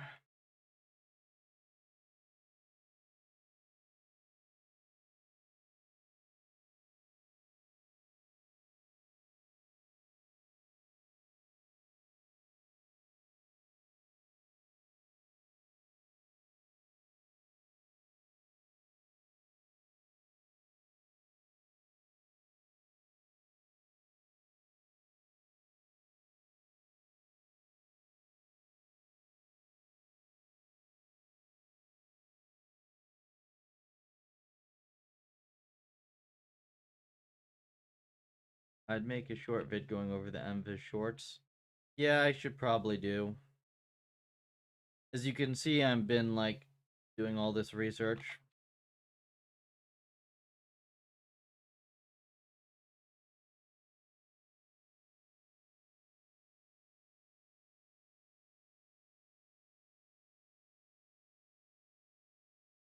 Okay, so here we have now retrofitted our world model code to this, and we need to add the losses, I believe. You got your policy gradient loss, you got all these losses, but we also need the other loss actually going to be this.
Drives me crazy. There's just like no, like there's just zero signal whatsoever on this, right?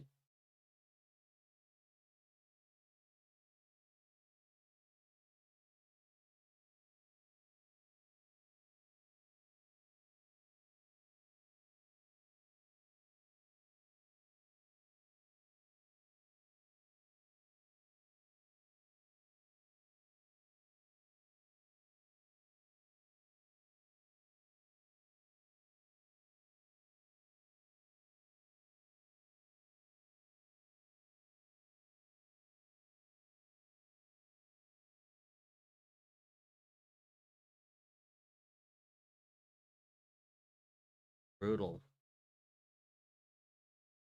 I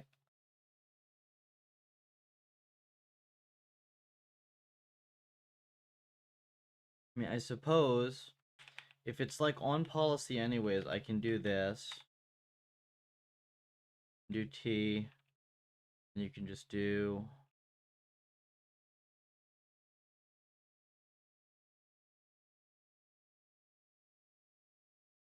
you can do this.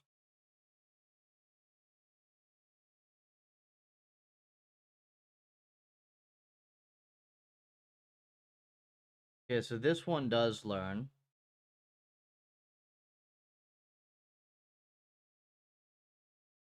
Okay, so that's useful information. And then this one,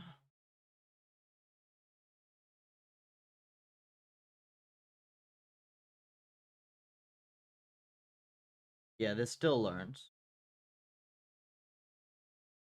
Not as well, but it still does learn. Okay, and then it's when you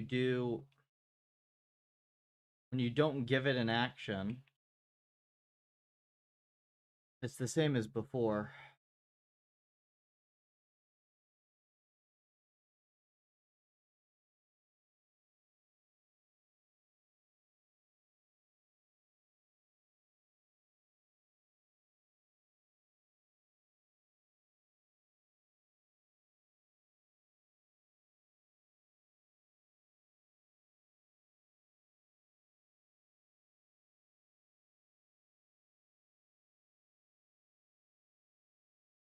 Oh wait, the reward model doesn't know the action you took, right?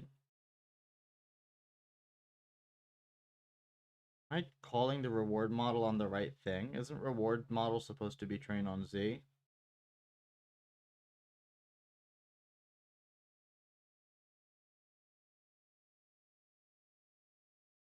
I do Z pred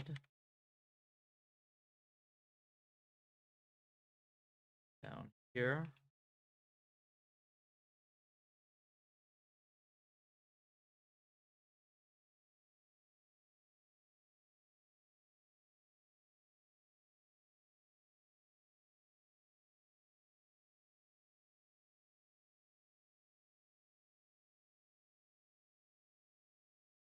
This doesn't work. What if I do, if I give it the action again, does it work?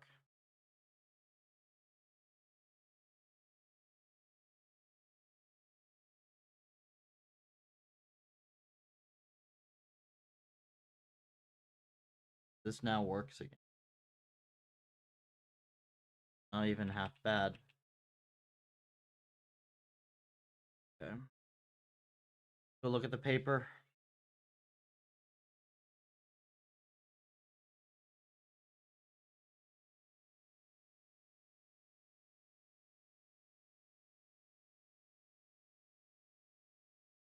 They do it on Z. You do reward, discount.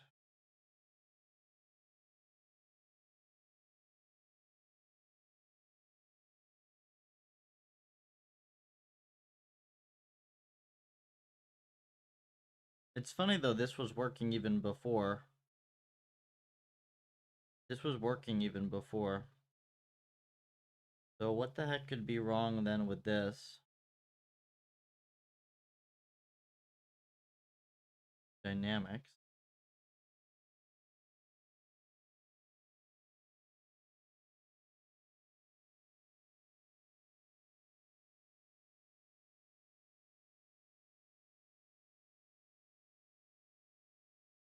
Dynamics. Thing gives you action, right? It's state of hidden. State. Self policy forward eval.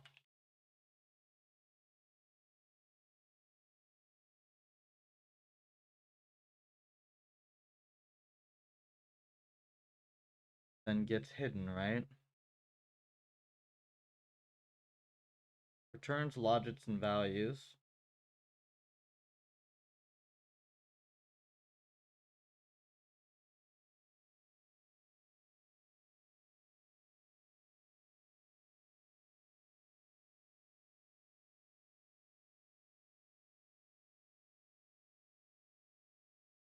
Gives you state of hidden.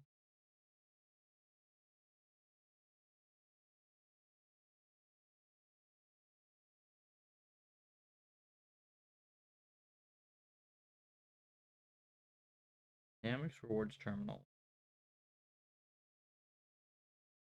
It's so freaking close in some sense, isn't it?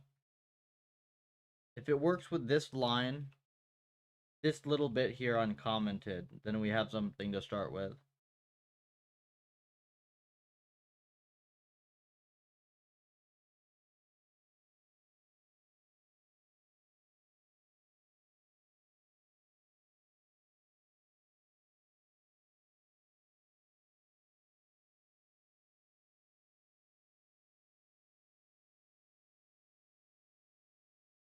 Pretty different. I mean, this portion is now going off policy. On policy with respect to the world model, right? Thing I missed? Use.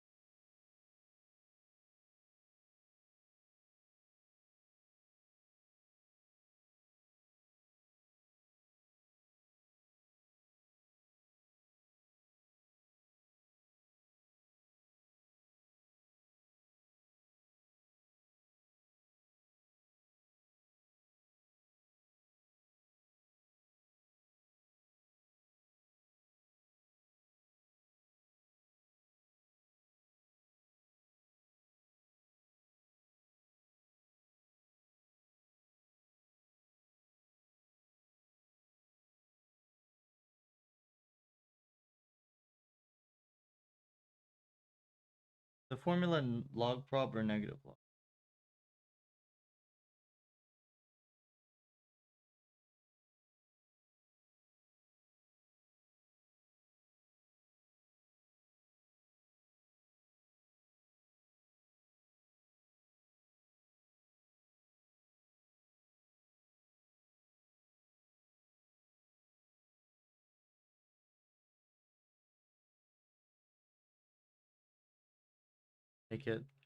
Make it more certain. And give it the easy mode. This.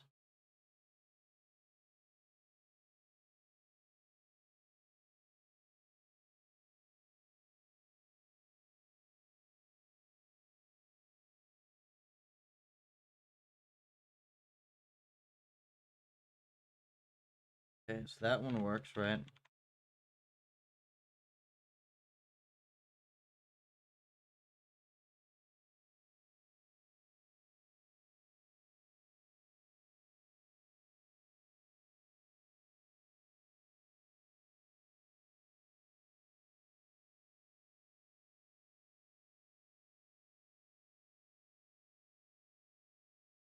Yeah, so this is correct, but you really, really want the advantage, I see.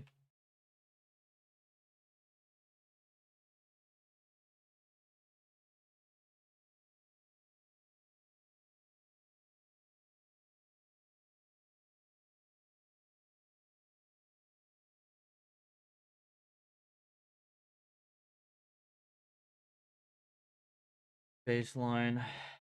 Do MB values, MB terms, ratio advantage.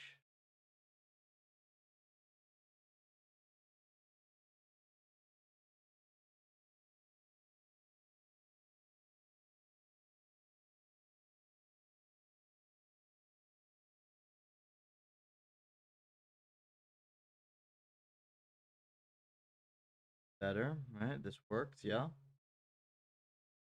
Good. And this bit.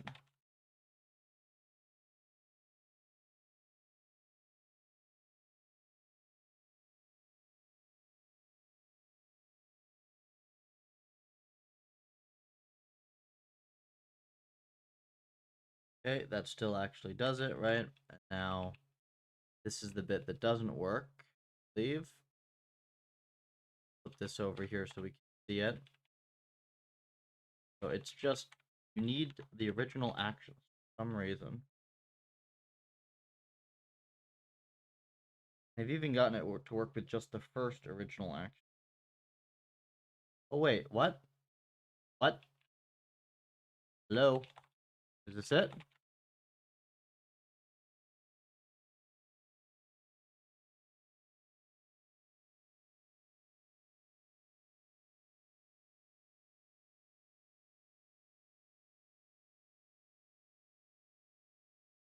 It was working there, wasn't it? Is it inconsistent? Or did I mess something up?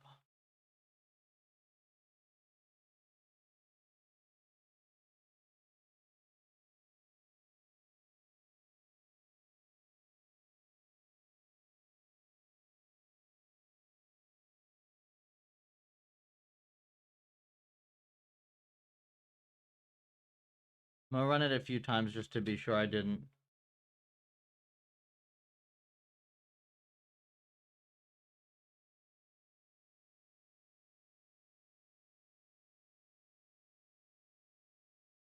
Oh, look, there it is. There it is.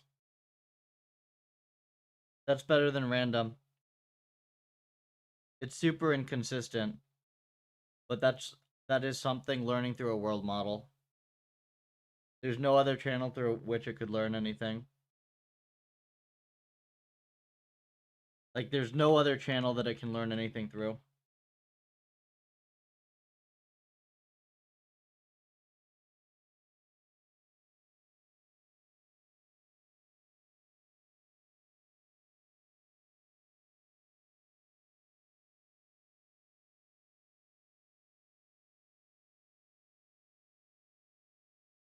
It's super inconsistent, though.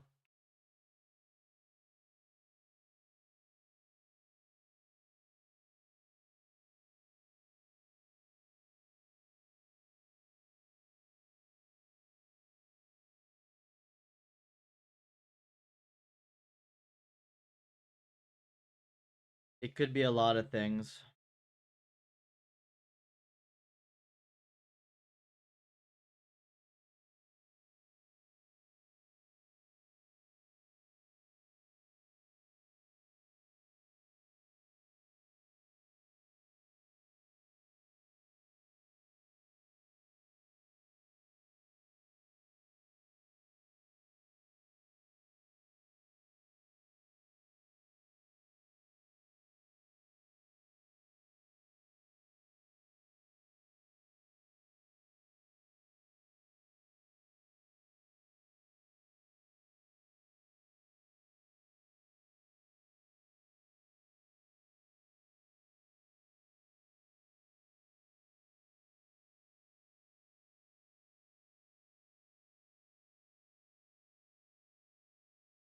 It's definitely there. It's just very, very jank.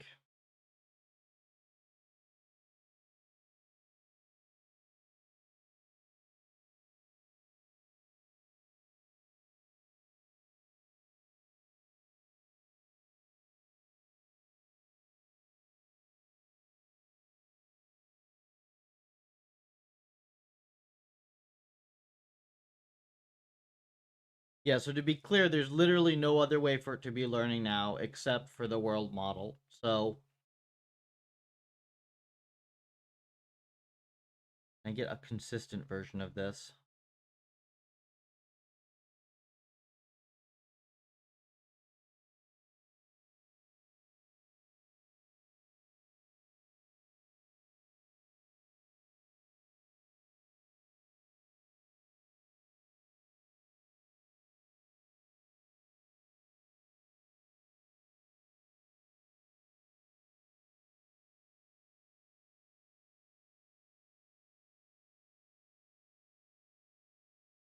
Oh,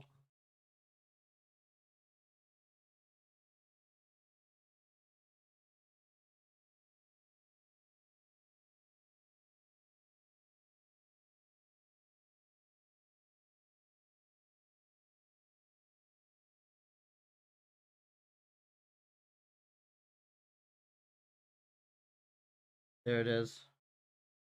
Okay. It's like super janky, but I'm gonna commit this for now so I don't lose this. Yes, bet, because there's a reason for it as well.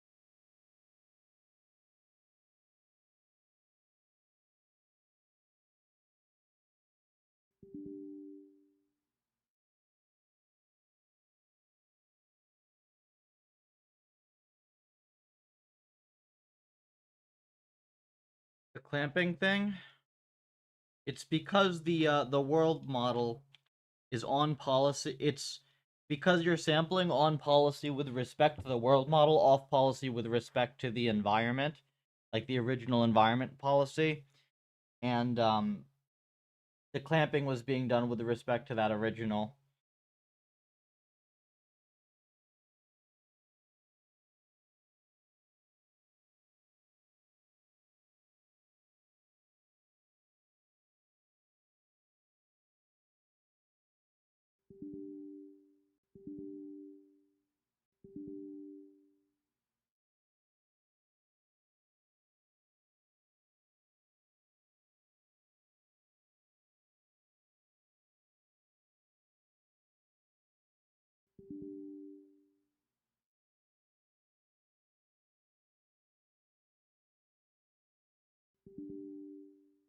We have a config ancient. Oh, no, not the reward clamping. The reward clamping is totally fine.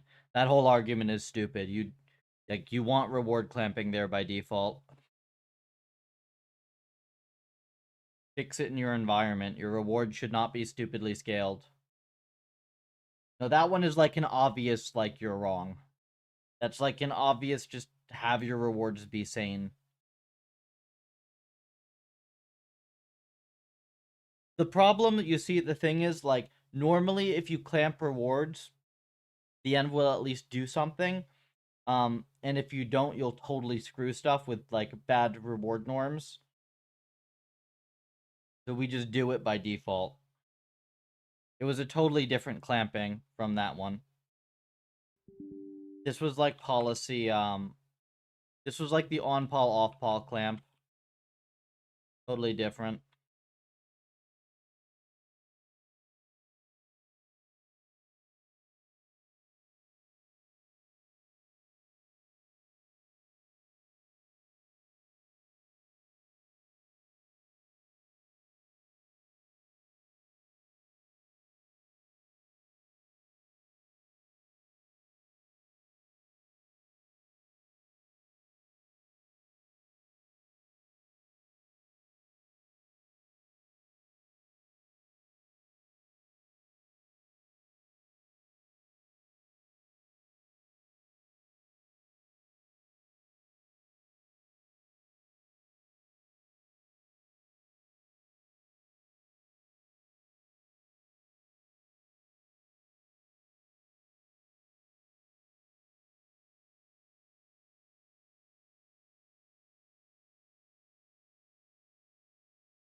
Ugh.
I want to make sure I didn't break the fundamentals, and then I have one more thing to try today.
You should have a bet bot in the Twitch chat.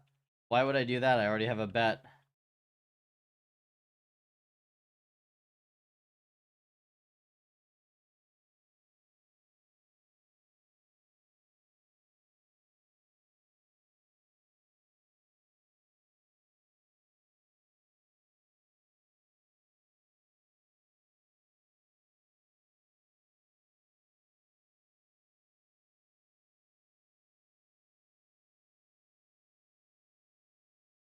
Bot support.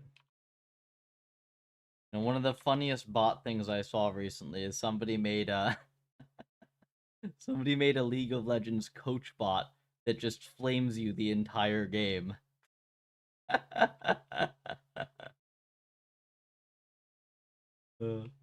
Gotta get like a bot that just flames like what is it? Rust questions, Jax questions.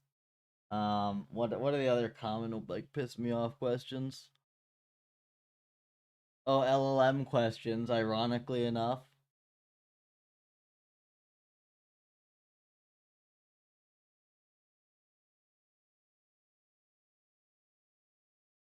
Yeah, programming language. Why not C plus? That one's like actually like a understandable question. Is that not any League game with all chat on? Look, I do play with that off when I do play, but let me just say, like compared to your typical MMO chat, like League is the nicest group of individuals you'll ever meet. So I am very well used to that.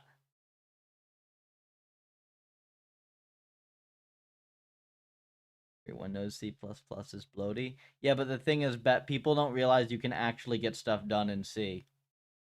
Because like way more people have spent decent time in C++ than in C. Like most people, like they take their systems courses in C, and then they go, "Oh yeah, you don't actually build anything in C," and they move on. They don't realize like actually you just don't need all those other libraries, and most of the time they're just in your way.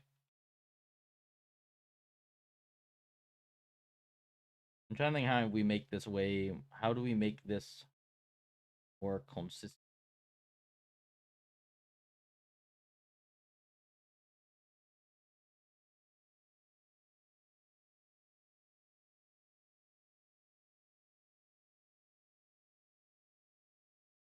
I need to at least see it optimized once. Made changes.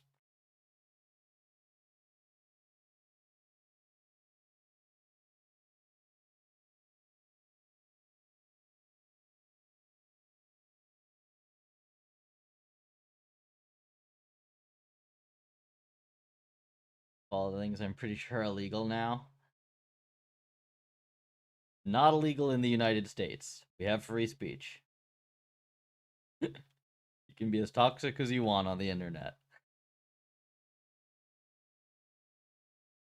You will get banned, but you will not get arrested.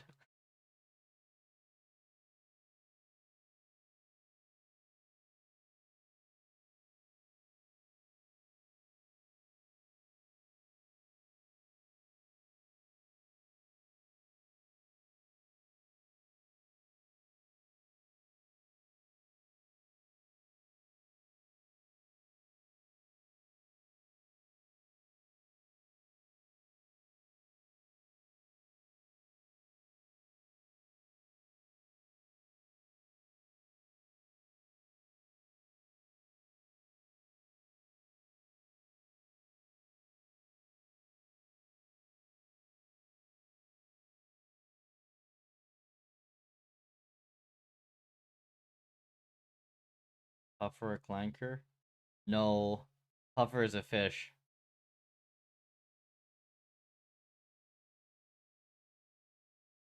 I I don't know if this is just me getting unlucky, because I shouldn't have changed the code in any way that would mess with perf at all.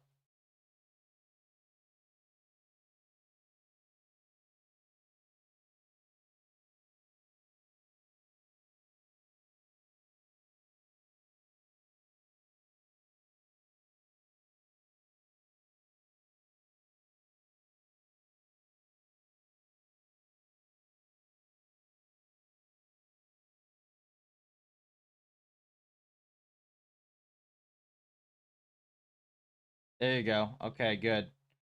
Now I know I didn't break it. See? It's just really sketchy.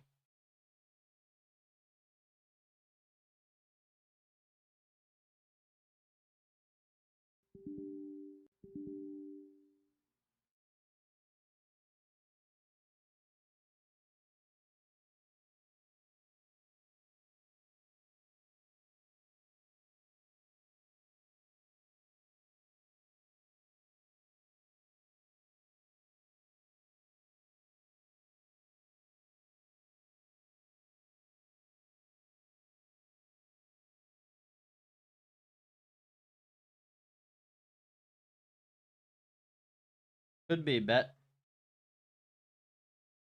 But this is also a super easy friggin' problem.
That doesn't make it instantly work, now does it?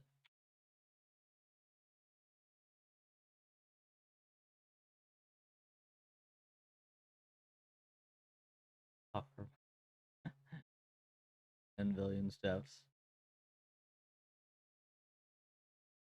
No, actually, what happens is that the heat the universe is gonna like explode or whatever, and the puffer just like eats all the extra, I don't know, cosmic background, radiation, string theory, whatever.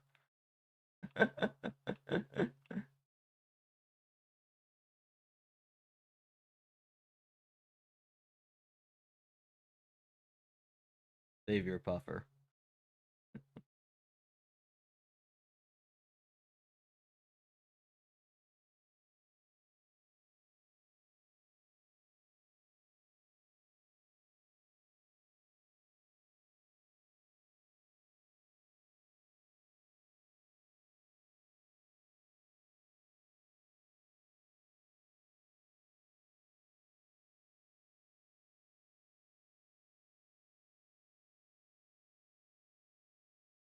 You know, if Puffer makes a $1 trillion, I won't tell anyone, but there will be signs. Like there might be a flotilla of Puffer blimps, for instance, that are like shaped like the Puffer. I don't know.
I don't know, maybe.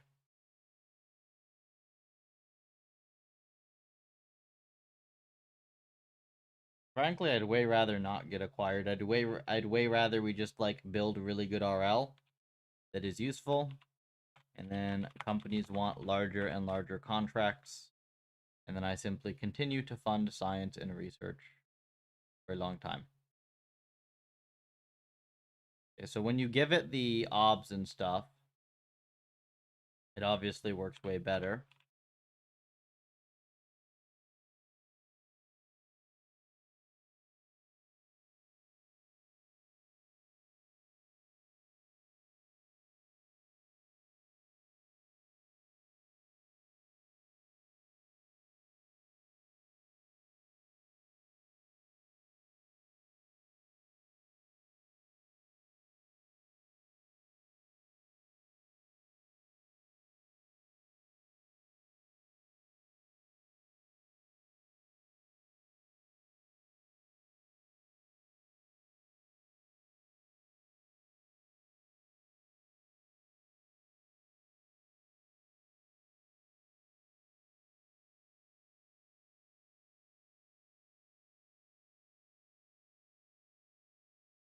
Coder.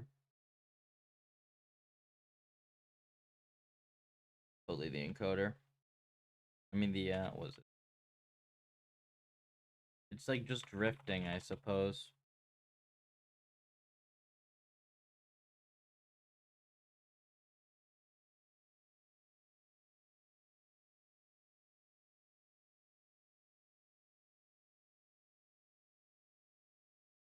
Do encoder.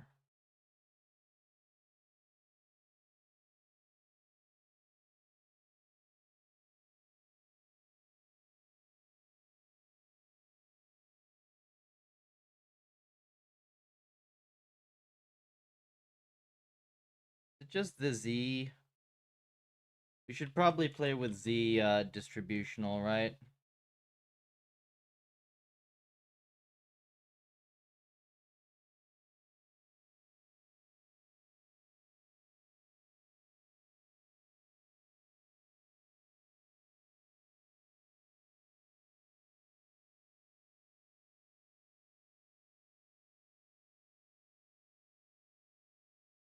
Billion when you can make 10.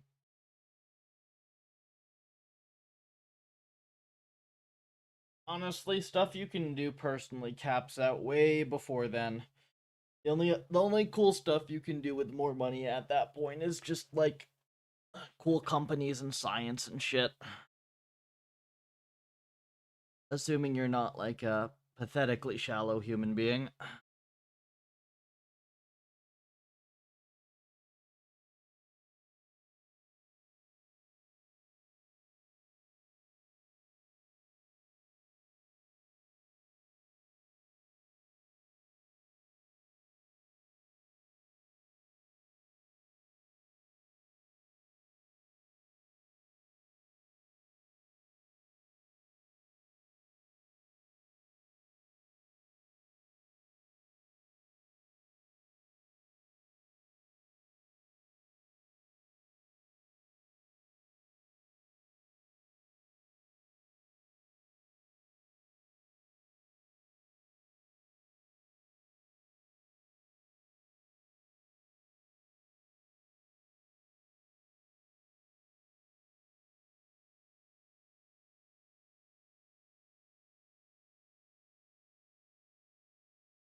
Supposed to be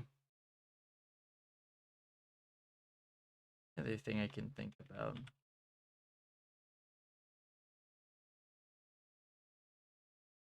What's the paper you're referencing? It's Dreamer v3, but be careful because half the paper's wrong. So yeah.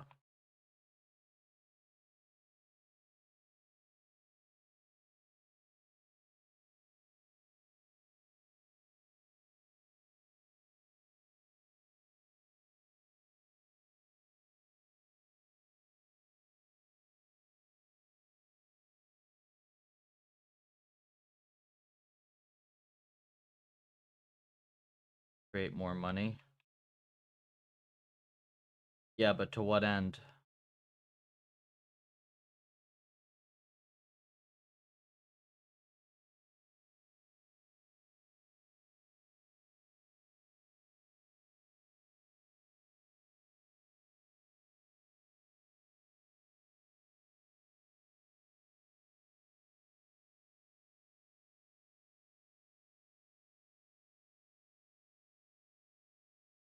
This needs to be changed quite a bit, I think. Well, we can try distributional stuff tomorrow.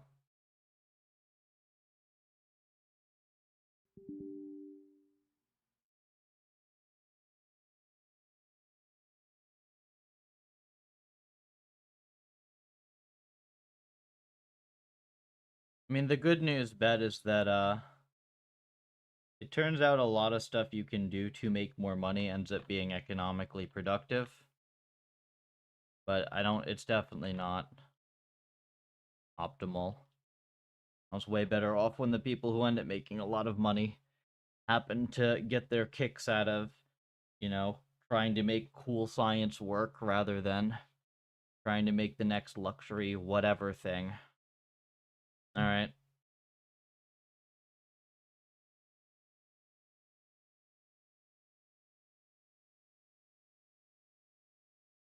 Runs, and then I'm gonna go.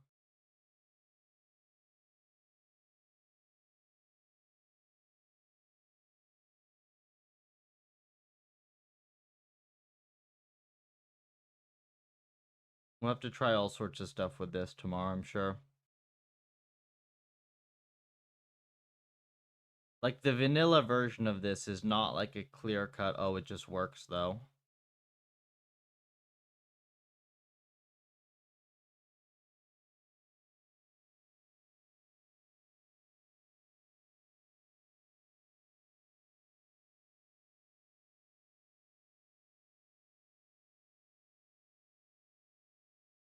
We can try to do the full RSSM tomorrow. There you go.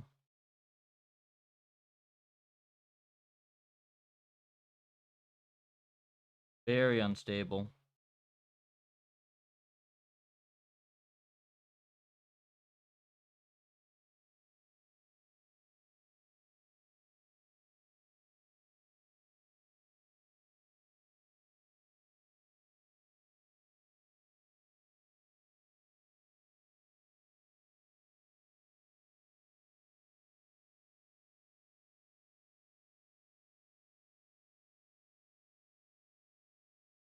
The lack of a full reconstruction loss might end up hurting us quite a bit.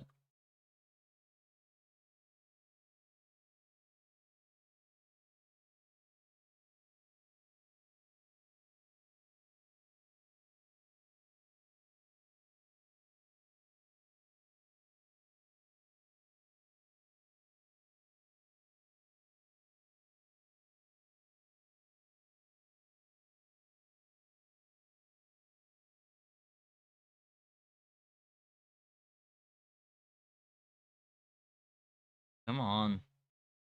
My results so I can go get dinner.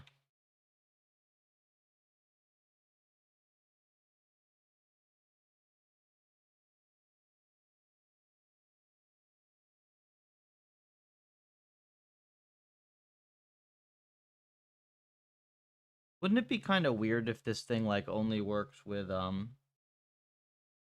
stochastic transitions?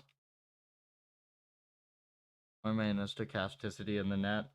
Be weird, right? I mean, I guess we could try the simpler thing would be like the VAE type formulation. It's just like some sort of distribution.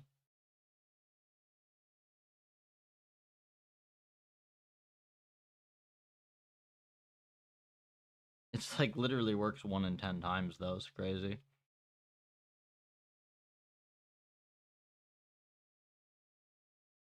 Puzzles. On 64. Should not be that big.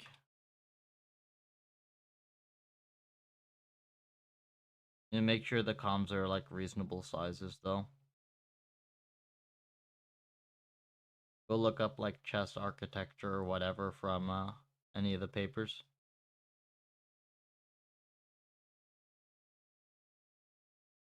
Yeah, it's crazy. This like works, but you would never know that it works if you don't run it a bajillion times.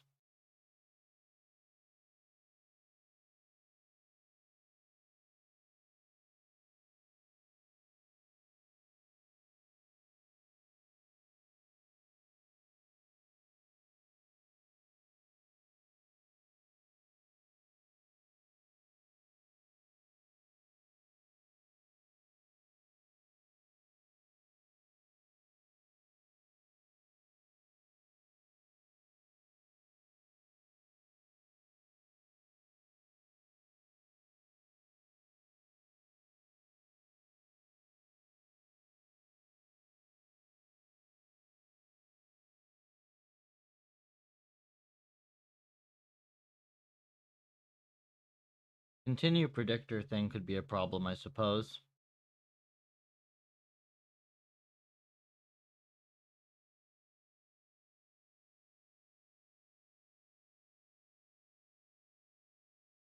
It's like I'm sitting here like, oh, did I break it? But no, I know I didn't. I know it's just this fiddly.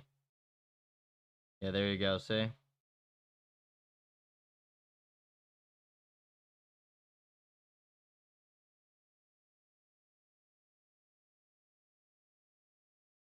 Alright.